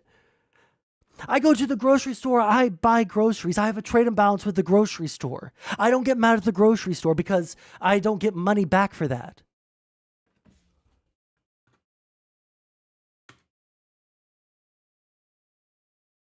I was talking to I think your takes are based. Oh, thank you, Pandora. I appreciate that. Listen, I see you have 1312 in your handle. Just like I was telling everyone else, and some of them seem to have calmed down and like understand that I am truly an equal opportunity hater. I used to be a leftist. I am no longer a leftist. I am a capital L liberal. I've been too beaten down by all of the extremists of the world. And now I just want an extremist version of centrist liberalism to come in and force everyone to act like human beings. That's all I want. So just giving you a forewarning. I will talk shit on lefties and it will be brutal at some point. And it's because I am so done with everyone's bad behavior. But hey, I get it. Yeah. I am significantly more sympathetic to like the average leftist than I am to the average conservative, though. 1 second. Let me see. I hope you guys will forgive me and give me a couple of seconds, but I'm going to run and grab myself some water. Will you guys stick around and chat if I go and do that for like a couple of seconds? Oh, go for it. No group is perfect. Okay, gotcha. Well, listen, everybody says that they're fine with me criticizing their people, but people get real fucking ass mad when I start criticizing their people. I do, and I like again, I'll be honest with you guys because you guys pissed me the fuck off a minute ago. Holy shit. But I'm calming down now. I'm going to get fucking incredibly fucking triggered. And it's because I don't know, man. When it comes to talking to chat, especially when I do these short streams, I get the most unbelievably horrible fucking human beings in just the most antisocial fucking statements. And I know that like half of it is they just want to trigger liberals and stuff. But like, man, I want to know. I genuinely want to know why people are okay with this, right? And if it really does just comes down to like, man, you guys let in a lot of illegal immigrants and so we're fine with them like suspending the fucking Constitution in response. Like, fuck, I don't know how... I don't know. Like every bone in my body wants me to try to find some way to break bread with conservatives. Every bone in my body wants to find some empathetic, loophole to not write you guys off. But like, if that really is the thing that you guys are like, man, you know what? There are a lot of illegal immigrants. And if we have to suspend civil rights and we have to run roughshod over, the rights of citizens even to do that, well, God damn it, that's the Democrats' fault because they let too many Browns in. Like at that point, like you guys broke me. I'm fine with you guys deporting people, but do it fucking legally. I don't think illegal immigration's that like big of a deal. Should we probably curb it because you guys are so ass mad about it? Sure, I'm fine with that. You guys broke me. I don't care. But like, do it fucking legally. Don't do all of this other stuff. Don't talk about suspending habeas corpus. Don't talk about, how based it is that we're accidentally deporting 90 people who legally entered this country and broke no laws. Are you a new school or old school liberal? I am in flux. I'm in flux, man. All I know is this. I genuinely and I have to repeat this so many times, partly because we're on a short stream and people swipe through, and partly because I can't emphasize enough that I am trying to be as open and genuine on stream as possible. I love my fucking country. I didn't used to, but I do now. And it's because I've learned more about it, and I've learned how fucking cool we are. I've learned how based we are. I've learned what we can accomplish when we put our minds to it, what possibilities America has in store. But I don't know, like when it comes to old school, new school, liberal, I don't know exactly what those terms mean. There's neoliberal and neocon and shit like that. I want what's best.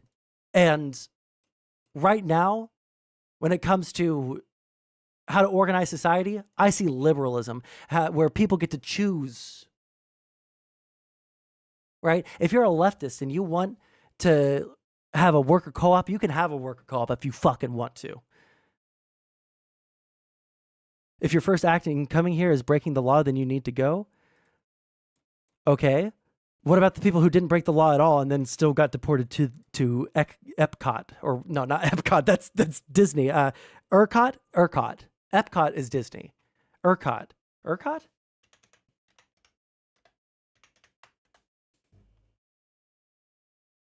No, ERCOT is our Texas grade. What is the fucking El Salvador prison? What is that?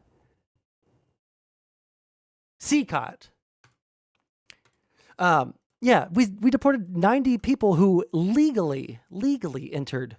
Yeah, I said Epcot. That's Disney. Sorry. We deported 90 people who legally entered the United States, who broke no laws inside of the United States, who had no criminal record, who didn't. They asked for permission before entering the United States, and they still got deported to CCOT. That's not true. It is true.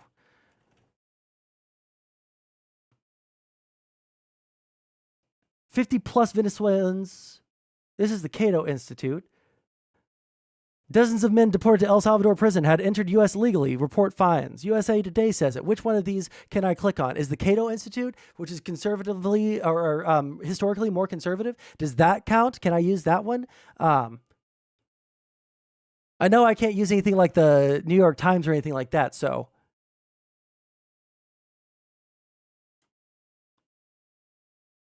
+50 Venezuelans imprisoned in El Salvador came to U.S. legally, never violated immigration law. This is a how long of a read? 9-minute read? Oh, that's long. Fuck. Shortly after the U.S. government illegally and unconstitutionally transported about 240 Venezuelans to be imprisoned in El Salvador's horrific terrorism prison on March 15th, CBS News published their names. A subsequent CBS News investigation found that 75% of the men on that list had no criminal record in the United States or abroad. Less attention has been paid to the facts that dozens of these men never violated immigration laws either. Why this review is needed. One second, let me get rid of these ads. The U.S. government not only denied these men due process, it has also generally failed to provide their families, their attorneys, or the public any information about what it alleges these men did to deserve incarceration in El Salvador. In fact, it has never even published a comprehensive list of individuals that it has sent to El Salvador, and it has refused to verify the CBS News list. Journalists have already discovered that the list obtained by CBS News was incomplete. What is this called? I'll copy and paste the title into chat. Oh, wait, hold on. No, I'm the streamer. I can post the actual link in chat.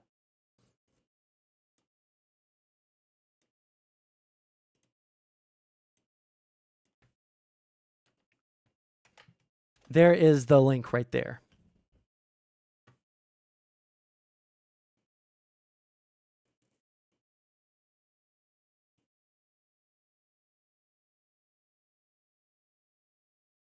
If they were illegal, they would also not have a criminal record until they got caught. How do you... You also don't know that they're legal because the Trump administration hasn't explained why they were deported. Orange man bad, LOL. I'm sorry. The first two sections of this, is this not bad, dude? So wait, there is no list. It's a list that CBS put together. They put together a list of people who were deported. And they are still finding more. That's what it's saying, that their list is incomplete.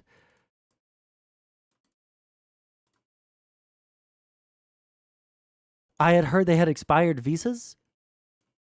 Well, let's read on.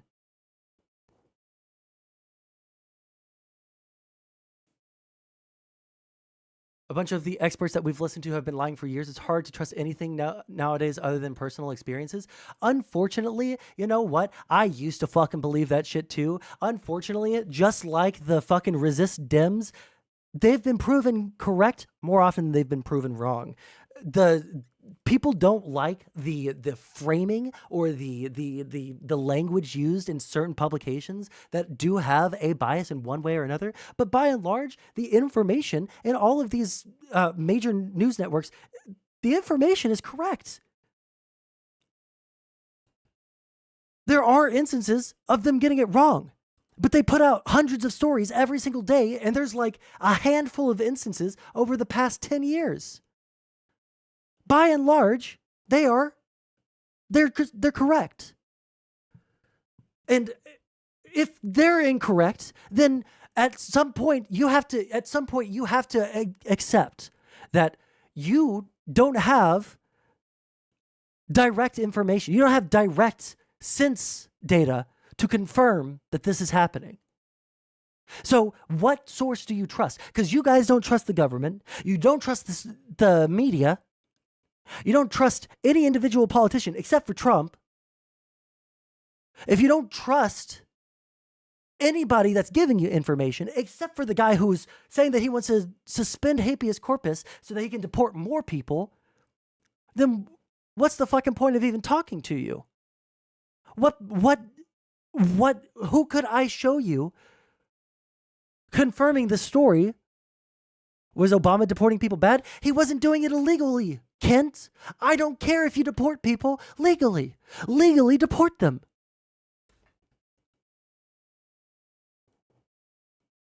Dead internet, hopefully we stop engaging like we do. I don't know. People say dead internet theory or that these people are bots, but these people, like Trump got elected. Obviously some of these fucking retards voted for him because they're still defending him in chat.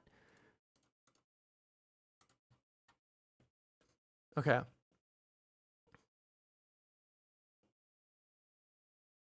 Moreover, in most cases, the men never knew the evidence against them or that they were being removed to El Salvador. Finally, the U.S. and Salvadoran governments won't allow the men to talk to anyone, so there is no way to interview them directly. Why does I know I keep the sock on the microphone because it pisses people off. I don't know why it pisses so many people off. Why do so many people notice the sock on the microphone? Everybody gets mad about it. It's the only reason that it's there. Non-mainstream media is believable, smaller people like you. But like, here's the thing. Like, all of them are getting their information from places like this or making it up. I know because I know them. I've met them. People, like, I'm a small streamer. I know significantly larger people. I have met significantly larger people than me. I am in semi-frequent contact with people with million subscribers. Okay?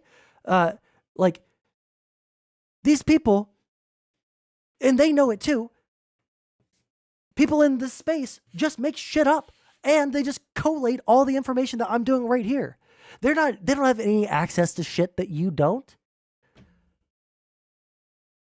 The only difference between me and you, maybe, is that I've been reading the news for so long, and I know, and I've taken classes, both in college and for my own personal edification on media literacy and how to understand, framing and, when stuff is skewed in a certain way and how to trust sources and when to shit like that. But like, you don't blindly listen to them. Right. But like, neither do I. But when I say I don't blindly listen to them and you say that, we mean very different things. I'll click on the Cato Institute and I'll probably take something that the Cato Institute says at face value. They might frame it in a way that I dislike, but at face value, the information is probably going to be correct, right? If there's other information that contradicts it, then I'll look at that. But by and large, I do trust the media broadly, right? I don't know if I trust any specific journalist. I don't know if I specifically trust any one institution, but broadly, the media as an entity, all of them together, checking each other and checking the government is a good thing and something that I get my information from. And that information is more accurate than what you guys tell me. I can find data that directly contradicts things that people in chat tell me. Meanwhile, I can't find data that directly contradicts what most news sources say.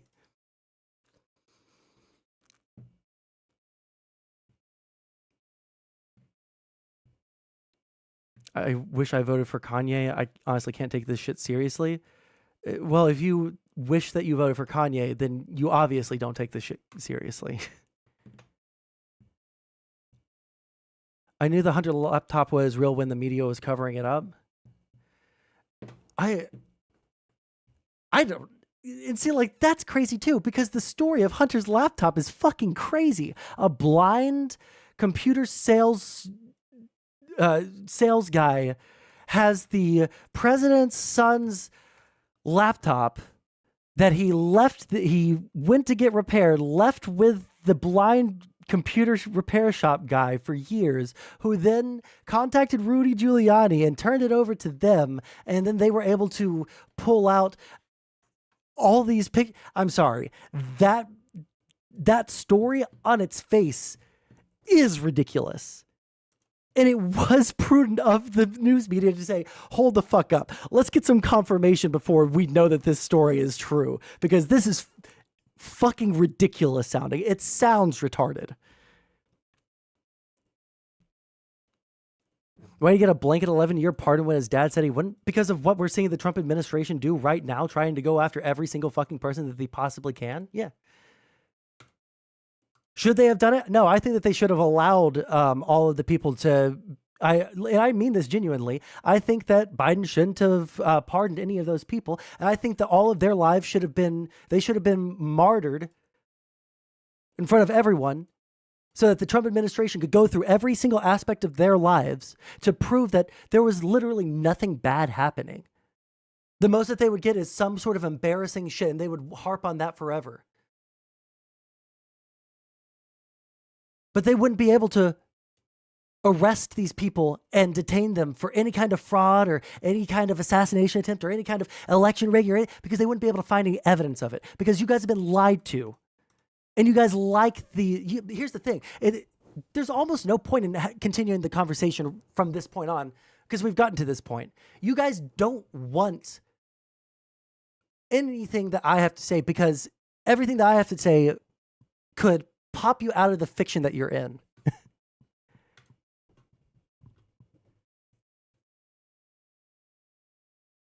Oh yeah. Also, if you're watching on Twitch, I do not have the. Wait, it shouldn't be up. Oh shit.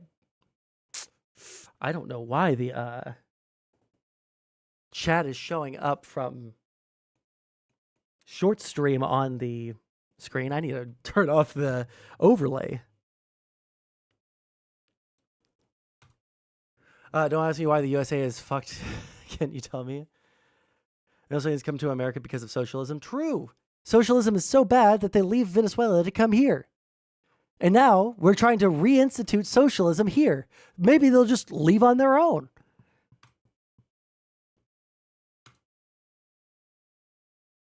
Pretty sus to pardon someone that's innocent. If you're trying to make sure that they don't get vexatiously fucking litigated for no fucking reason because your retard president is in office, then yeah, like, I can understand the argument. No, I just think that because I don't know any of these people personally and it doesn't affect my life one way or another for them to be prosecuted, I think it would have been base for you guys to ruin their lives so that everybody in America can show that your entire point is just entropy, to ruin other people's lives because you guys think that you've been fucked. The only thing fucking your life is yourself.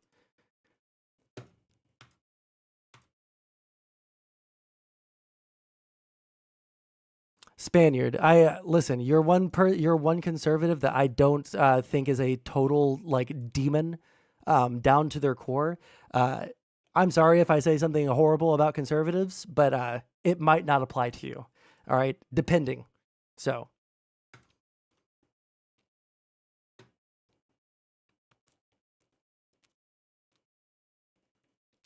Just yet? What does that mean? Will you admit you were wrong if everything in this country is better by the 4th year? We're only 4 months in. Okay, here's...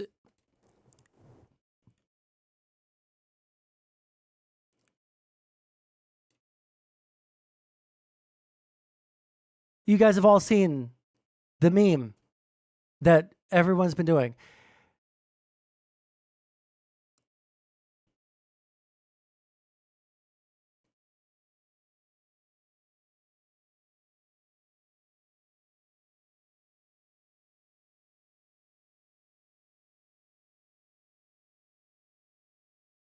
I'm sure you guys have seen this graph on Twitter making fun of you guys. We're like around here right now, or probably more like around here right now. Just because we get up to here does not mean we couldn't have been up here. Can you not be a liberal and love Jesus? My father was a pastor, and he is a liberal, and I have... there is not a single conservative that uses Christianity in any of their arguments that is a quarter, not a tenth of the man that my dad is, okay? It disgusts me that conservatives try to hide behind Christianity when I learned about Christianity from people like my father. And when you guys use Christianity, you use it to just be the most disgusting human beings. No, I know you weren't. I was just adding. I'm so offended by this graph. Good. Your dad raised a loser. Okay, I mean, again, like, I don't feel the need to respond. I'm actually in like a pretty good place in my life. I'm at the highest point I've ever been at in my life. And then people come through and like try to insult me like that. And it's like, I used to would have been a little bit irritated by it, but like at this point it feels like there might be a funny response, but like it don't feel the need as much. Oprah Winfrey was arrested by the DEA. You joke, but like I'm not even They're talking about going after Oprah right now, so it's not inconceivable that she was arrested, okay? I'm just going to Google it. Investigation into Oprah. Okay, she hasn't been arrested yet. It's entirely possible. Listen, they've been talking about investigating and shit like that. It's entirely possible. Yes, it's definitely a graph of least resistance, blue, and red is reality, where there's so much resistance. I don't understand what you mean. A graph of least resistance? This is the tariff graph, Goofy Gobbler.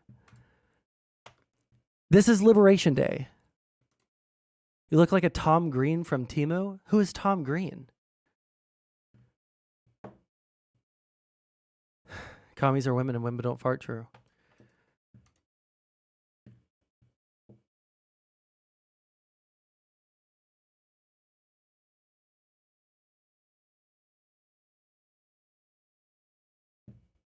He just farted 100%. He farted, bro. Are you okay?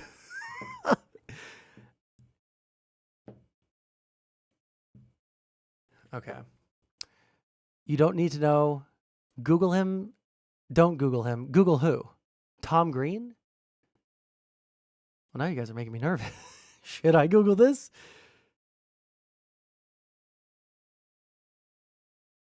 They would hate my ass. Yeah, here's the thing. Like, I really, like, I had a whole section earlier where I was like hardcore shitting on Hassan and all of his socialist buddies, right? And I talked about how cruel socialists were or are to different people in different groups. But again, people only get angry when I'm shitting on their group. I I'm an equal opportunity hater. I'll shit on all of your guys' favorite politicians because I don't think that any of them are good people outside of like small handful.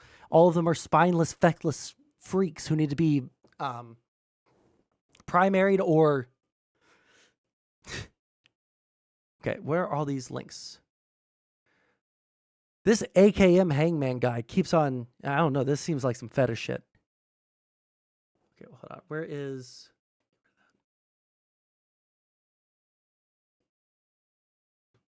My conservative Christian immigration lawyer link has interesting thoughts into Trump's mind. Okay, yeah, we'll get on that here 1 second. I'm trying to keep up with chat, but I need you guys to understand that we're watching videos and trying to talk to chat. So, by the way, if you guys are watching right now and you're on YouTube, et cetera, like the stream, double tap the screen. It helps me out quite a bit. It brings more people into chat. Subscribe to the channel if you like what I have to say, if you think that I have anything good to say, or if you just want to shit on me next time. I also have a Discord. If you type in !Discord, you can join the Discord and it'll, if you think that I'm saying something that's incorrect and you want to argue with me on it, you are welcome to jump into a voice call with me. I am open to debating people or having a discussion if you don't want it to be a debate. Read my messages more. I'm trying to ignore chat while I get through the plug because I hate doing a plug. Join the Discord if you want to argue with me. If you want to have, if there's something that you guys want me to go over, you can post it in the content suggestions and I'll go over it and yada, yada, yada. I love to live with good takes. You know what? Actually, now that Israel is completely, try to go complete maximalist, I was about to say next time Israel-Palestine comes up, you're probably going to hate me. But and now I don't have any nice words to say for Israel because they're going way too far with it. So I might actually start building a lefty audience that I have to cull later on. We'll have to see. All the stuff that I really care about, I don't think we would disagree on. Okay, well then good. And here's the thing. When it comes to leftists, like usually you guys do have like a more understandable and a better like foundational reason why you guys like something. I usually only get angry when you guys ride my ass for it because I'll understand why you guys are being bleeding hearts over it. Because I used to be a bleeding heart over it. I've been beaten down too much. I can be an idealist. I am an idealist, but I can't be that much of an idealist anymore. Okay, we're gonna have to cut some costs. Someone's gonna get left behind, motherfuckers. Anyways, secular talk comes to teach you about religion. It's show mercy to the vulnerable. Yeah. Listen, I read the Bible, man. I got so irritated and so like just mind fucked by conservatives' actions this year. I reread, well, actually, I say I reread the Bible. I've only read a couple of the books of the Bible, despite my dad being a preacher before this. But I read the entire fucking Bible because conservatives said that Jesus would be okay with deporting all the immigrants. And I was arguing with a guy who said that Jesus would be okay with his statement that if the Venezuelans won't let us land the plane in Venezuela, then we should just push them out the fucking window. And I thought that was really cruel and disgusting for a Christian to say. And he said that Jesus would be all aboard that. So I read the fucking Bible. And that Jesus guy, he might be more of a bleeding heart than I am. he might be nicer to you guys than I ever could be. Because I can't be nice to you guys right now. You guys are too cruel to other people. Jesus, he's nice to even the cruel people. I don't know how he does it. All right. I don't know how the guy does it, but he's nice to everyone. And I can't be. I'm not, if I am a Christian or if I'm culturally Christian, I'm really bad at it because I'm really good at loving all groups of people. But goddamn, the second that someone shows me that they have the capacity for cruelty, I don't view them as human anymore.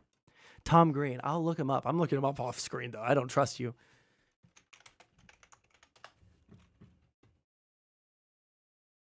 Who is this guy? I've definitely seen him before. You know what? I can't even be mad about it. He doesn't look like me, but he doesn't look like me. But the thing is, before I cut my hair, everyone would have put me into a specific box. So you know what? I'll take it. I'll take that box because it's the first time anyone has ever said I look like someone other than like either Jesus or like lumberjack Jesus. Green Tom from Ram Ranch. Okay, well that one I'm not doing. I do know what Ram Ranch is, and that's just not going to happen.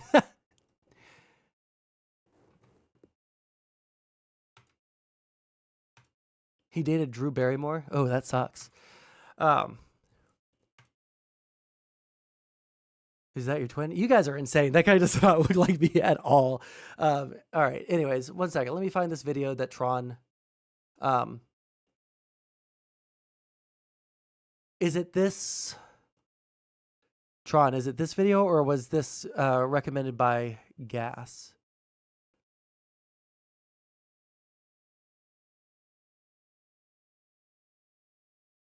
$40-minute, really interesting. And you're telling me to start at the 10-minute mark? Okay.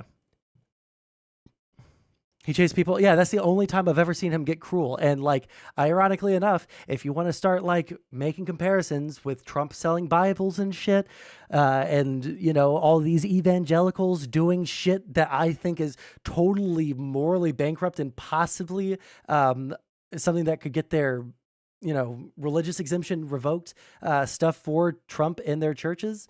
Yeah, I don't know. There are a lot of things, even though I'm not like hyper religious, I do respect a lot of people who like go super hard into loving everyone and actually trying to live out those Christian values. Especially because like, you know, there multiple people in my family have been preachers. Multiple people in my family have given many years of their lives to service for the church.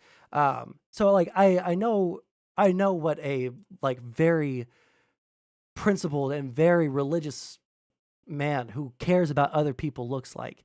And I just don't see it from conservatives. I just don't.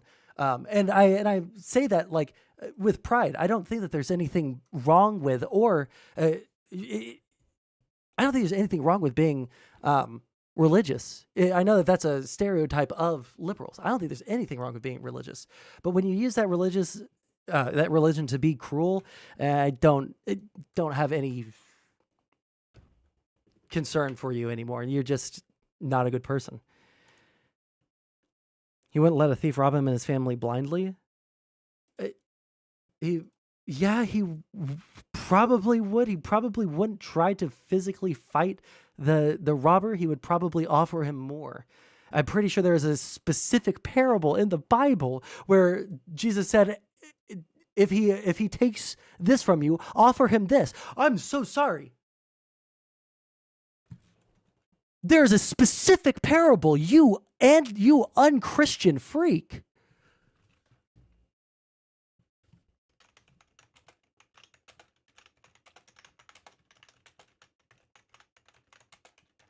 Give them your sandals too. What was it?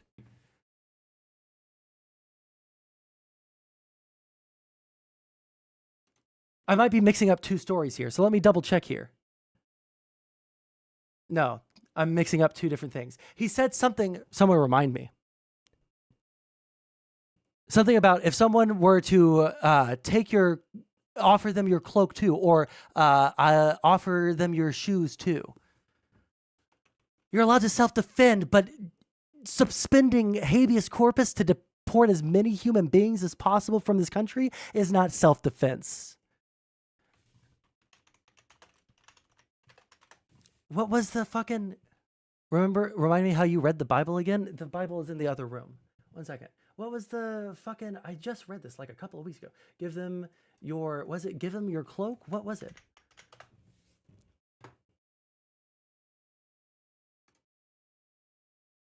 Oh, I'm thinking of Sue instead of Steele. I don't know how to use these. Where is the verse? Can I get like the before and after, please? So that I can read before and after? No? Is that not allowed? Matthew, can I do just copy text and then.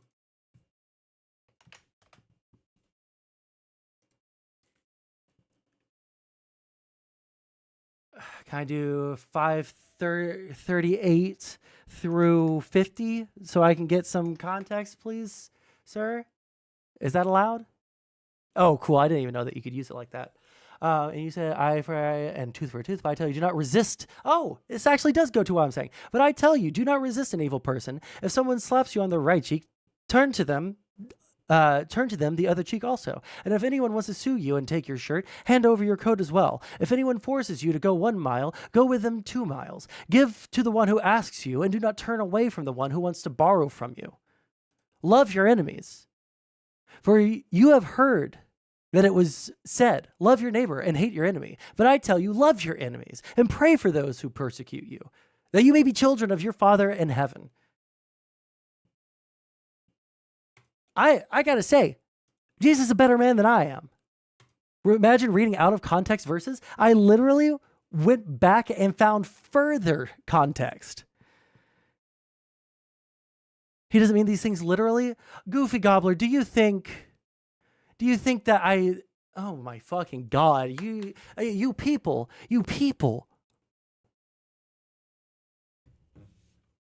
I'll read the whole thing.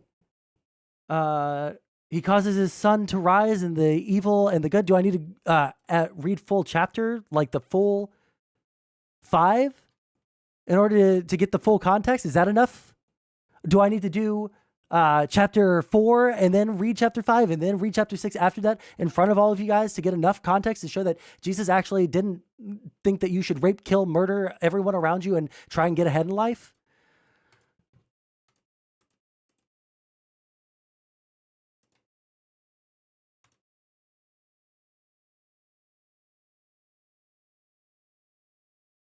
It is in the Bible to respect governmental law. Jesus was here to spread peace, love, and offer himself as a sacrifice for our sins. He was not concerned with the ways of this world. I know. Well, Guillermo, I'm sorry. The context of you're not understanding the context of why we're talking about the Bible. Self-defense, he wasn't pacifist. I don't.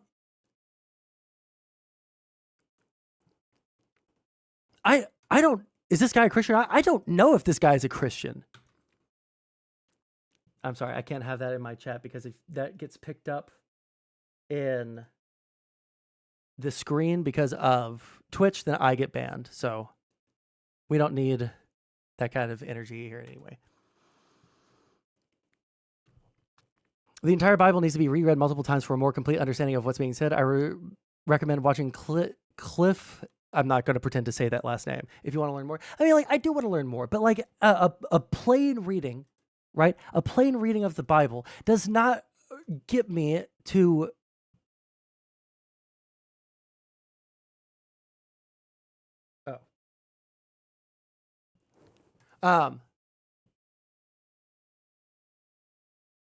for God himself. I don't. Has nothing. That doesn't matter for the context of what we're talking about. Again. A plain reading of the Bible is what we're talking about here. A plain reading, a basic understanding of what Jesus wanted people to do. Netshul? Okay. I wasn't going to try and butcher that name. A common quote is from Matthew 6:12. Forgive us our debts as we have also forgiven our debtors. He also taught that God's forgiveness is conditional on our willingness to forgive others. For if you forgive others in their trespass, your heavenly Father will also forgive you. This helps you too. Well, I mean, here's the thing. We can go back and forth, and we can pick and choose little like quips from the Bible, and I know that we can. And I'm being a little tongue in cheek with it as I'm doing it because conservatives do it. But I did read the Bible, and the reason we're on this anyways, I think. And maybe we're getting way off track. And I don't remember why we're talking about this. But I read the Bible because I had a perception of what the conservative movement was based off of. And I just did not find on a plain reading, an initial reading. And I did a reading of the Bible, and then I listened to the audiobook too, right? So it's not like I just read it once. I also listened to it while, like on the metro or driving to and from work. I was able to get through it like fairly fast because it's not too particularly long, the Jesus parts. I say the Jesus parts, the New Testament part. Yeah, just like a plain reading to remind myself that the Republican Party has degenerated, not that the religion that I grew up in was one of cruelty and hate. That's why I read the Bible, right? It's what Jesus would do. You were saying that conservatives were saying it's what Jesus would do. Well, I'm talking about like ethics. I'm talking about the trying to live out Jesus's lessons, the way that he. You're saying that conservatives were saying it's what Jesus would do. Yeah, it's about understanding your own religion and advocating for. I don't care if you want to advocate. If you think that the best way to help people is to cut taxes, that's a policy disagreement. We're talking about like the Christian ethic of compassion. I don't see the compassionate conservative commentators. I don't see the compassionate conservatives speaking up against the things being said, right? Every conservative that I know that I've heard speak out, it's always been, in a private setting, not in front of people that might judge them for feeling like the cruelty is out of hand. And yeah. I lose track of stuff a lot, which is luckily, I think that, I don't need to go into that. I probably was having some memory. I was having some memory loss issues because of depression. It's been a rough couple of months. Okay, moved to a new state where I don't know fucking anyone. All right, so still working on one side effect. Actually, there's a couple of side effects, but is that a sock? It is a sock. We keep it on the mic because it pisses everyone off. Okay, I said that I was going to try and get some water like an hour ago, and my throat is even more dry than it was then. So I'm going to attempt to get some water now. So give me like just 2 seconds.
If you're talking about Revelation, that's the that's the only book of the Bible that I read as a kid.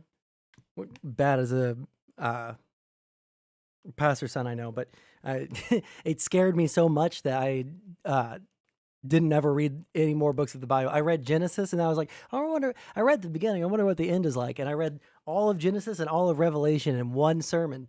And I was so freaked the fuck out that I couldn't read anymore. You know? Compassion is the teaching of Jesus. Yeah, I know it is, right? Like, to be clear, and I try to walk the line because there's, and if you guys have been watching this stream today, you can see that there are many conflicting thoughts in my mind about how to talk to people or what level of chill should be.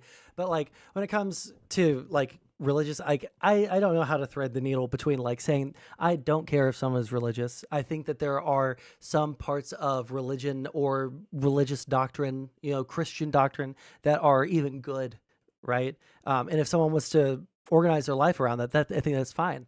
But I don't know how to thread the needle where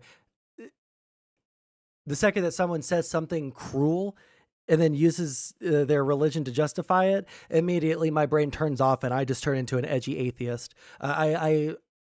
If you're going to be a Christian, be a fucking Christian and be compassionate and, love other people. Don't tell me that Jesus wants us to do something immoral or cruel. Because I know for a fact after reading it that was very antithetical to everything that he wanted.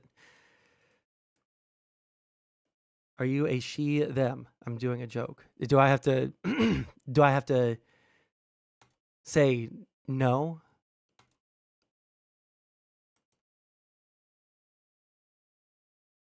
What's the punchline? I know what the punchline is. Go ahead. I'm Latino, TX born and raised. Hey, I was about to ask where from. I just moved from Texas. But I lived there from age 7 until I moved a couple months ago. So H-Tine, hold it dine, baby boy. I'm going to take border as my parents, but I do support deportation. Mexico deports Hondurans, El Salvadorians in their country illegally daily. I don't care about deporting illegal immigrants. But if you're going to do it, just do it fucking legally. I've just said it a million fucking times. On it yesterday. Just fucking do it legally. Don't talk about suspending habeas corpus. Uh-oh. 1 second. This guy we used to debate all the time. I think he's the only person who has my docs. But don't watch this. It's so boring. He said it's a quick meme, so I assume this is going to be a quick meme. I'm not going to watch this whole thing, but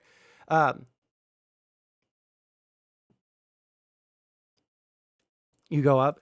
Well, I'm not talking about whether or not people are going to hell. I might say someone's going to hell because I think they're being an immoral person, but I'm talking specifically. They don't, conservatives, especially the conservatives who use the Bible and the Constitution to justify anything that they're doing know the least about it.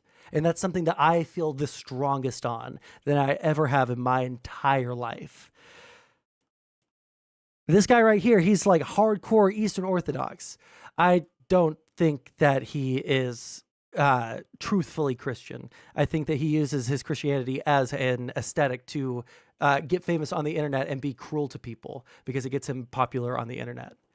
Anyways, let's see what this is. Come on, you can do it. Put it right side up. Just you can so do it. You got this. All right, bro. I can't do it. Here. All right. Oh my God.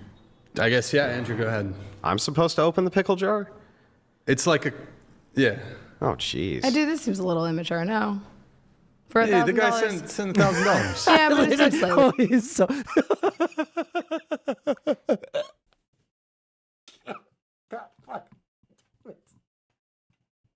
I can't. Do you see already? He's already fucking worried about fucking like not open. He's like wiping the fuck out of his hand. Holy shit, dude. Hold on, I gotta scroll down so that. I'm sorry. That shit was so fucking funny. I can't believe he's. Why is he acting so nervous about opening it up? He's wiping both his hands. The guy sent $1,000. Yeah, but it seems slightly immature. No, tell me he's able to open it. See, it is. I gotta grip it. Uh-oh, Andrew. If you can't... No, tell me he's able to open it. Hold on. He didn't pick it up and say that it was greasy before he even started twisting it, right? No. For Hey, the guy $1,000. sent $1,000. Yeah, but it seems slightly immature. It's all fucking it's just slick for- now. it's a little- See, it is. I gotta grip it. Uh-oh, Andrew. If you can't open it either... Well, your hand greased the whole top of it. My hand are fine. Here, high five. It My literally, shoes are slow. it's like, feel it. Isn't that greasy? It was like that already. Oh my Yeah, god. no, He doesn't want to listen, you undercut him, greased but the it's top. Use Oh your my shirt. Jesus, Use your Andrew, shirt. if you can't Greased open the olive jar, you cannot... Here. I'm so sorry. Like it's not even, it doesn't support or hurt his point at all, right? Like Andrew can, he's a great debater, right? But I'm sorry. It's so good. Blame my While we're doing hand. the olive jar. If you're so strong, you should open it. Yeah, I gotta be able to grip it. Okay, we'll grip it. Let's It's go. literally slippery. Oh no, Andrew. Grab me a paper towel so I can dry the top of it off. Okay, No, well, Andrew. But do we now need to You've got to have a better off ramp than that. allow her another opportunity with a... Yeah, give her No, he's going to give it back? the paper towel so Give her that... the No, paper I think towel. you should do it, Andrew. You're the big, Oh, strong no. man. There you go. Come on. Here, I'm going to gotta let make some sure I chats come Ungreased. through.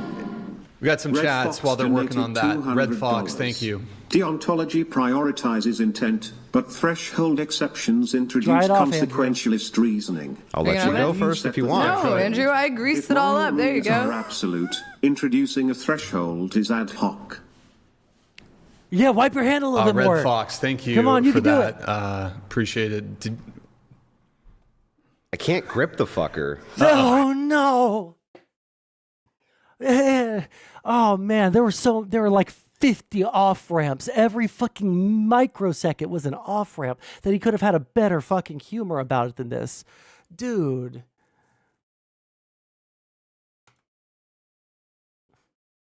Well, to be fair, sometimes it does. And see, like, I don't think that this it's not an indictment on him, okay? It's not an indictment. But what's so fucking funny is that he just makes so much. His entire fucking shtick online is saying that men are stronger than women. Like, that's his entire shtick. His entire shtick is being, like, aggressively sexist so that he gets more clicks on Twitter and so he can go on Piers Morgan. And so for him to like sit here and I can't open it. Just say like, yeah, it was really hard to open. Jesus Christ. You super glue that shit and then fucking push it away. Don't spend 5 minutes. God.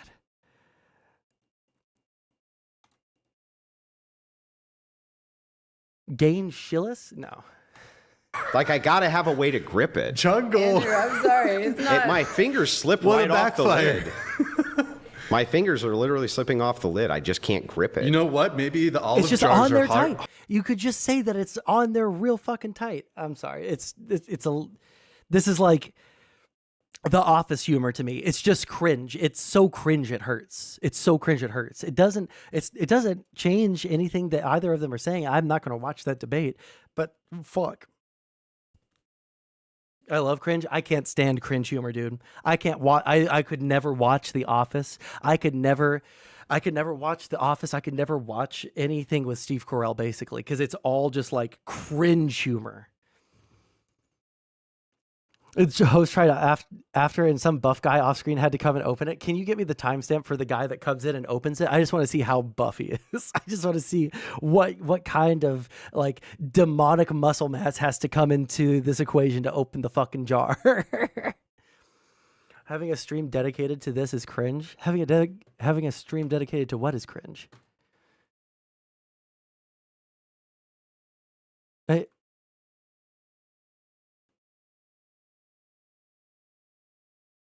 Machine.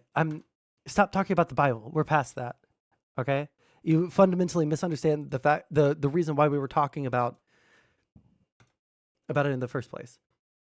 By the way, hey guys, did you guys know if you were to first off like the stream if you're watching on YouTube, and then you were to go to my channel, you could actually, one second.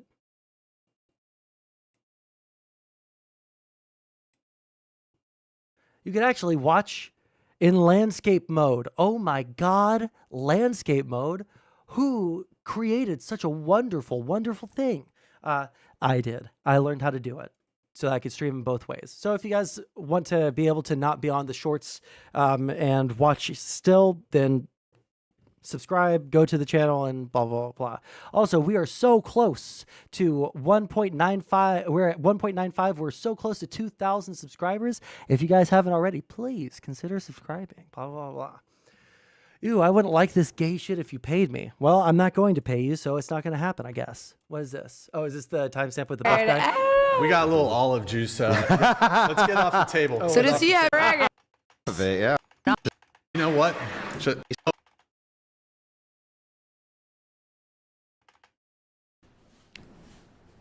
Red Fox, thank you for that. Oh, me? The top of not not the side. is It is sticky.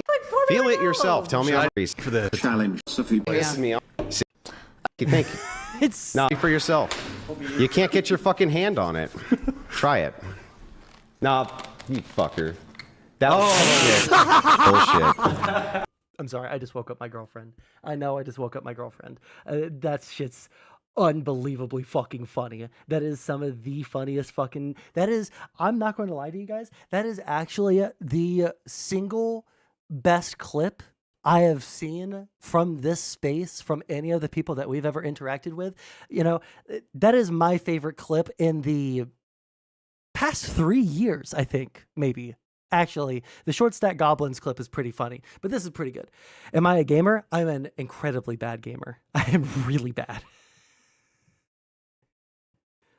The only time I play video games is just to distract myself while I'm talking to some, or like in the middle of a debate, or while we're watching some sort of long form React content. I'm a really bad gamer. It's just, why? What is it with conservatives with the weird assumptions into people's personal lives like that? That is so fucking weird. I can appreciate the creativity of using a sock. Well, what about the creativity of using a sock and a pop filter? Because I don't have the sock on here as a pop filter. I have it on here to decorate the pop filter. He's a doughy dad body with spindly arms. That's very true. Oh, you're talking about Andrew. Anyways.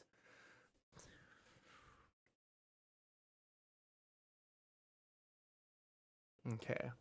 Let's see. Anything else? See tweet? All right. Pierce is roasting Crowder? When we're talking shit, about really? this new song. Wait, is this on YouTube? Can someone link me the YouTube video of this? When we're talking about this new song, and as a comedian and as a linguist, I'm going to say the word here so that everybody knows, and that's what you're going to clip. Hold on. Is this about to be... Is this censored? Am I about to get banned off of Twitch because my dumbass chatter is sending me something that has a slur in it? Gas, you have 10 seconds. You seem like you're tweaking, dude. I'm incredibly chill right now.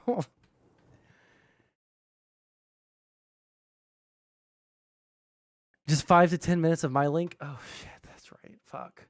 There's too much. Okay, hold on. Let's watch the 1 minute of this, and then someone else can get me the full link. When we're talking about this new song, and as a comedian and as a linguist, I'm going to say the word here so that everybody knows, and that's... Oh, wait, hold on. I can't watch the clip because it's about a fucking slur. Hold on 1 second. Let me mute stream. Why the fuck is Gas going to drop a link like this and then not tell me what the fuck it says?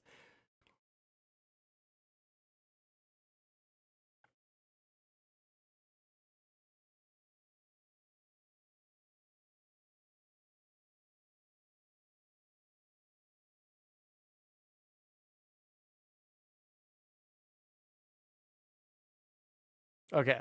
I think they censor. I think this is censored. Okay. When we're talking about this new song, and as a comedian and as a linguist, I'm going to say the word here so that everybody knows, and that's what you're going to clip. Okay. I don't care about the freedom of speech shit. It's just annoying.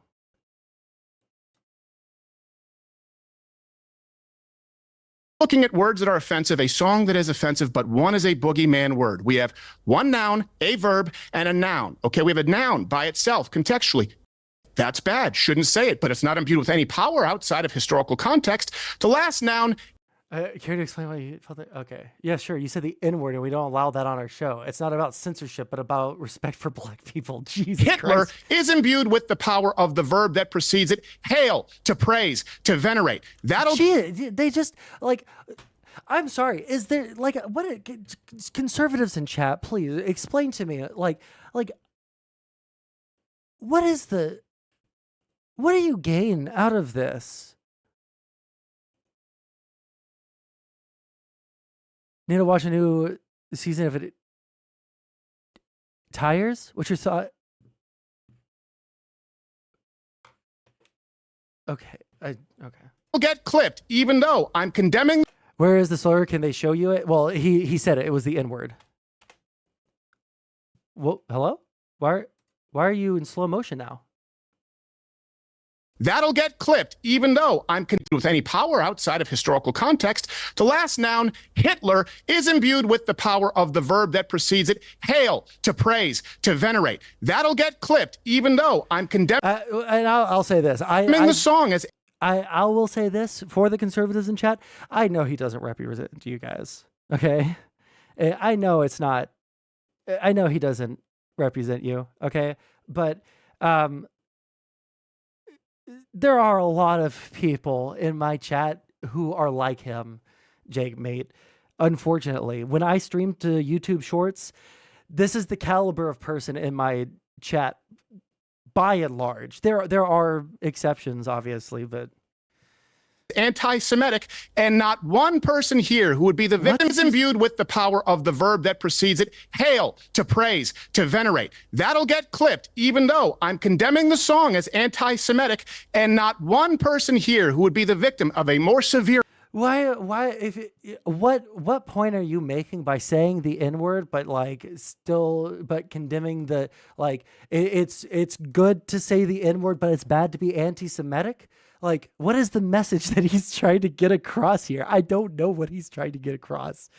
At this point, I mean, like, that's my opinion. I agree, Goofy Gobbler, but, like, at the same time, I'm also not going to just, like, start saying the N-word because on principle people shouldn't be offended by it, right?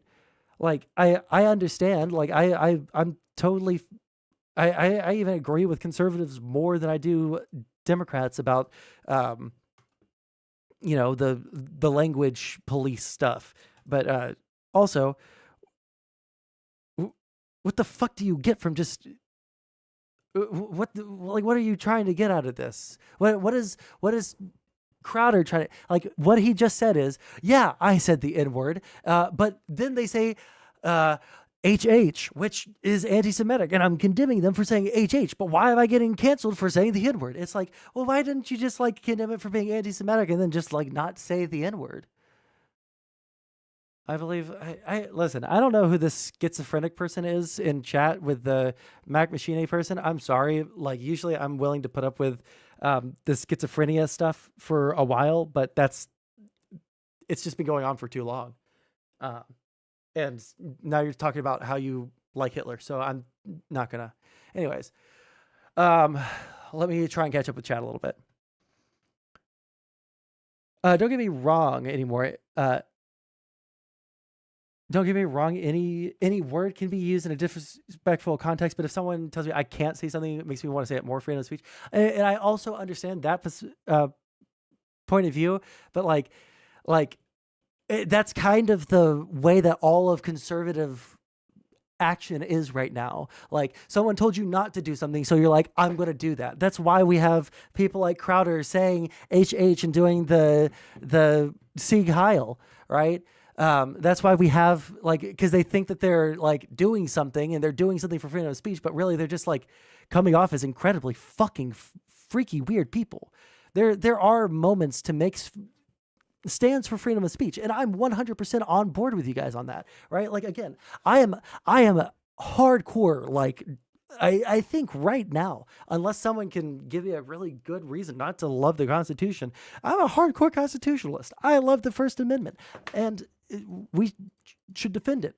But like, just saying the N-word isn't defending the First Amendment. Or you realize that, right? If people are so offended by the N-word, then why is it a cultural hypocrisy to be used in songs and so much media? I understand the like weird contradictory, like society and human shit is super complex, and that is complex. And I think it's pretty fucking silly if you think about it in a logical way. But all of society and all of the way that human beings interact with each other isn't logical.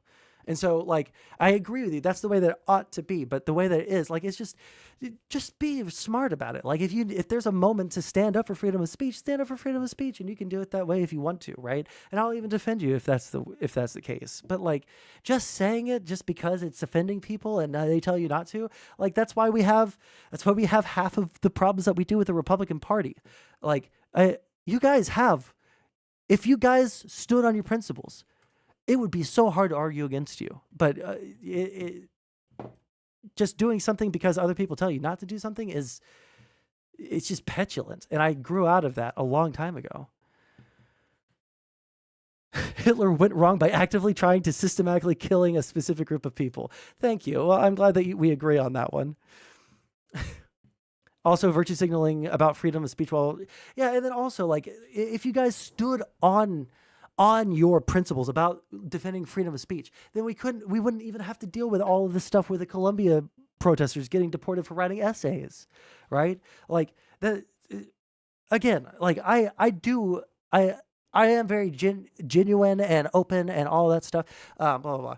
Also, do you agree with the Dems that say we need to rewrite the whole Constitution? No. I don't know which Democrats say we need to rewrite the whole Constitution. I definitely have heard people say that, but it's been so long since I've heard a Democrat say that. I think that that's no longer really a concern of the party. I feel like that might have been a position that was more popular a couple of years ago, but now that we see the protections the Constitution gives the rest of the country from executive power, assuming we defend that, I think the Democrats are much more in favor of the Constitution now. And if it is the case that they get in power, and in 2028, I'll probably be working in government by then, and I think that it would be bad if the Democrats started moving away from the like pro-Constitution stuff. I think that the current Democrat party move towards a more patriotic message, a more a message that has a vision for the future of America, right? One that like calls back to our foundational principles. Those are the sorts of things that I think the Democrats should focus on. I don't think that anyone who says some shit about the Constitution, I think they should be primaried, kicked out of the party. Fuck them. Because the party is going in a good direction now. They got, for lack of a better term, they got super unbelievably like past woke. And while I don't think that that's as big of a problem as you guys do, it definitely turned off voters. And now we have to deal with the economic consequences of President Retard. So let me catch up with what you guys are saying in chat. What is this peculiar cracker talking about? Hitler. That's true. That is what I'm talking about. IDK, if Carney understands what Hitler would, that Hitler would hate him, put him in chains. I don't know if I kind of waffle between having compassion for him and saying lock him up because he's so give him a fucking lobotomy. On one hand, that motherfucker's just going out and saying some real anti-Semitic shit. And on the other hand, he's very obviously mentally ill and nobody is trying to help him. So. Oh, that was close. A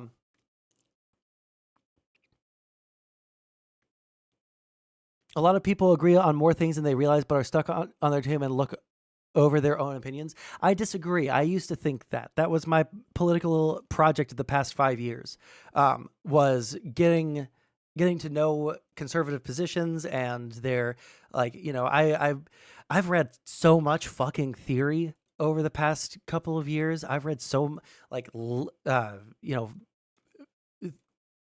foundational texts for socialism, communism, fascism, liberalism, just like so much. And I think that what I've been shown is that we don't agree. We don't agree on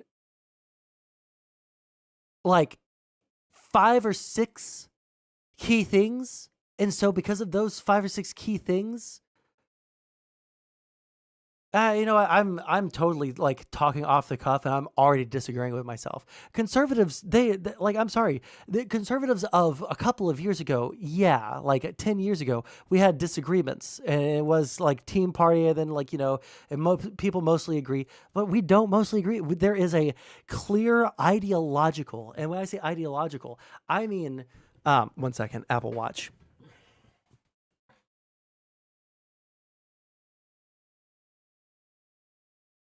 Okay. Conservatives, they want something different from America than me. I don't want us to become a hermit kingdom. I don't want us to become a nation, I don't want us to become a pariah nation. And I see that as the direction the Trump administration is putting us, both because there are people in the administration that want us to be a pariah state. They want us to be completely isolated from the rest of the world and be an autocracy, Autarky.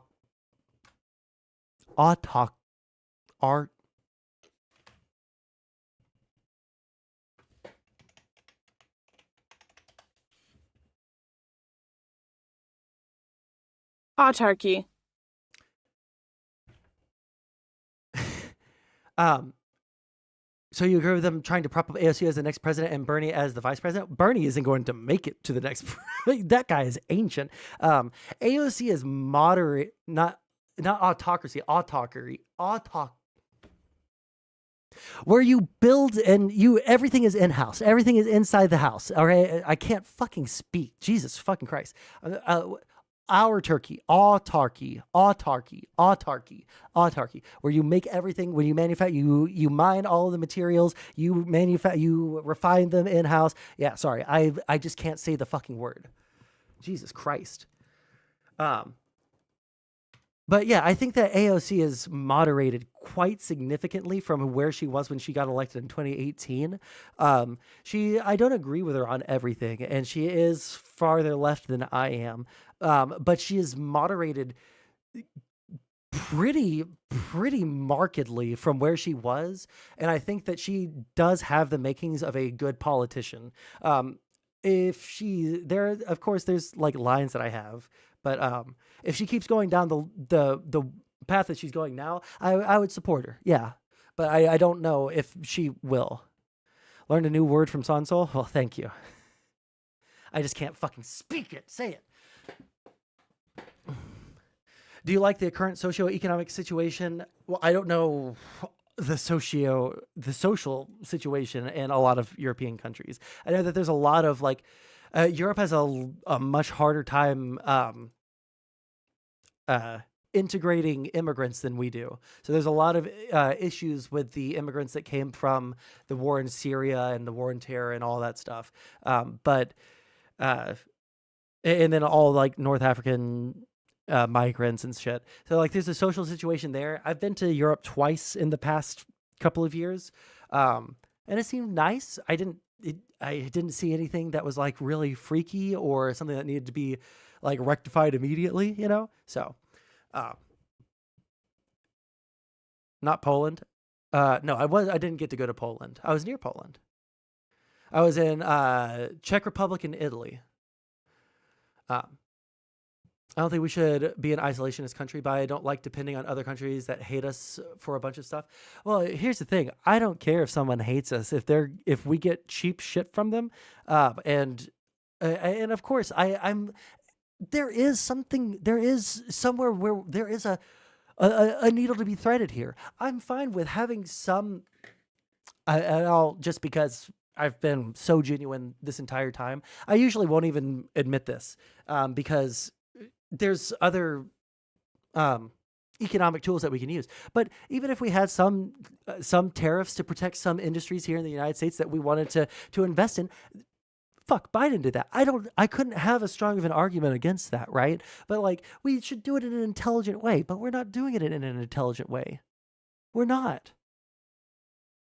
And so, like, if we should be hardcore investing into manufacturing high end of the I forget the exact term, but like the end of the product's lifestyle, the very final touches on something, right? We should be the final step in the product's life cycle, right? Made in America needs to go back. Some, but mind you, manufacturing is just a thing. It is not a good thing. It is not a bad thing. It is a thing. I don't think it's something that we desperately need more of unless we're talking about specific industries. Just bringing back manufacturing, we don't need to make tiny plastic army men. We don't need to make we don't need to screw the tiny screws into the iPhones and shit, right? We need to be making solar panels and wind turbines and nuclear reactor parts for other parts of the country or other parts of the world. They should be buying shit from us when their shit breaks. We should be investing into the technologies of the future and not looking to the industries of the past. I want there to be a strong industrial base in the United States that meets the current needs of the United States, not the needs of the 50s, not the needs of the 60s, not the needs of the 70s. We don't need to produce the things that we produced back then because we're more advanced. We are better at cooler things. Just like Canadian Prime Minister did. I actually don't know what anything that they've done since since Trudeau left. I just know that there was a meeting with Trump. Have I played Skies of Arcadia? I have heard of that. I have never played it. One second. Let's see if I can get some of this sprite out that I froze earlier.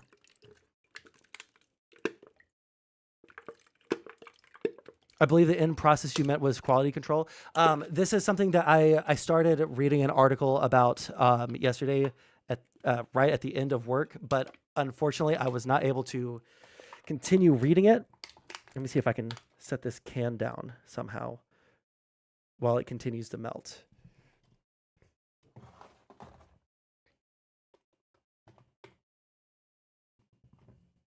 Okay.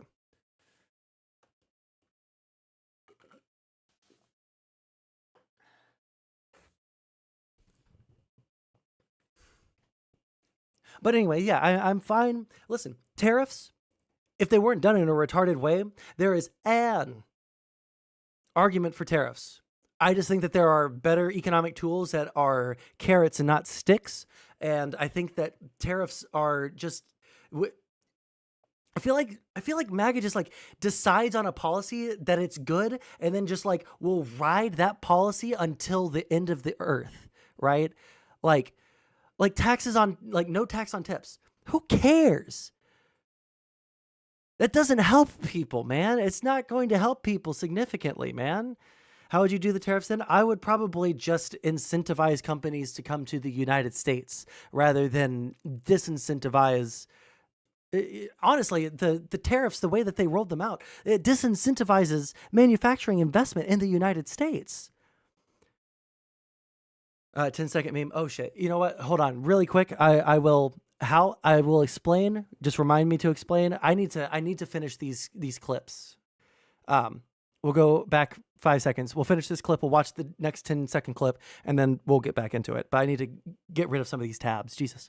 The last noun, Hitler, is imbued with the power of the verb that precedes it. Hail, to praise, to venerate. That'll get clipped, even though I'm condemning the song as anti-Semitic, and not one person here who would be the victim of a more severe call to action is going to say it's anti-Semitic. I think we're in a silly point in this country when we're pulling this clip to condemn the anti-Semitism here at the studio, and people going, hey, can I get a second cut of that N-word, Hail Hitler? That's the point. It's not genuine. When we're talking about this news, just don't say it. If you think it's going to, like, again, I don't think that it should be a big deal. Okay, I don't think that it should be a big deal. But like, Jesus Christ, dude, like at a certain point, fucking realize that it's going to set you back more than it's going to help you. People You feel will this not way. have Like, to say- like just because you say that something shouldn't be a certain way doesn't mean that it's not that way, or that people aren't going to continue treating it that way. You know, I just think, okay, Goofy Gobbler, where I'm not going to get into, I'm not going to get into any kind of Green New Deal or climate argument with you. We're not going to agree. The climate deniers blow my mind. I don't know how you guys do it. I don't know how you guys do it. Okay, let's see what this one. Oh, this clip was, and see on this one, why the fuck does this guy not let the white woman say the N-word? Like, this is the cheat code for an instant debate win. I don't even, why didn't,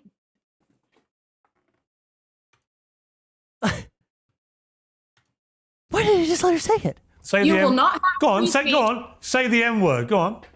Hang on. Don't invite. No. I don't want you to invite this woman to say a racially harmful term in front of me. Say You the will M- not have- Go on. That goes on for way longer than 10 seconds, by the way. I don't know why this guy didn't just take I'm sorry, it is an insta-W, the instant win for a black leftist on television, for a white woman to call you the N-word or to say the N-word even. You just automatically win. I don't know. I don't know why he stopped his enemy from making a mistake there. That's just stupid to me. Anyways, but I'm not getting into the climate change argument right now because we are so far in a different topic. Okay, please stop. Please stop. I'm begging you, genuinely. Liberal mainstream media should be banned around the world. Sorry that like there are people who will call your daddy on his lies. I'm sorry. The only people that can consistently say that all mainstream media should be banned, it's always conservatives from the United States. It's usually because they're saying something mean about Trump. They weren't the enemy of the people before Trump, but now they're the enemy of the people because they say mean things about Trump. Like, if you guys don't want it to seem like you're in a cult, then don't, like, build your entire worldview around one man. What nonsense are you talking about? Small screws live? Great American workers. You know, You we are said going robots to replace on other the networks, so armies that's a of fact. millions of people. Well, remember, the army of millions and millions of human beings screwing in little screws to make iPhones. That kind of thing is going to come to America. It's going to be automated, and great Americans, the trade craft of America, is going to fix them, is going to work on them. They're going to be mechanics. There's going to be HVAC specialists. There's going to be We went over it earlier. By and large, again, like whenever we get into a debate where I invite someone on stream, if someone jumps into the voice call and we go over information and we pull up our sources, usually it's the mainstream media sources that people lean on the most, even when they're trying to argue against me. It's funny how you guys use mainstream media when you think it helps your cause, but the second that it hurts your cause, you guys say that mainstream media is the enemy of the people. All of the information that you guys get is like, if you watch YouTubers for your news, or if you watch Tim Pool for your news, he doesn't do on the ground reporting. He goes on CNN.com, and he goes on AP's, and he goes on Reuters, and he gets all the information that you could get yourself, and then he spins it to lie to you. All of you people, I'm the same kind of person. If you guys want your own perspective, you're going to have to read it yourself. You're going to get my perspective if I read the fucking story on stream. But there is no difference between me and Tim Pool. There is no difference. Like, if you want to talk about like where the information is coming from, Tim Pool, unless it's like an exclusive story that someone from the administration leaks to him because they're friends, like, he's not getting any more information about the stats. He's not getting any more information about the trade deals. You guys just say that mainstream media is lying to you. Why is this opening? What is this? Oh, I must have accidentally clicked on it. You're not bald like Tim. That is true. I have been spared the balding. I thought that I was going balding for a while, but these genes are too strong. Tim Pool's a dork just like Crowder and Tucker Carlson. Yeah, they are dorks, but they're dorks with a lot of say. They're like, you have to understand, like, you say that they're dorks, but the overwhelming majority of conservatives respect one or more of those people.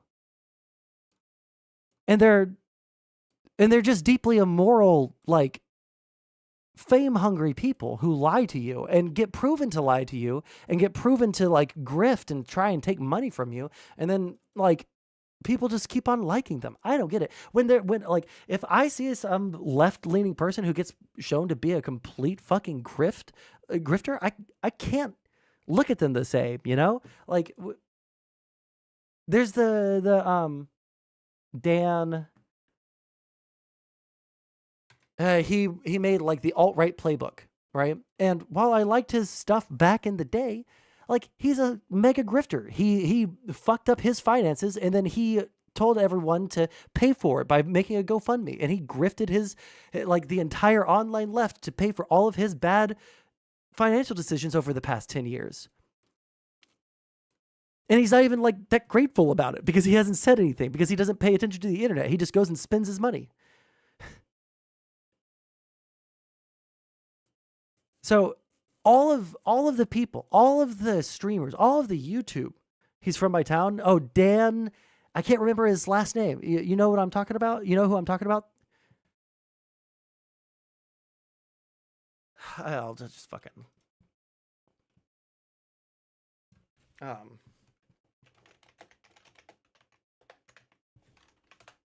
What the fuck was his name? Dan Bongino, no, not Dan Bongino. Innuendo Studios. I can't remember what his name is. Dan something, but Innuendo Studios. Like, he was like one of like the big lefty YouTubers. I even liked him for a while. I lost respect for him eventually, but like, I still thought that he was like a decent. I lost respect for his positions, but not for him as a person. But now, like, I realize, like, he's just a fucking grifter. He's been collecting a paycheck from YouTube, doing fucking nothing with his life, putting out 3-minute videos for years, and then now he's $100,000 in debt to the IRS, and he's asking everyone else to pay for his bad financial decisions. I don't like grifters. I don't like grifters at all.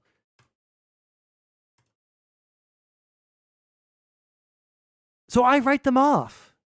But I don't understand why conservatives, why they see these people who like Tim Pool got proven to have taken millions of dollars from the Russians. He was a literal Russian state propagandist. And it was proven.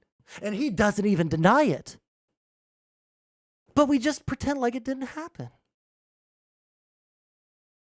Social media radicalized people, especially young ones. Yeah, and I was radicalized, and I recognize that. I was a hardcore socialist for a bit there. But like, I care about the things I talk about. So when I talk about the things when I research the things I talk about, I learn about them. And when I learned about them, it led me to liberal positions, not socialist positions. Turns out socialists are really fucking stupid. And I see that we have Vince Wilson show in chat. How is it going, my friend?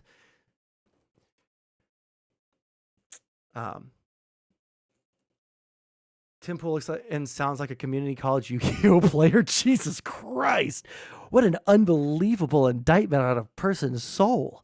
What did he propagandize? Well, Innuendo Studios, he would be an instance of someone. I'm not saying that he's...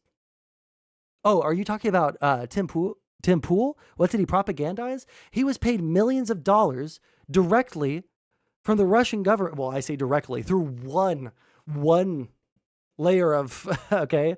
And that was Lauren Chin. If you know who Roving Millennial was on YouTube a couple of years ago, she's an alt-right YouTuber. She got paid by the Russians to get a bunch of other conservative YouTubers to all get paid millions of dollars to put out their positions on Ukraine to stop supporting Ukraine. They tried to vet who was giving them all this free money for doing nothing. But once they realized that they couldn't find any further like evidence of this man who claimed to be sending them money, they were like, okay, well, yeah, we can't find any evidence that this guy who's going to be sending us millions of dollars per month or, over the course of the lifetime of the whatever. But, we might not be able to find any evidence of this guy ever existing anywhere in any country, literally ever. But we'll just go ahead and take millions of dollars from him anyways. It's just true. Tim Pool, Russia. Yes, it was the Tenet Media situation. You can read the whole court case. It is black and white. Benny Johnson and Tim Pool and Dave Rubin took millions. What was the name of the Russian? Well, the subsidiary was called Tenet Media. That was run by Lauren Chen, and she was the one that was directly talking to the Russians and taking their money, and then talking to these other people about what kind of, propaganda sort of shit. Yeah, it's just true. They don't even deny it. They just say that they were actually the victims because they got millions of dollars from the Russian government. But nobody disputes a single fact of the case. Nobody disputes a single fact of the case. And yet, I still have to fucking talk to people who cite videos from Tim Pool or Tucker Carlson or who was the third, or even Steven Crowder, although that's much less common these days. And then I have to take them seriously. Do you believe that Ukraine should win or that the war should end? I don't like the framing of that question. I think that the war should end with American support to get as many concessions for Ukraine as possible. And the war should not end until that point. Ukraine has the will to fight, and we should be the people that we act like we are, is what I think. I think that we should be the people that we act like we are and protect the weak and defend, the what is this amazing meme related to Tim Pool? $9.7 million over about a year. It's a lot of money. That's most of that was paid out to Dave Rubin, Tim Pool, and Benny Johnson, though. How much? I think it was around $8 million between just those three people. So they got a small portion for themselves. They cashed in, yeah. That's crazy. I never thought for 1 second, kind of weird that Lauren Chen, this relatively small person in online media, somehow has the money in this company to pay me $400,000 a month. Tim Pool and Dave Rubin, neither of them thought. Kind of weird that we're putting out videos that are getting 8,000 views per video and we're getting paid, $400,000 a month. Kind of weird, huh? It's, do you think... Holy speaker blown? Oh, sorry. I didn't know that it was super fucking loud. It's not super loud in my ears. These people ever have this moment of zen and they're like, oh, I'm a spy. I'm that dude who helps the enemy. It's even worse than that though. Being a spy is at least kind of cool. Being a useful idiot is the most embarrassing, cringy thing. Well, it's so fucking, it's true though. We don't co-sign things that Destiny says very much anymore because of the whole sex thing. But man, when he's right, he is right. It is more embarrassing to be a useful idiot than it is to be a spy. Let me see here. I'm not in support of either side. Russia has no free speech. Well, I mean, I'm in favor of the underdog in this situation. I think that the guys who are being invaded for no fucking reason, despite all of their flaws, have been showing good faith efforts to not be as flawed as, people just assume Ukraine is, being an ex-Soviet bloc country.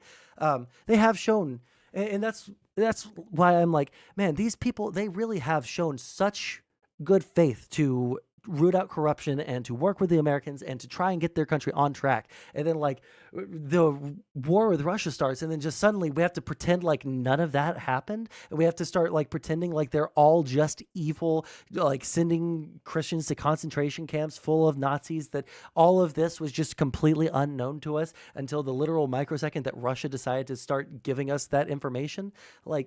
man, I am in favor of Ukraine getting as many concessions as possible. I don't know what that looks like, to be honest, because I haven't been able to follow the war as closely. There's too much happening here at home.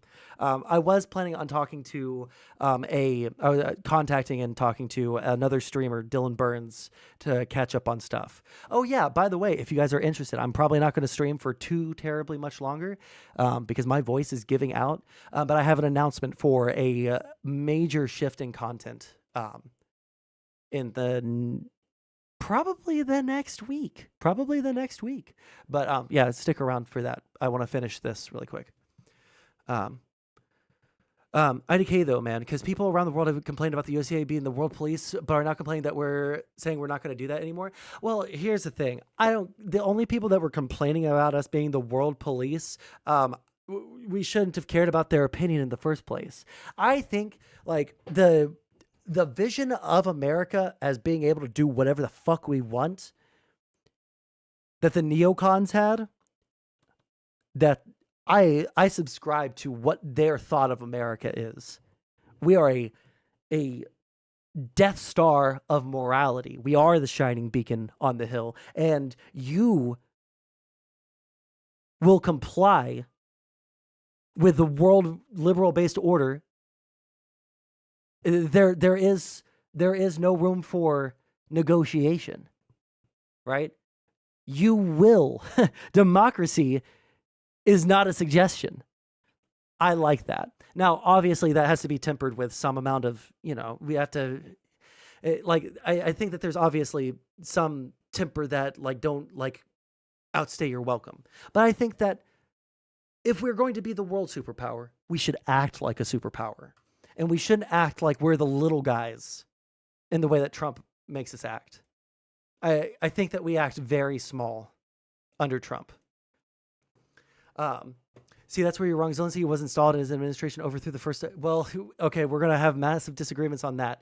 I do know for a fact that I know the counter to every single... one of those talking points. USA isn't a democracy. It is a constitutional republic, which is a type of democracy. Using democracy as a shorthand does not diminish the fact that we are a republic, and it doesn't change the fact that we're a republic. And the fact that we're a republic doesn't change the fact that we're a democracy. These things are in the same category and are just... It's like saying jazz and then acid jazz. We're a genre of democracy. You don't get to cry when we say, oh no, we're a democracy. We are a democracy. I'm a political science student. I know about all these different kinds of political models, all these different political ideologies. We are a democracy. More specifically, we are a constitutional representative republic. But that doesn't make us not a democracy. That is a form of democracy. The only reason that Republicans started saying we're not a democracy is because it has Democrat in it. And that's just a really fucking stupid thing. There's no reason to differentiate. Your mom's a democracy? Fuck you. Also, conservative liberalism. You said something earlier and I meant to read it and I totally got sidetracked. Idiot is subjective. That charge could be laid at the feet of many PV stooges. The thing that matters is whether or not creative control was maintained. Oh, I have no idea what you said, what you were talking about earlier. Sorry.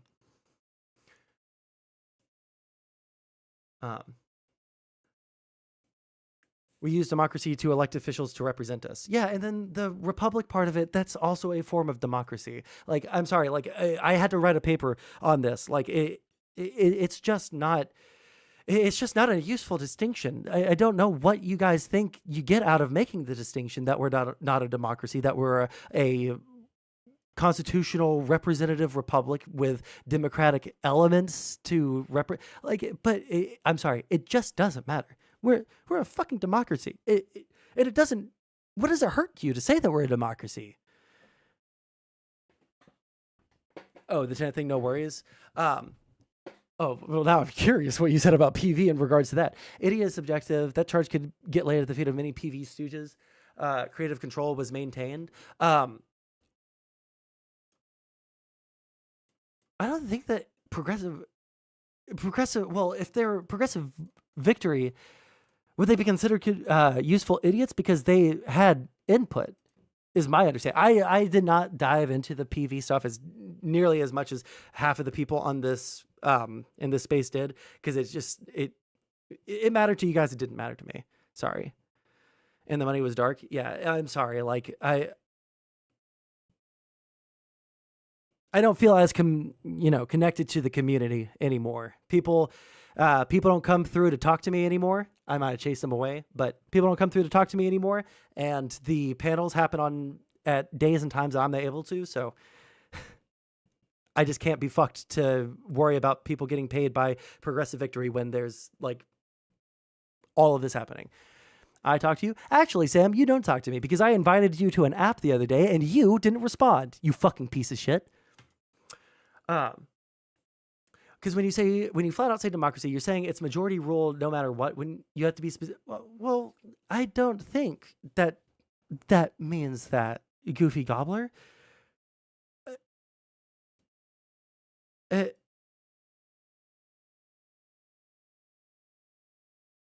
even at that, like, if you're trying to make protect people from the tyranny of the majority, then right now that's talking about you guys. That's talking about conservatives. You guys won the popular vote, but now you guys are going and doing unconstitutional things. So the entire thing there is that. Yeah. Anyways, thoughts on Charlie Kirk? I don't think I've ever seen Charlie Kirk do anything that makes me think that he has a soul, and I don't think I can say that about too many people in politics. Like usually they have a soul and it's just blackened, but I feel like Charlie Kirk. I feel like he's an automaton. I just have never seen a lick of humanity out of that guy, and I say that not in a happy way. I'm just actually surprised. There's only been, I think, one other conservative that has given me that vibe, and that's Jack Posobiec. Jack Posobiec, he exuded evil. Dogs start barking, cats hiss, roses wilt when Jack Posobiec walks into a room. I felt very uncomfortable in his presence. But just to give a frame of reference, I think Trump has a soul. I don't think that Trump is pure evil. Right? I think that there's a lot of pure evil people around him. I think Trump's a little retarded and a little senile and has a little bit of a mean streak in him. But I don't think that he is the source of evil. He's just the conduit through which the evil is being used. I hate conservatives and regret voting for Trump. Listen, I keep on. I'm much calmer now, Vince. You should have seen me at the beginning of stream. Listen, you come through at the end of stream. Beginning of stream was rough.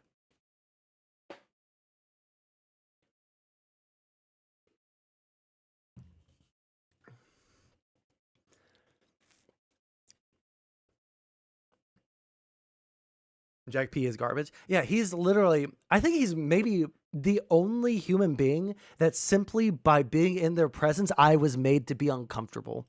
In my entire life, in my 29 years on this earth, I can't think of another person that just gave me pure evil vibes, him and his entire crew, so and there was James Lindsay was at that same event, and there were other conservatives, big name conservatives at that event that I met and I shook hands with, and it was interesting talking to them and stuff. I didn't want to go and talk to Jack Posobiec. I thought that I might get killed. That guy seemed pure, to his core evil. Jesus. Trump is 99 senile, and most are using him as a puppet, and he is dumb enough to believe them.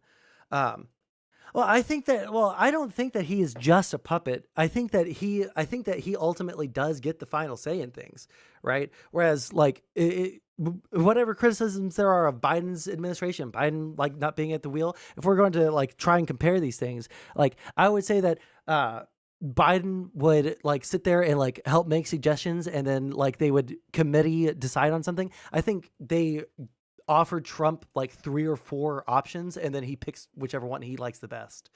And then it's his way or the highway.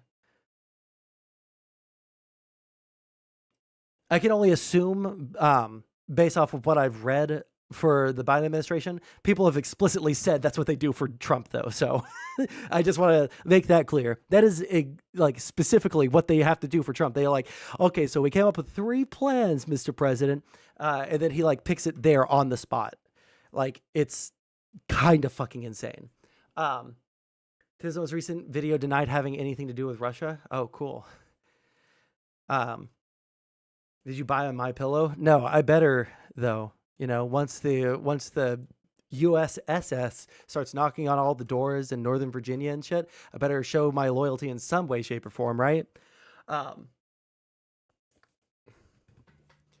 Crazy Charlie Kirk take, by the way. Most of the people he debates specifically on abortion are usually the one with no soul. I don't think I've ever seen a debate with him. I don't think I've ever watched a debate. I've never seen him debate. I've seen a couple of his like speeches, and I've seen a couple of like clips from a like college campus thing. But yeah, I'm definitely going on vibes. I don't pay attention to Charlie Kirk all that much, right? Yeah, like to be clear, I have very negative opinions of Charlie Kirk. I don't watch anything to do with Charlie Kirk. Like, I don't know. It just doesn't. Yeah. Anyways, lying about Biden being competent and saying he's not senile for years, only to flip the script when it benefited their agenda. Well, I have the audiobook on my phone to read about this book that's coming out. The vibe that I'm getting from this deep dive from Jake Tapper is that he was senile, but he wasn't as bad as people are saying that he was completely incompetent to hold.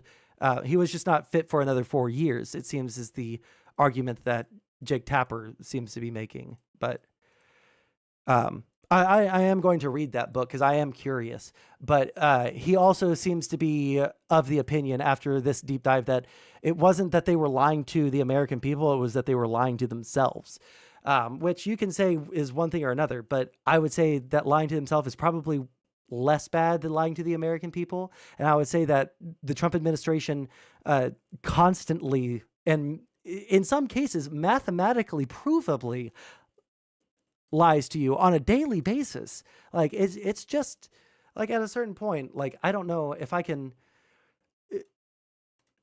I would take zombie Biden drooling on the golden throne with a competent cabinet under him than what's going on with Trump right now. And that's not to say that a drooling Biden on the golden throne like the emperor from 40K is a good thing. I'm saying that I see Trump as such an unbelievable, caustic, and destructive force to what America, not only like our position in the world, like literally, right? Our economic position, our geopolitical position. Not only do I think he's caustic for that, I think he's caustic for our legal system. I think he's caustic for our political system. I think he's actually ruining America.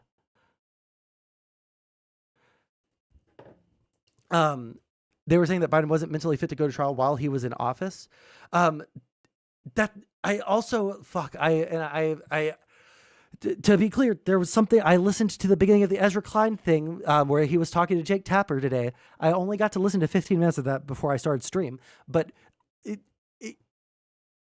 it seems like everything that you're saying here is just not as extreme as the actual reality, that it was bad and that people were lying to themselves, but that he was fit for staying in office until his 4 years were up, but he shouldn't have run for another 4 years. Like, that's all I'm still at 8 viewers. Go LSU. I thought that you left. Where have you been? Yes, there is Norse. Look at Mr. Beast's smile, completely soulless. Okay. Hold on. If we're talking about all YouTubers, yeah, there's going to be a lot of soulless. Tell us why? What are you asking me to tell you? I don't understand what you're asking me to tell you. Are you Democrat or Republican? Right now, I'm a Democrat. I don't think he was ever fit to be in office. Well, see, I disagree with you. I think that he was, I think that like he was sundowning by the end of office, but I think that when he entered office, he was fine. He definitely was about as bad as Trump is right now. I think that 100%. Because we went back and we watched videos of Biden just a couple of weeks ago from the beginning, like through the 2020 campaign, right? Thank you, Daniel. We've already been over the Jesus stuff. Well, we're not getting back onto the Jesus stuff today. But Biden wasn't fit to dog-faced pony soldier.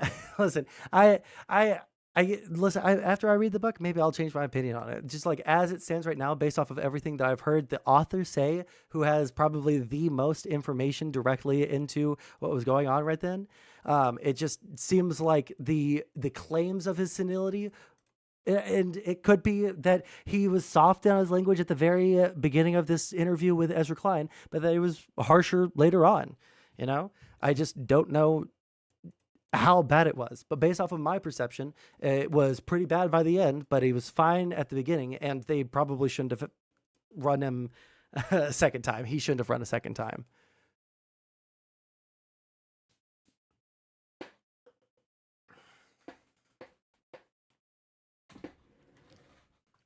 The Dems' obsession with staying in power until their brains are so wild. I think that is insane. I think that is an insane read. I don't know.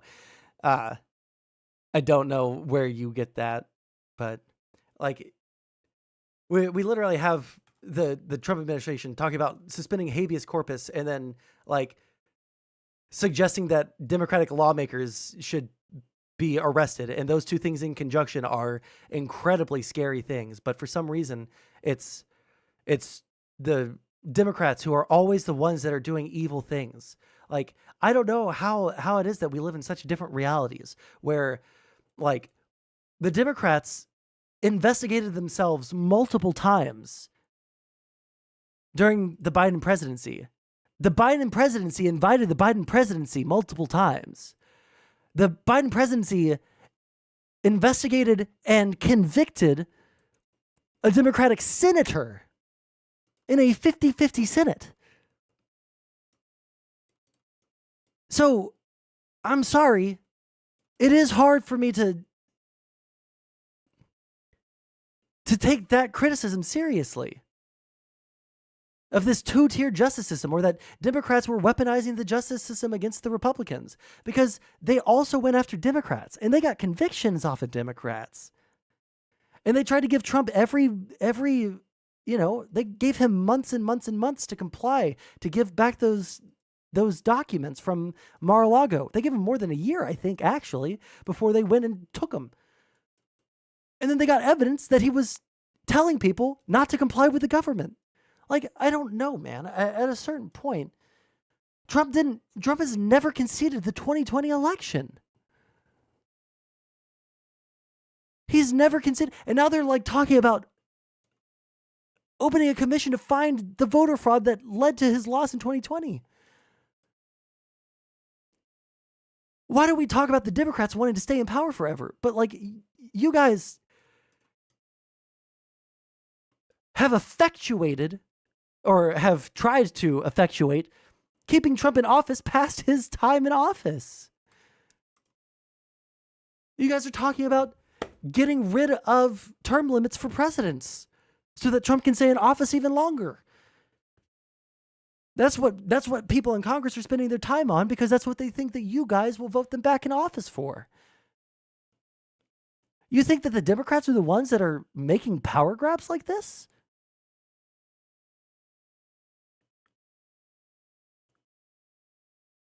Dem leadership is all in their 70s and 80s. They are so power hungry and obsessed with keeping their seats that they let Republicans win over and over. I don't think what you see there. Now, I agree. They should cede the ground to younger Dems. I agree. But I think it's a fear of MAGA, and I can't blame them for the fear of MAGA, and they should step aside for younger Dems. But I'm empathetic I don't agree with them. I'm empathetic. They see the younger people in the Democratic Party as being extremist, fucking hardcore progressives that are going to turn off anyone from voting for them, and then they're going to lose the Senate, and then we're going to lose the country. That's their perspective. I don't know if that's something that they should actually be super concerned about, right? Like, but yeah, I can understand their perspective, and I don't ascribe to evil things that I can more easily ascribe to something else. There aren't too many people in this world that are actually evil. You'll find a higher concentration of them in government, and you'll find an even higher concentration of them in the current Republican Party. That's all I'm saying. I think it's a big joke. Well, then they should stop making the fucking joke. The Republican Party needs to understand that the President of the United States has a responsibility to every single person on earth, because what the president says has consequences. One fucking errant statement from the president can change the way that the stock market is moving that day. It can make or break people's bank accounts. What the president says matters. And all of this, oh, well, they're just triggering the libs, is not good governance.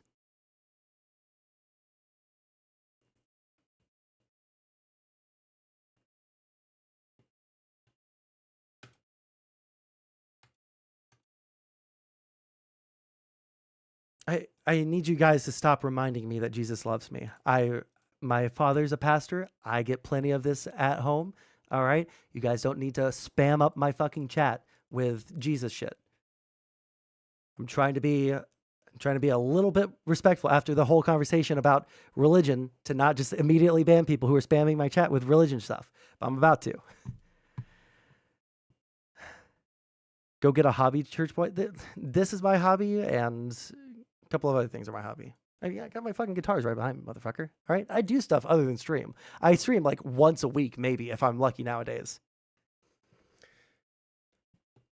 Or in getting rid of term limits. These are things I don't agree with. I don't blindly follow along. Well, Goofy, like, one thing that I am so strong on is people like you who don't believe in, who have a line, is fucking be super open and tell everyone, tell all of your friends, tell your family that it's not okay. Republican lawmakers need people like you to make it acceptable to go against what Trump says. They need constituents to give them the courage.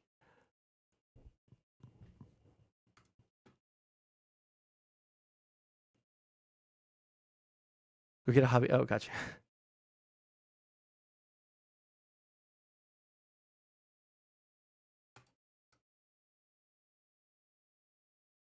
Okay, ban the 14-year-old. Okay. I'm sorry. You've said a critical statement, 14-year-old.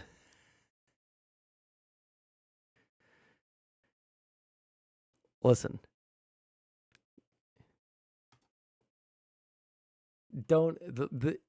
After there was a time where I was okay with letting high schoolers watch my stream and say that they're high schoolers. I can't be your moral guide. I can't be who tells you what is right and what is wrong. And I've had too many kids come into my chat and then try and tell me what is correct and what is incorrect on morality.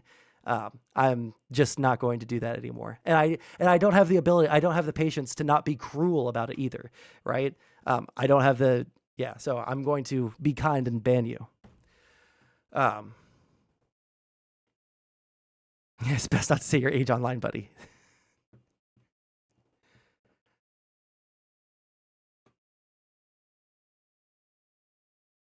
What the fuck? Oh. I thought something was happening. Interesting. Okay, what was it that Gas just said something that I should watch? Or watch your link? Fuck. No, link it again. Sorry.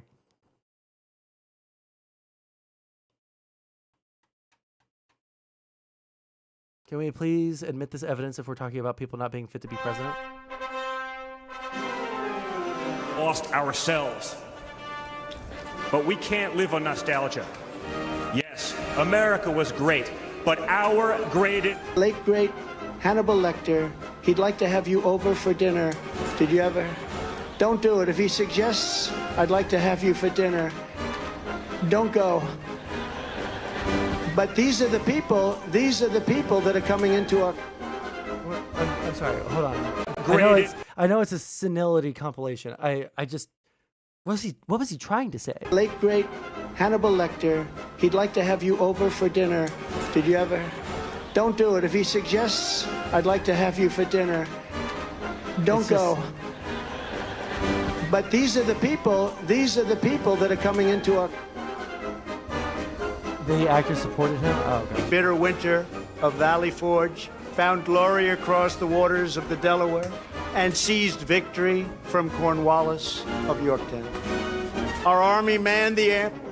It ran the ramparts. It took over the airports. It did everything it had to do.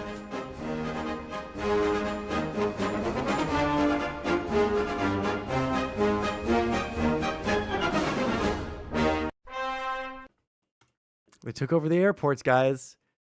But remember, Dawn's doing just great. All right. So yeah, anyways, I think that my voice isn't going to last much longer. I've officially hit the 6-hour mark, but does multiple all-nighters in a row, plus it's really stressful. I'm sorry. I don't believe that there is an 80-year-old who's doing multiple all-nighters in a row. They're talking about him like being in the best health of anyone at his age possible. I am sorry. The way that they talk about him reminds me of the way that they talked about Chairman Mao when they were talking to him to his face. The way that they talk about Kim Jong-un to his face, dude. Like, it's don't try and do any of the, like, Trump is like healthy as a horse. Dude eats fucking KFC all the time. No, my link, I'm sorry, Tron. My voice is giving out, but I'll be able to stream again this week. And that's why I'm going to announce really quick. Really quick before I do, if you guys haven't already, like the stream, subscribe, etc., etc. Sondsol, what's your favorite Zelda? I think it's Link to the Past or Twilight Princess. Those two games have a lot of meaning for me. Zelda is my favorite franchise. Oh, you probably see the giant Zelda poster. I got to see that in concert. That was super cool. Anyways, maybe next stream will be relevant. We'll link it again. Let me see if it's relevant. Only if it's short. But so anyways, like the stream, subscribe, etc., etc. So something I'm planning on doing, Wind Waker 5 ever. I've never actually got to beat Wind Waker is the problem. Every time I get a copy, it either gets unfortunately broken before I can finish it or stolen. So I've tried 3 times. 1 second. Let me see here. So let's do that. And we'll minimize this and don't save and minimize. All right, folks, really quick. I just want to really quick make a couple of announcements. Stream Wind Waker HD. I'd have to go and get my fucking Wii U from Houston. That's just not happening. But anyways, so I've been talking about trying to find ways to make the stream a little bit more mature. I've been trying to find ways to basically break out of the funk that I'm in. The depressive episode and just like getting incredibly depressed by people being just really bad people. Hold on. Hey, mods, you know that if someone is spamming like this, you can just ban them, right?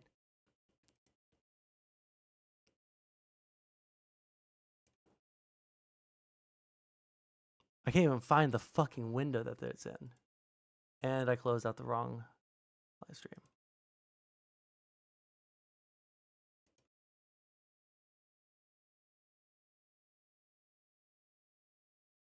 Why won't it let me fucking go?